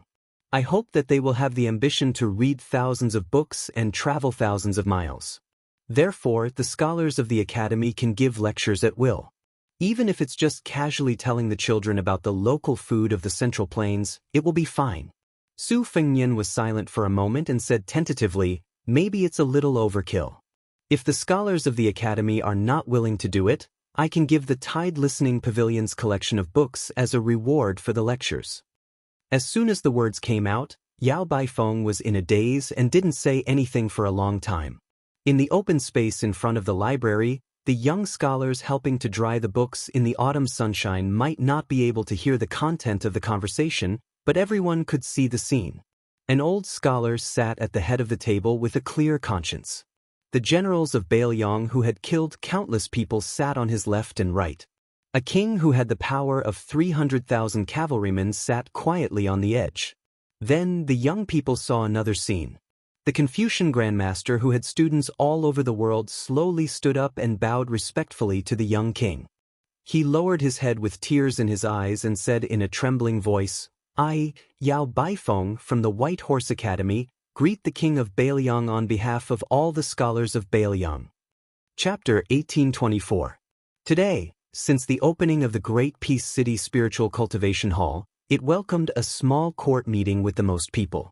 Head of the Secretariat Qi Yanglong, Assistant Minister of the Secretariat Zhao Yuling, Assistant Minister of the Secretariat Huan Wen, Assistant Minister of the Minxia Province Huan Wen, Assistant Minister of the Left Scattered Cavalry Chen Wang, Minister of the Ministry of Personnel Yin Mao Chun, Minister of the Ministry of War and General of the Southern Expedition Wu Zhongshuan, Grand Secretary of the Hall of Wing Wenshoren, Grand Secretary of the Cavern Pavilion Yen Jieshi, Commandery, Prince of Changshan Zhao Yang, Duke of Yen Country Gao Shizhi, Marquis of Huaiyang Song Downing, Assistant Minister of the Ministry of War Tang Taizuang, Assistant Minister of the Ministry of Rights Jean Lanting, and so on.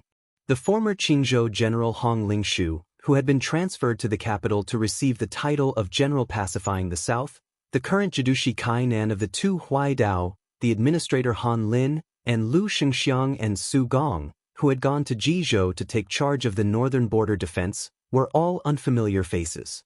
They were all gathered in one place, the civil and military resplendent. After leaving court, the young emperor of Liang, Zhao Zhuan, changed into a set of casual clothing from the Jiangnan Weaving Bureau. Although it was not as glorious and majestic as the court and auspicious clothing, it had the unique charm of Jiangnan. The central plains were plunged into chaos. The hundreds of thousands of elites that had left Nanjiang were like a hot knife through butter. They passed through 4 provinces, sweeping everything before them, and crossed the Guangling River almost without any resistance. In the capital of the Old West Chu, they faced off against the Liang Imperial Court north and south. The spring snow building incident caused the careful planning of the court in Guangling Dao to go down the drain. Not only were the 2 civil and military leaders of Guangling Dao prisoners, more importantly, a large group of Liang generals and officials who surrendered to the Jiangshi of West Chu were all controlled. This caused Zhao Zhuan to almost completely take over Guangling Dao without any bloodshed. The good situation that Wu Zhongshuan, Lu Xianxiang, and Yan Zhenchuan had worked so hard to build up became a wedding dress for someone else. Guangling Dao was once again corrupted.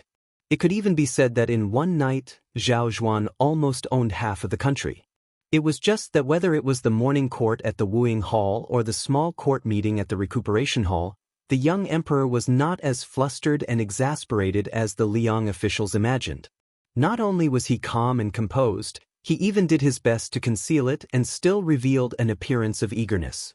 It was clear that this young literati emperor still had the valiant blood of the previous Zhao rulers flowing in his bones.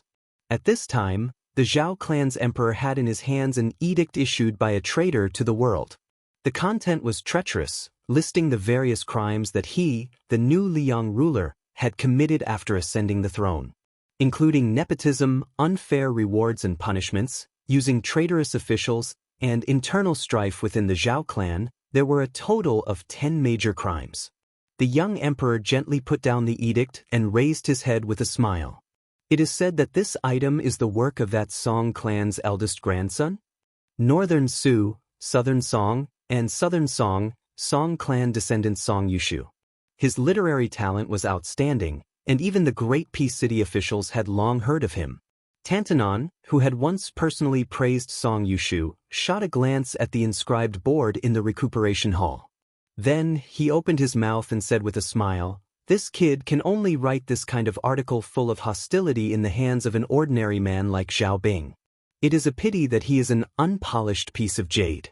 If he had taken up a post in the Liang Imperial Academy or one of the newly established 6 pavilions, he would definitely be able to write an article that would be immortalized for generations to come. Not only would he be able to help the people, but he would also be able to secure a place in the literary world. The young emperor nodded. "It is a bit of a pity.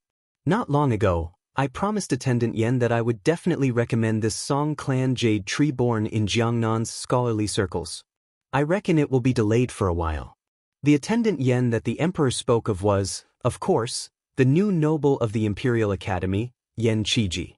Currently, the Imperial Academy had recently built 6 new offices in the 6 departments of the Xianxia province. Servants of all ages were assigned to different classes to prevent the most noble officials of Liang, who were regarded as the prime minister, from becoming a chatterbox. Yen Qiji was temporarily in charge of the affairs of the 6 departments.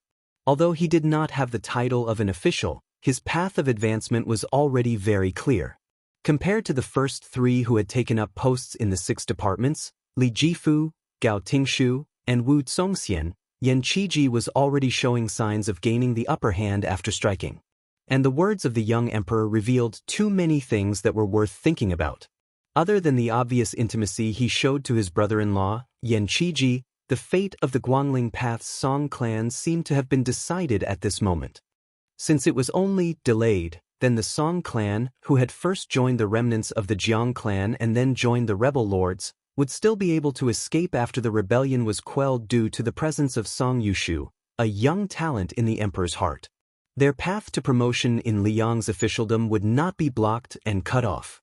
It was believed that after today's small court meeting, the Song clan thousands of miles away would be able to quickly hear of the thunderstorm from the palace and would most likely be relieved of a heavy burden. The young emperor looked at the assistant minister of the Ministry of War, Tang Taishuang, who was seated at the back and asked gently, "Tang Taishuang, when will the Pillar State leave Liaodong and enter the capital? Does the Ministry of War have any definite news?" Tang Taishuang was somewhat anxious and answered carefully, "I only know that the Pillar State has replied to the Ministry of War that the two Liao borders are urgent. Beimang's Eastern Front Commander-in-Chief, Wang Sui, has been making a lot of movements recently and seems to have the intention of mobilizing troops. The Pillar State must make proper arrangements before leaving." The young emperor made a sound of agreement and comforted him. "Order Gao Tingshu of the Ministry of War to draft a document and inform the Pillar State that there is no need to rush to the south. The two Liao borders have always been the most important matter in our dynasty. We must not lose the big picture for the small." Tang Taishuang accepted the order in a deep voice, but his heart became heavier. The more amiable His Majesty was, the less confident he, the assistant minister of the Ministry of War who had the word party-oriented plastered on his forehead, felt. There was a saying in the great peace city officialdom called, "After Gu Jiantang, the Ministry of War had no luck." This was referring to the important people in charge of the Ministry of War after Gu Jiantang. Almost none of them had a smooth career. Minister Liu Baijie was first transferred to Guangling and then became a captive of the King of Yen in the Spring Snow Building. Assistant Minister Su Gong was first sent to Liaodong. In name, he was helping the emperor patrol the northern pass, but in reality he was excluded from the officialdom of the capital, especially the center of the court. Lu Xianxia had led the southern expedition as an assistant minister, but from start to finish he had very little military service. If it were not for the fact that he sent troops without permission later on, he probably would have become the laughingstock of the world. As for Chen Jibao, between the two ministers Gu Jiantang and Liu Baijie, he had been granted the title of King of Western Shu. Originally, he had been favored greatly. In the end, he had mysteriously rebelled with Zhao Bing of the southern border. In the end, it was not a good ending. It was not easy to live in the capital, and it was not easy to be an official in the capital. Tang Taishuang glanced casually at Kai Nan, who was standing slightly in front of him. All sorts of feelings welled up in his heart. Last time, Wei Dong, Dong Gong, Huang Gong, and the other old subordinates of General Gu had come to the capital and parted on bad terms. This time, Kai Nan had no intention of visiting Tang Taishuang. She stayed at the Lianhui Road station in the capital and lived in seclusion. The young emperor turned his head and smiled at the Minister of Rights, Sima Puhua. In the third year of Xiangfu, the Ministry of Rights had been raised to the same level as the two ministries of civil service and military affairs. It was higher than the three ministries of civil service, and labor. Sima Puhua naturally enjoyed many of the benefits of Liu Daolin and Yuan Guo, the two former ministers. It was not without reason that the current emperor was viewed as a literati emperor by the Central Plains.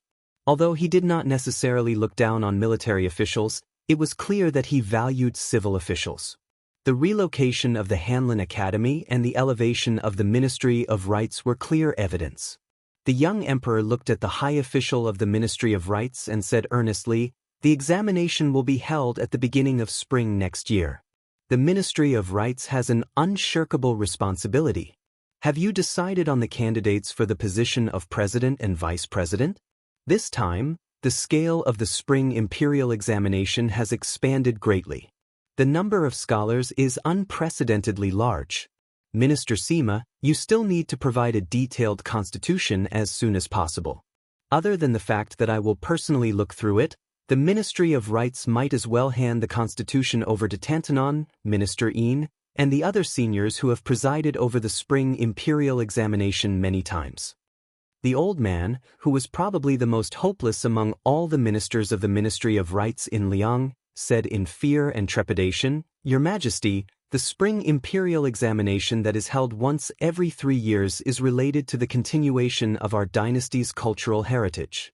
Although I have been in the Ministry of Rights for many years, I have never had the experience of presiding over the spring imperial examination.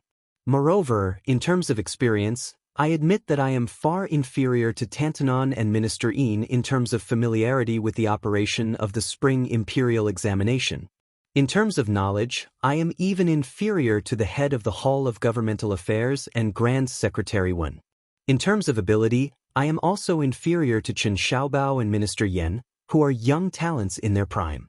Your Majesty, I do not know how to choose the President and Vice President together with my colleagues in the Ministry of Rights. It is not that Li Yang is a talented person, but it is just like hanging a large bead curtain at the door of a small house. It is a dazzling lineup that is truly too much for the eyes to take in. I do not know how to choose. Therefore, I dare to say that Your Majesty has personally selected the candidates for the spring imperial examination. Tantanon listened to the heartfelt words of the Minister of Rights behind him. He could not help but turn his head and look over, giving him a thumbs up. This flattery had flattered many people in an instant. Chapter 1825. In response to Tantanon's gesture, Sima Puhua smiled foolishly. His eyes were sincere and impeccable. The young emperor gathered his sleeves and smiled slightly. I will not add to the matter of the candidates for the spring examination. It will still be decided by the Ministry of Rights. If you have a headache, Minister Sima can communicate more with Tantanon when you return. However, in my opinion, apart from the fact that the chief examiner for the examination needs to be of virtue and prestige, we can make an exception for the specific candidates responsible for marking the examination papers. There is no need to pay attention to seniority. The Ministry of Rights, the Hanlin Academy, and the Imperial College can each choose a few young people to take up the posts.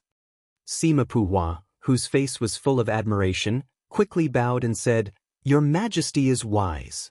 The young emperor turned his gaze and with great difficulty found Hong Lingshu, who seemed out of place in this small court.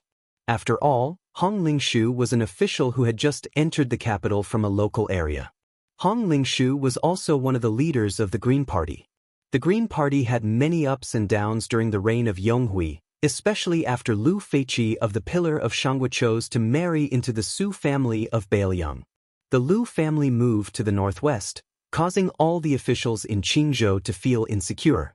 Fortunately, not long ago, old assistant minister, Wen Tai had been promoted from an external post to the Jinggan Dao administrator. Only then did the people calm down. However, this was Hong Lingshu's first time in the capital, and he was not accustomed to the crouching tigers and hidden dragons in the capital. The young emperor's voice grew softer and softer as he said slowly, "Has General Hong's residence in Tian City been renovated?" Hong Lingshu, who had originally thought that he was just accompanying the crown prince in his studies, was overwhelmed by the favor. "Your Majesty, the residence that the Ministry of War and the Ministry of Revenue helped to arrange is excellent. I did not need to make any changes at all. The family members who came with me were full of praise. Your Majesty's kindness is vast and mighty. I am moved to tears." The young emperor smiled. Assistant Minister Tang put in a lot of thought into this matter. If you want to thank someone, thank him. Hearing this, Hong Lingshu immediately cupped his fists in thanks to Tang Taizuang beside him. The latter only cupped his fists in return and did not speak politely. The former was relatively simple and fast, but there was a big bottleneck between the assistant minister and assistant minister. The latter emphasized being down-to-earth and slow, but as long as one became one of the 3 generals of Pingzhen, his future would be assured. As long as he could hold on, he would be able to take advantage of the situation and move up step by step. On the other hand, the assistant minister of the Ministry of War still had to go to the local area to take up the position of deputy judushi. In the end, they would have to fight for the position of Minister of War based on their own abilities. Both methods had their advantages and disadvantages. However, for Hong Lingshu to be directly promoted from a general of a province to a general of Pingzhen was not a very reasonable promotion. It was reasonable because the imperial court needed to use the Green Party in the hinterland of the Central Plains to pacify the people when thousands of scholars from the Central Plains were rushing to Bailiang. Wen Tai, who left the capital, and Hong Lingshu, who entered the capital, were like this. Although Hong Lingshu was a proper outsider, he was not optimistic about the prospects of the left assistant minister of the Ministry of War, Tang Taizuang. On the one hand, Wu Zhongshuan appeared out of nowhere. On the other hand, Tang Tieshuang's faction was too strong. Hong Lingshu's identity as the Green Party could sometimes help balance the imperial court. However, Assistant Minister Tang's identity as a general of the Gu Party meant that as long as the pillar of state Gu Jiantang was alive, Tang Taihuang would not be able to reach the top of the imperial court.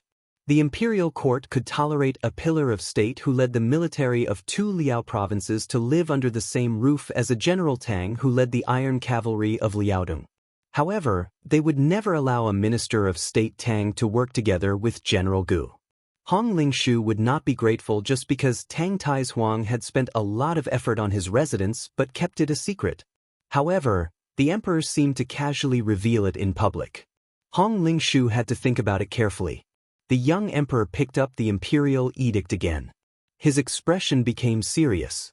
He sneered, "Zhao Bing is a vassal of the Zhao family, but he wants to be a traitor.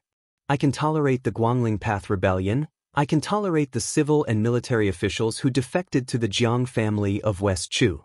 I can't tolerate the people of Guangling Path who were caught in the chaos of war. However, I can't tolerate Zhao Bing and Zhao Zhu." The monarch of Liang paused. "Wu Zhongshuan." The burly Wu Zhongshuan said in a low voice, "I'm here." The young emperor said expressionlessly, "Minister Wu, please explain the situation of Guangling Path to my beloved officials." Wu Zhongshuan said slowly, "Currently, the traitor Zhao Bing has a total of 110,000 troops stationed in the north of Guangling Path.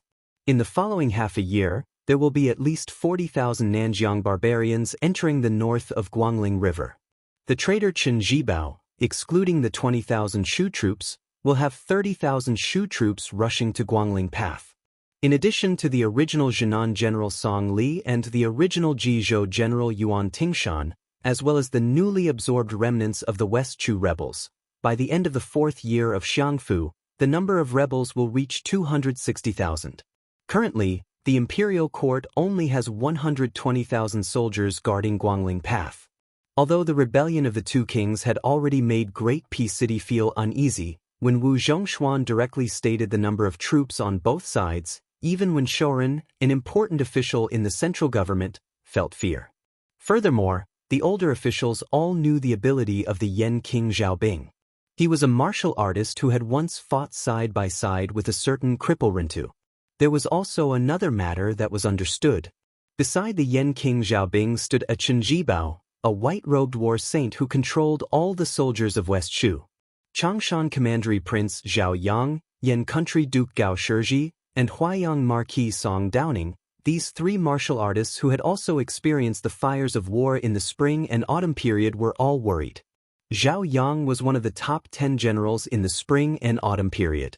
The more so, the more the old man understood the danger of Guangling Path. Qi Yanglong suddenly opened his mouth and said, "General Gu is leading an elite force south to quell the rebellion, but it is not necessary to immediately enter the battlefield. The imperial court is training soldiers at this time. At present, the heart of the army is not with the imperial court but with the rebel army. Fortunately, the hearts of the people are with the imperial court and not with Zhao Bing and Chen Zhibao." Back then, Su Zhao's situation was even better, but he still didn't rule by drawing a river. He was unwilling and unable to do so. Now, it's only 20 years later, not 200 years later.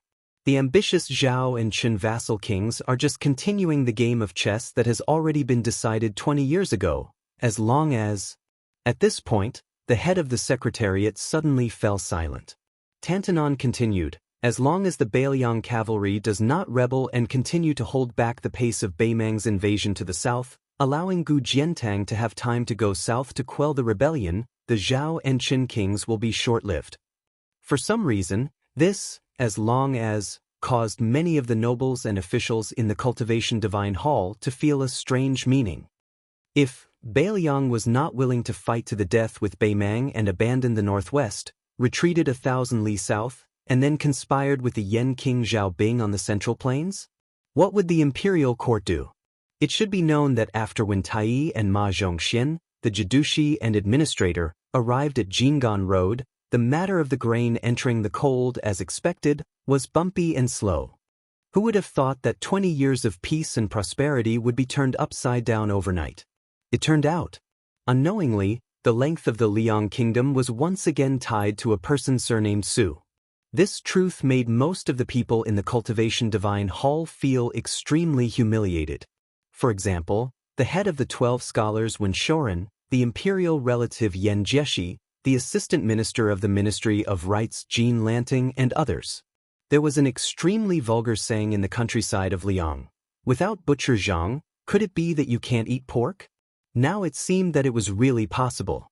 Without Butcher Su to help kill people, the official status may not be stable. Wenshoren, the Grand Secretary of the Wuing Palace, was pale.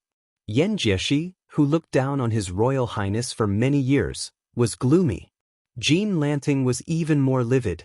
Kainan quietly lowered his head, his expression dark and unclear. Administrator Han Lin, whose relationship with Kainan had improved greatly after the battle with the Great Snow Dragon Cavalry, had a complicated expression. At this time, the young emperor smiled. The Su family has guarded the northwest for 2 generations. In the second year of Xiangfu, the Bailiang frontier army contributed greatly, so the imperial court should reward them. Lu Jinu, Wang Lingbao, and other Bailiang generals have died on the battlefield. I'm prepared to write a decree to confer titles to all Bailiang generals, including these 2. I also plan to give the king of Bailiang, Su Fengyan, the title of Pillar of the State. The Zhao family's emperor squinted his eyes and looked over. The entire hall was stunned. Chapter 1826. Thank you all for supporting me and my work in the snow during the year-end inventory. As soon as he heard that His Majesty was going to return the title of Pillar of State to the Su family, the Grand Secretary of the Wuing Palace, Wenshoren, immediately looked extremely embarrassed. This old and stubborn official, who had once become famous all over the world for carrying the coffin and remonstrating Su Shao to death, began to tremble all over. The leader of the clear stream in the officialdom, who had always given people the impression that he was still vigorous despite his age, finally looked somewhat like a candle in the wind. In the Liang dynasty, although the Zhang and Gu palaces were already like passing clouds, each had its own legacy. For example, when Wang Xiongui, the former Minister of Revenue, became Zhang Lu's successor, even though he was sent to the Guangling circuit, he still managed to win over a large group of civil officials from the spring of Yonghui around him. Tang Taizhuang, Dong Gong, Huang, and other military generals entered the capital from the border. The same was true for the Green Party. The Assistant Minister of Personnel, Wen Taiyi, and Hong Lingshu's promotions all belonged to the same origin. In fact, apart from these 3 parties, there was another party that was even more secretive and had even more complicated origins. It was the Anti-Su party headed by Wenshoren, with Jean Lanting, the Assistant Minister of Rites, as his hidden successor, and Gao Tingshu of the Ministry of War, as the backbone. These people came from all over the world, and had no friendship with their hometown or the same age. There was a great disparity in seniority, and their backgrounds were completely different. The former general of the north, Ma Lung, was also one of the backbone who did not show his face. These people might have different opinions on many military and state matters, but they always maintained a tacit understanding on one matter, and that was to do their best to suppress the reputation of the Bailiang Su family in the Liang imperial court and the Central Plains. Simply speaking, this group of people had a bone-deep obsession with how to squeeze out the Su family and father. When the old Grand Secretary Zhang Julu was still alive, he still had misgivings and did not dare to put his personal interests over his official duties. After the blue-eyed woman, who had once blocked out the sky and covered the sun in the Liang imperial court, passed away, and Tantanon broke off with her early on, this group of people seemed to be able to see the clouds and see the moon, and they became more and more unscrupulous in their actions. For example, this time, the matter of the imperial court setting 1,000,000 dan of grain to cool down before autumn, it was precisely because of the spread of these deeply rooted large trees in Great and City that they brought back a lot of solemn gossip to Jinggan Road, especially Qingzhou's Xiangfan, as well as all kinds of inside information that did not need to be said out loud. As a result, less than half of the grain had slowly made its way to Bailiang. As for when it would arrive at the granary in Lingzhou, The grain officials who had rested on the grain transport for 20 years naturally had all kinds of skilled excuses to deal with the imperial court's Ministry of Revenue. Moreover, the Ministry of Revenue only sent a few letters every few days that seemed to be strictly worded. How could they really investigate the officials for failing to do their duty? Who did not know that the Ministry of Revenue had always been seen as Zhang Lu's last defensive position? The officials who held real power in the Ministry of Revenue were almost all scholars who had emerged from the spring of Yonghui. Everyone saw themselves as the old Grand Secretary's disciples. When the former minister Wang Xiongui was in the capital, even though he was not very close to the famous Wenshoren, Wang Xiongui had always had a bad impression of the northwest border. In addition, his son Wang Yuling had formed a deep grudge with the new prince of Liang, Su Fengnian. This was a topic that everyone in the capital knew about. Most importantly, although the matter of the grain entering the capital and suddenly changing its route to the northwest had long been independent of the Ministry of Revenue, how could the Ministry of Revenue, which was nominally in charge of taxes, not really have anything to do with it? To be precise, the entire Ministry of Revenue's hands and feet were very clean on the surface, but many of the Ministry of Revenue's high-ranking officials were not necessarily clean. Once the transportation of the grain deviated from the familiar path of the officialdom, it would inevitably lead to the loss of countless vested interests. Once the transportation of the grain from the capital to the two Liao provinces was divided into 3 provinces and 1 bailiang, it would become a rule. This meant that the annual dividend of 1,000,000 shur of grain would go down the drain. Among the large group of meritorious families in city behind the high-ranking officials of the transportation of the grain were the Duke of Yan, Gao Shi, and the Marquis of Huaiyang, Song Downing. When the old Emperor of Liang first gave out titles to meritorious officials, according to Yuan Benxi's plan, it was roughly, the civil officials were given power and the military officers were given money. The Prince of Changshan, Zhao Yang, was also in this group. A large group of manors, such as Gao Shi and Song Downing, were able to get involved in the transportation of the gold rolling in. However, Gao Shi and Song Downing ate better and did not get a large share. In these years, they had intentionally or unintentionally instructed the people in charge of the transportation of the grain to keep a low profile. The gradual withdrawal of these 2 dukes and marquis also led to the rising arrogance of many other families. It was not an exaggeration to say that they were insatiably greedy. The reason why Zhang Julu's reorganization of the transportation of the grain and the officials was difficult was because these 2 matters had almost offended both high and low levels of the Liang officialdom. Although there was not a strong backlash, it was not very effective. After all, there were no free people in the officialdom. After Zhang Julu was sent to prison, the entire imperial court was as silent as a cicada in winter. During this period of time, there was no doubt that the blue-eyed boy's best friend Huan Wen chose to stand on the sidelines and watch with folded arms, and there was also the fact that Zhang Julu allowed Zhang Lu to fall apart, but wasn't it also because of the selfishness of those Liang civil and military officials, who felt that they had no day to see the light of day? Who would think that dealing with the Su family in the northwest would be an easy and pleasant matter? Who would dare to rigidly apply the Liang officialdom's set of rules and regulations to the Bailiang frontier army? Who would have the guts to run to the Northwest Territory and ask the Su family's officials for kickbacks? Who would not be afraid that those Bailiang barbarians' heads would be chopped off? Therefore, one could well imagine the Ministry of Revenue's real attitude toward the matter of the grain going cold. Naturally, they would drag it out as long as they could, slow it down as long as they could. In fact, this strategy happened to coincide with the opinion that when Tai raised to His Majesty the Emperor's face during the small court assembly. Suddenly, the young emperor smiled and asked, "Kainan Han Lin, the territory you 2 are in is closest to the Bailiang Road. What do you think of the second battle of Liang Mang?"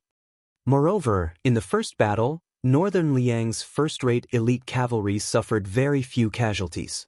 Putting aside the fact that the Great Snow Dragon cavalry remained intact, those 2 heavy cavalry units that had always been kept secret from the outside were also accumulating strength and waiting to set out. Moreover, He Zhonghu and Zhou Kang's left and right cavalry did not participate in the first battle at all. On the other hand, in northern Mang, Yang Yuanzhan's entire army was wiped out at Gourd Mouth in Yuzhou. At that time, Lu Kuei's direct troops in Liuzhou on the Western Front also suffered rather heavy casualties, with nearly 10,000 Shang cavalry completely wiped out. Now, the second great battle has yet to officially begin. In the Battle of the Dragon Eye Plains, putting aside the fact that Northern Mang's elite cavalry was almost completely wiped out, Hong Jingyan's Ruren cavalry scattered, and Dong Zhuo's private cavalry also suffered serious injuries. This is definitely an enormous hidden danger that Northern Mang still has a great advantage in terms of military strength on the surface. I believe that both sides in Liang and Mang will have a new set of considerations on this matter. The young emperor sighed softly, as expected of the Bailiang cavalry, the best in the world. The Bailiang cavalry, the best in the world. This phrase was not unfamiliar to the Central Plains but might not be recognized. Perhaps today was the first time it had been publicly spoken by someone in the officialdom of Liang, and it was from the mouth of the Zhao Emperor. The administrator of the Two Rivers, Han Lin, was more refined than when he was in the capital. His skin was darker, and his aura had become steadier and more restrained. There was a rough and simple aura of the border around him. Compared to Wen Shoren and Jean Lanting, who had been in the court for a long time, there was an indescribable feeling of distance between the two. Han Lin was one of the dozen or so administrators who had left Great Peace City to take up the post of a major official of a border. He was the one who had been promoted in name and in reality. The court had placed high hopes on him, and he had not been demoted from an important place. Li Yang favored this former assistant minister of the Ministry of Justice. The emperor of the Zhao family looked at this administrator who would send secret letters to the capital every 10 days through the hands of spies. His gaze was gentle. Han Lin, you've worked hard this year. Han Lin bowed and said fearfully, I have betrayed your grace. The young emperor smiled. You have already done very well. If it weren't for Kai Nan, I'm afraid you would be the first administrator of Liang to die on the battlefield, and I would have lost an arm. Han Lin, in the future, you must not act so rashly. The loyalty of a civil official to the country is never on the battlefield. I have never doubted your loyalty. Otherwise, I would not have let you be the administrator of the border.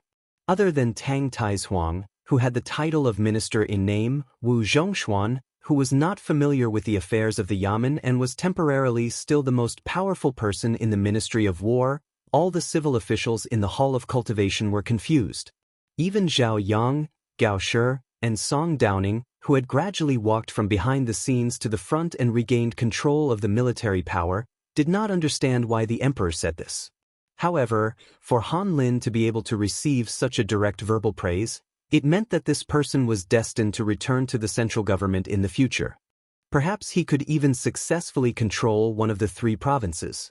This was indeed something that no one had expected. After all, Han Lin was a student of Zhang Lu in his early years. However, compared to Zhao Yuling and Yin Maochun, he seemed to be lacking in ability. Compared to Yuangue, he was also inferior in terms of knowledge. Even compared to Wang Xiongui, he had many disadvantages. Perhaps this was the so-called great talent matured late. There were many examples of people in the officialdom who were proud of their achievements one day, but would be punished the next day. On the contrary, Han Lin, who was calm and steady, had more potential. After a seemingly casual discussion between the emperor and his subjects, the young emperor once again brought up the matter of awarding the young king Su Fengnian as the most outstanding military official of the Great Pillar State. This time, the hall was still silent. However, compared to the previous surging undercurrent, the eyes of many of the officials clearly showed a hint of resignation. The young emperor's fingers lightly stroked the imperial edict on his knee. The Ministry of Revenue will draft a constitution and send it to the Hall of Cultivation. If there is some local resistance, the Ministry of Revenue can discuss with Assistant Minister Tang of the Ministry of War. In short, I guarantee that when the imperial edict reaches Bailiang, the grain will cool down before the imperial edict. Chapter 1827. At this point, the young emperor glanced at Gao Shizhi and Song Downing. The latter's heart trembled at the same time. When the emperor shifted his gaze, the two looked at each other and smiled bitterly. It was an unexpected calamity. The income of Duke Yan's mansion and Marquis Huayang's mansion had long been diluted to the point that it was negligible. Now, the ones who could truly be called the biggest rats in the country were none other than the 3 members of the Zhao family who had the same surname as the country. 2 of them were the elders of the Zhao family who had long been indifferent to the court. The last one was a new member of the imperial family who had recently entered the muddy waters. It was said that the former had tried to rope in the latter, and the latter had suddenly gained power with the help of a certain son-in-law during the auspicious year. Apparently, he had somewhat forgotten himself and his bones had become lighter by several jin. Once he heard that it was such a profitable business with no capital, he had thrown himself into it without hesitation. For half a year, the guaranteed bonus was 2.5 million taels of silver. In fact, Gao Shizhi and Song Downing had only received around 500,000 taels of silver at their peak. It should be known that the son-in-law of the county king was standing in the Hall of Immortal Cultivation at this moment, and his position was only behind Qi Yanglong and Huan Wen, alongside Zhao Yuling, Yin Maochun, and Wu Zhongshuan. But why did the emperor not look at that person, but instead reminded Yen and Song? It was very simple. The young man who had been imperceptibly tricked by his father-in-law was named Qin Wang. In the officialdom of Liang, he had always been respectfully called Qin Shaobao. He was an important official of the central government and close to the emperor. In terms of the degree of his confidant, perhaps even Yen Jieshi and Yen Qiji, the father and son of the emperor, could not compare to him. At this moment, Chen Wang, the left-scattered cavalry officer of Minxiao province, was expressionless. He held his breath in concentration, and no one could see anything strange. Jean Lanting narrowed his eyes and carefully sized up the back of Chen Wang who was standing in front of him. His eyes were dark and gloomy.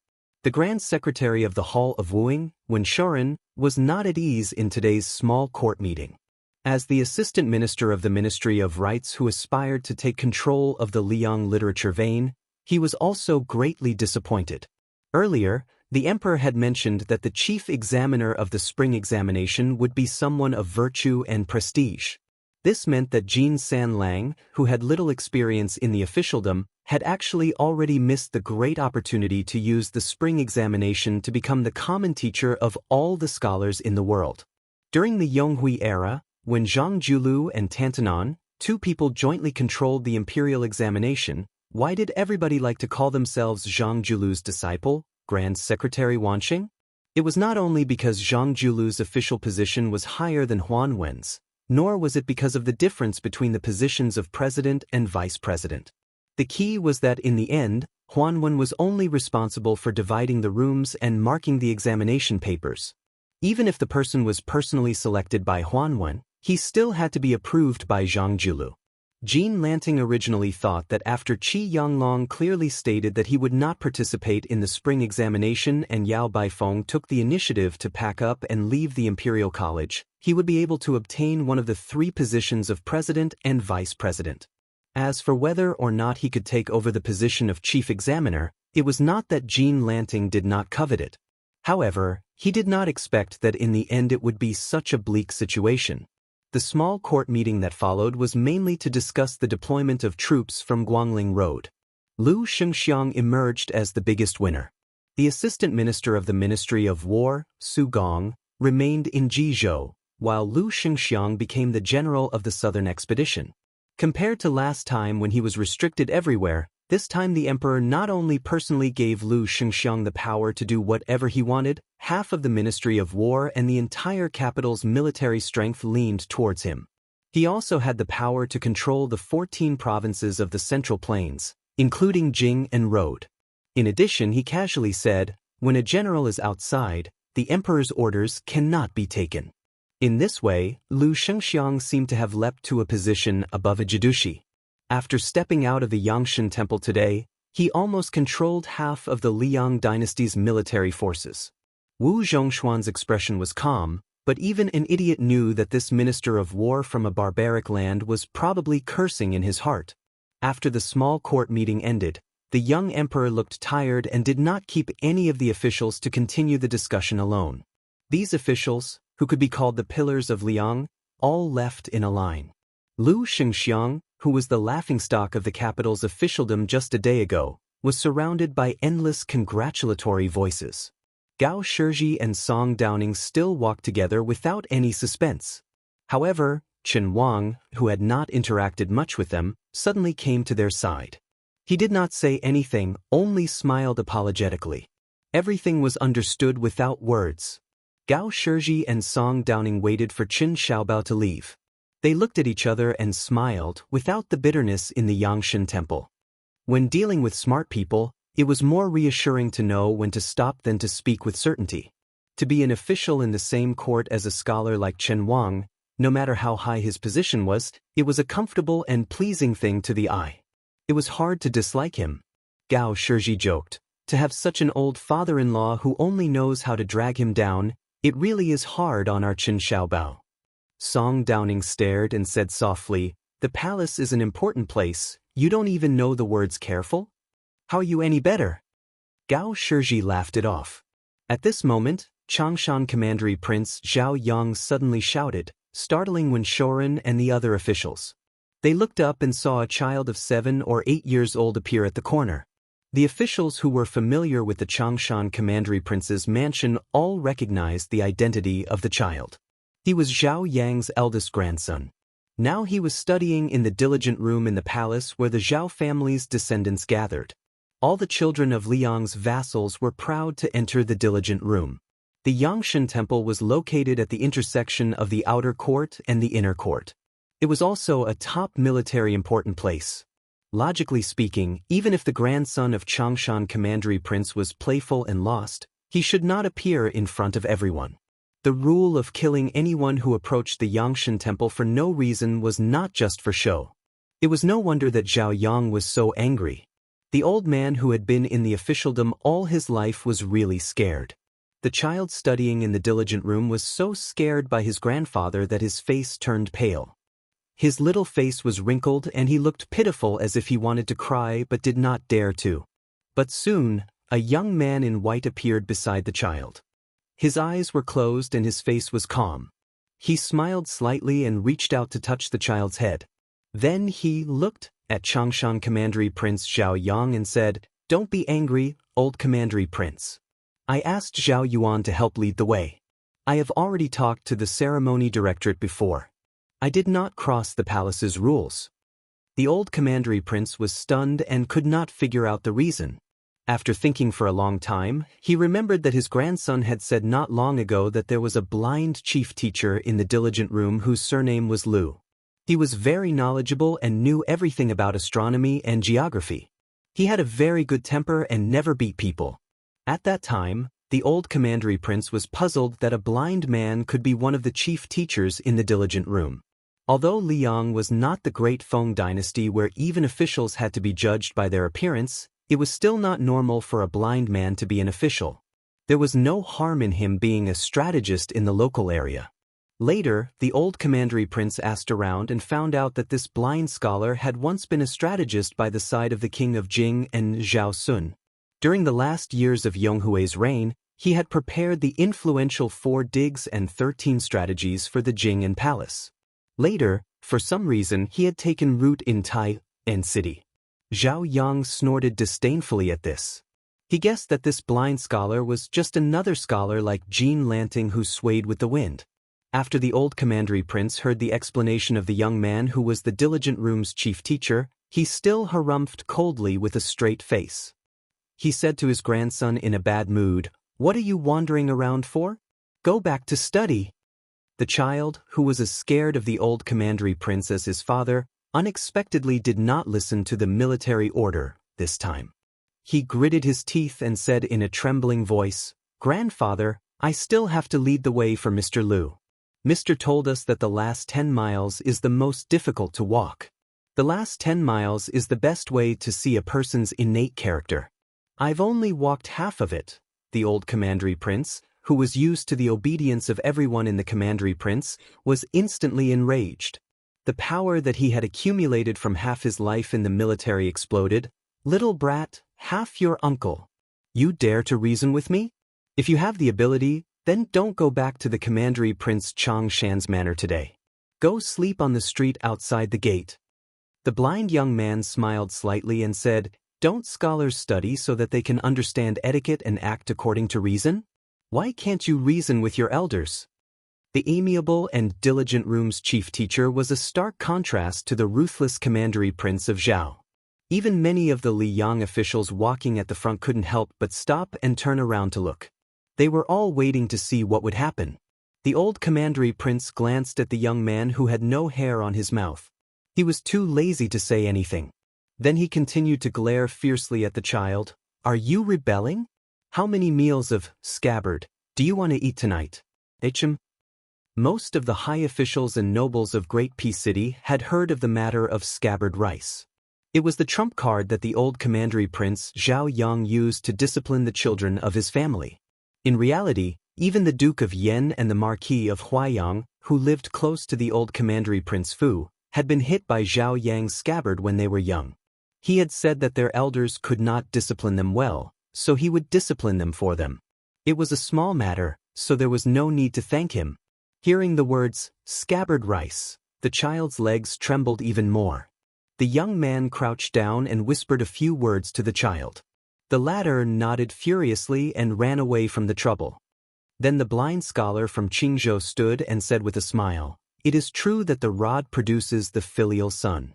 But if a family only has the rod and no poetry, they are fated to be foolishly filial. Even if they have the loyalty of a family, it is difficult to have the loyalty of a country. There is no benefit to the monarch and the country, and no favor to the people of the world. The old commandery prince smiled coldly and clicked his tongue. You can scare people with your principles. No wonder you are the chief teacher of the diligent room. It is a pity that this king is not interested in listening to your nonsense today. You are a rotten scholar who speaks of benevolence, righteousness, and morality. This king killed many in the spring and autumn war. Now that you are working in the diligent room, this king does not have the ability to make things difficult for you. You are lucky to be born 20 years later. Chapter 1828. The older generation of Yonghui officials all knew that this commandery prince Changshan was famous for his outspoken words. Even the teachers of Zhang Julu and Huan Wen had the misfortune to experience Zhao Yang's spittle. The young scholar still had a smile on his face and stopped arguing with commandery prince Changshan. Wu Zhongshuan, who was watching coldly from the side, smiled. He sympathized with this old commandery prince who had outstanding military achievements but was born at the wrong time. Jean Lanting hit her schadenfreude very well.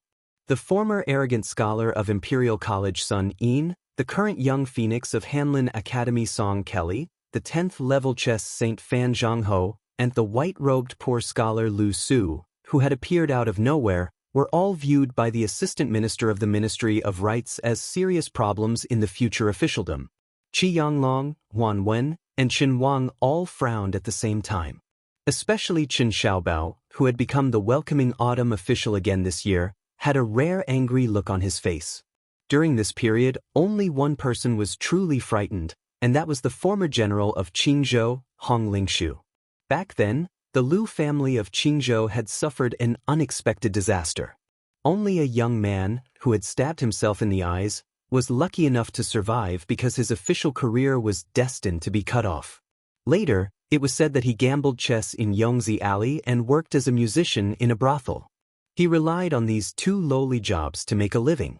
Later on, for some unknown reason, smoke rose from his grave and he became a clerk in the palace of the old king of Jing and Zhaoheng.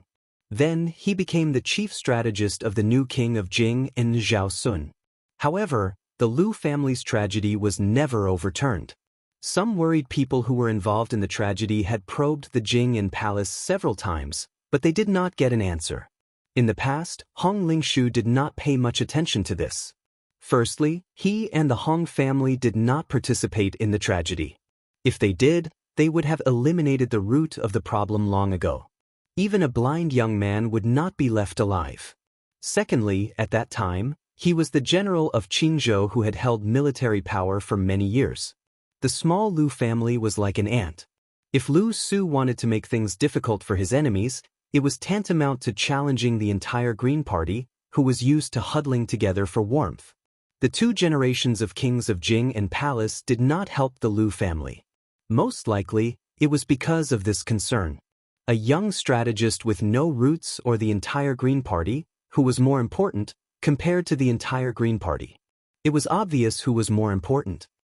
However, when Hong Lingshu saw the young blind man in this important place in the palace, especially when he said, "I have already communicated with the ceremony directorate and have not overstepped the restrictions of the palace," how could Hong Lingshu, who was now an official in the capital, not have wild and fanciful thoughts?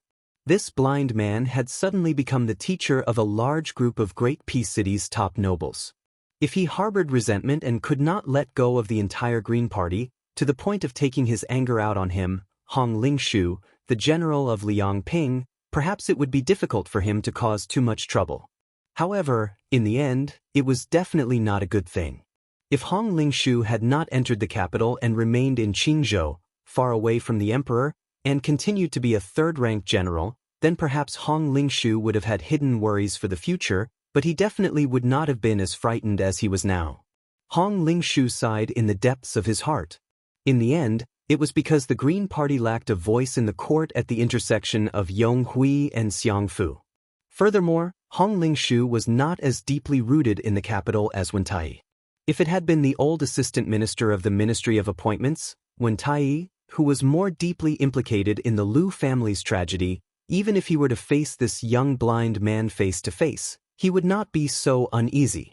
At this moment, Hong Lingshu greatly desired the title of Zheng, which was a level higher than his own title of Ping. The four great generals of Liang Zheng were Yang Xinxing, Yan Jinchuan, Ma Lulong, and Yang Jian. Among them, Yang Xinxing had already lost his title after the defeat at Guangling Road and was thrown to Bailiang Road as that comical deputy Jidushi. Yan Jinchuan had even died on the battlefield at Guangling Road. After his death, he received a high-standard title, which could be considered a blessing to his descendants. Ma Lulong, who was most trusted by the court, had also died of illness. After all, Yang Jian was old and would withdraw from the Liang army in at most 5 years. The three great generals of Zhengping were all officials with real power and were not empty titles. Therefore, when he retired, there was no such thing as standing in the latrine without taking a shit. Someone would immediately replace him.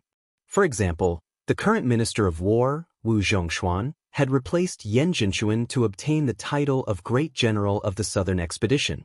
During Hong Lingshu's journey to the capital and Wen Tai's journey to the capital, after the death of Lu Feiqi, the leader of the Green Party's troika, the two became more and more like grasshoppers on the same rope.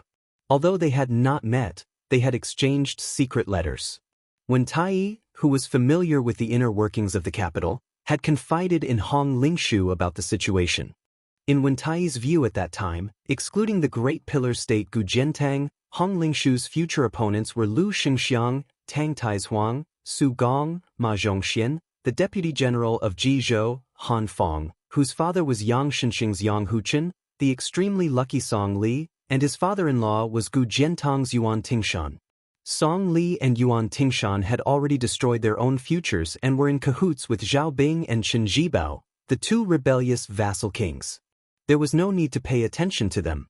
The left assistant minister of the Ministry of War, Tang Taizuang, was both a blessing and a curse. His success was because he cared about the country, and his failure was because he cared about the country. He seemed to be in the limelight in the Ministry of War, and even the minister Wu Zhongshuan had to avoid him. However, in Wen Tai's eyes, he was less of a threat than Su Gong. This general of Dragon Xiang, who was born in Gangnam-do, was not to be underestimated. As the representative of the Jiangnan scholars quickly elected after Liu Baijie lost power, no matter how bumpy his official career was, it would be difficult to stop his rise. As for Ma Zhongxian, who had both the support of his ancestors and the ability to lead, as long as he left the capital where his family was based, although Wen Tai did not say a word more in the secret letter, Hong Lingshu knew very well that the Jinggan Road where the Green Party was located would inevitably be a muddy area for this deputy Jidushi. They would not brazenly let him fall. In reality, the Green Party did not have the strength and boldness to do so. However, to slow down Ma Zhongxian's rise for 3 or 4 years was not difficult. As for the younger generation, Han Fang and Yang Huchen, Compared to Hong Lingshu, who had been a general of a province for close to 20 years and now had the title of Ping in her hands, they were at a clear disadvantage. As long as these two rising stars did not make great contributions and Hong Lingshu did not make any major mistakes, it was believed that Hong Lingshu would reach the top one step earlier than them. Wen Tai originally did not have high hopes for Lu Xianxia. In the end, Lu Xianxia, who was the commander of the southern expedition, only received the empty title of General of Piao Yi, similar to that of a civil official, the pillar of the country. In the capital's officialdom, he had become the biggest laughingstock.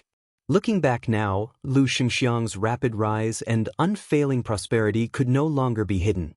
Hong Lingshu could secretly compete with Tang Taizuang and Su Gong, but she would definitely not try to arm wrestle with Lu Xianxia.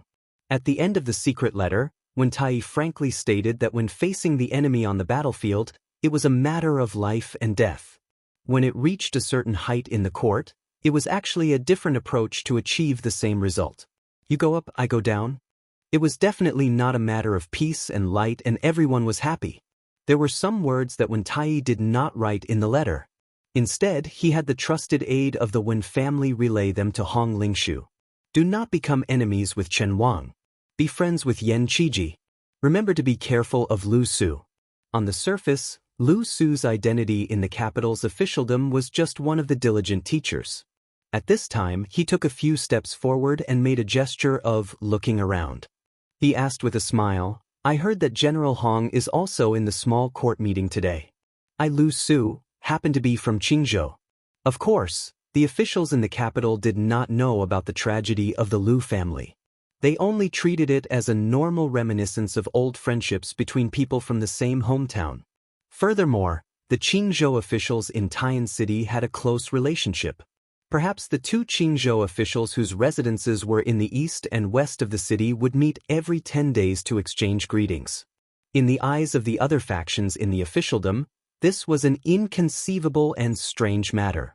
The guild halls in the capital of other provinces were usually deserted, but the 4 guild halls in Qing province were almost always full of guests. Regardless of their status, high-ranking officials, scholars, merchants, and rangers, all kinds of people, they were happy and contented. They never cared about the good or bad reputation of the officialdom and scholarly circles, and also never cared about being ridiculed for being a profit-seeking person. Therefore, when Lu Su publicly proposed to reminisce with Hong Lingshu, none of the officials in the capital found it strange. Only Hong Lingshu felt chills all over her body and her heart palpitate for no reason. Once this accidental meeting was spread to Qingzhou, would Wen Tai, the most suspicious old fox, really continue to diligently pave the way for him without sparing any effort? However, Lu Su's smile did not allow Hong Lingshu to shed all pretense of cordiality and reject the invitation. Hong Lingshu could only brace herself and walk side by side with Lu Su, gradually pulling away from the others. Hong Lingshu then discovered that there was a middle-aged eunuch standing not far behind them. The distance was just right. He could see Lu Su but could not hear their conversation. Judging from his clothes, the status of this eunuch in the palace was not low. The moment his gaze met with Hong Lingshu's, it was clearly because of Lu Su. The middle-aged eunuch smiled slightly at Hong Lingshu, revealing some goodwill. This made Hong Lingshu even more shocked. How many people in the court could be treated so cautiously by a eunuch dressed in a python robe? No wonder Wen Tai was so wary of Lu Su and did not hesitate to use a large number of connections in Qingzhou to secretly obstruct Ma Zhongxian's official career in exchange for Hong Lingshu keeping a close eye on Lu Su. Lu Su, who could not see anything in the world, walked slowly. He stepped lightly on the stone path. Every time he touched the edge of the path, he would immediately adjust his direction to ensure that the path ahead was unobstructed. Seeing this scene, Hong Lingshu felt all sorts of emotions. For such a young blind man to be able to achieve what he had today, was it due to luck? Lu Su did not speak, and Hong Lingshu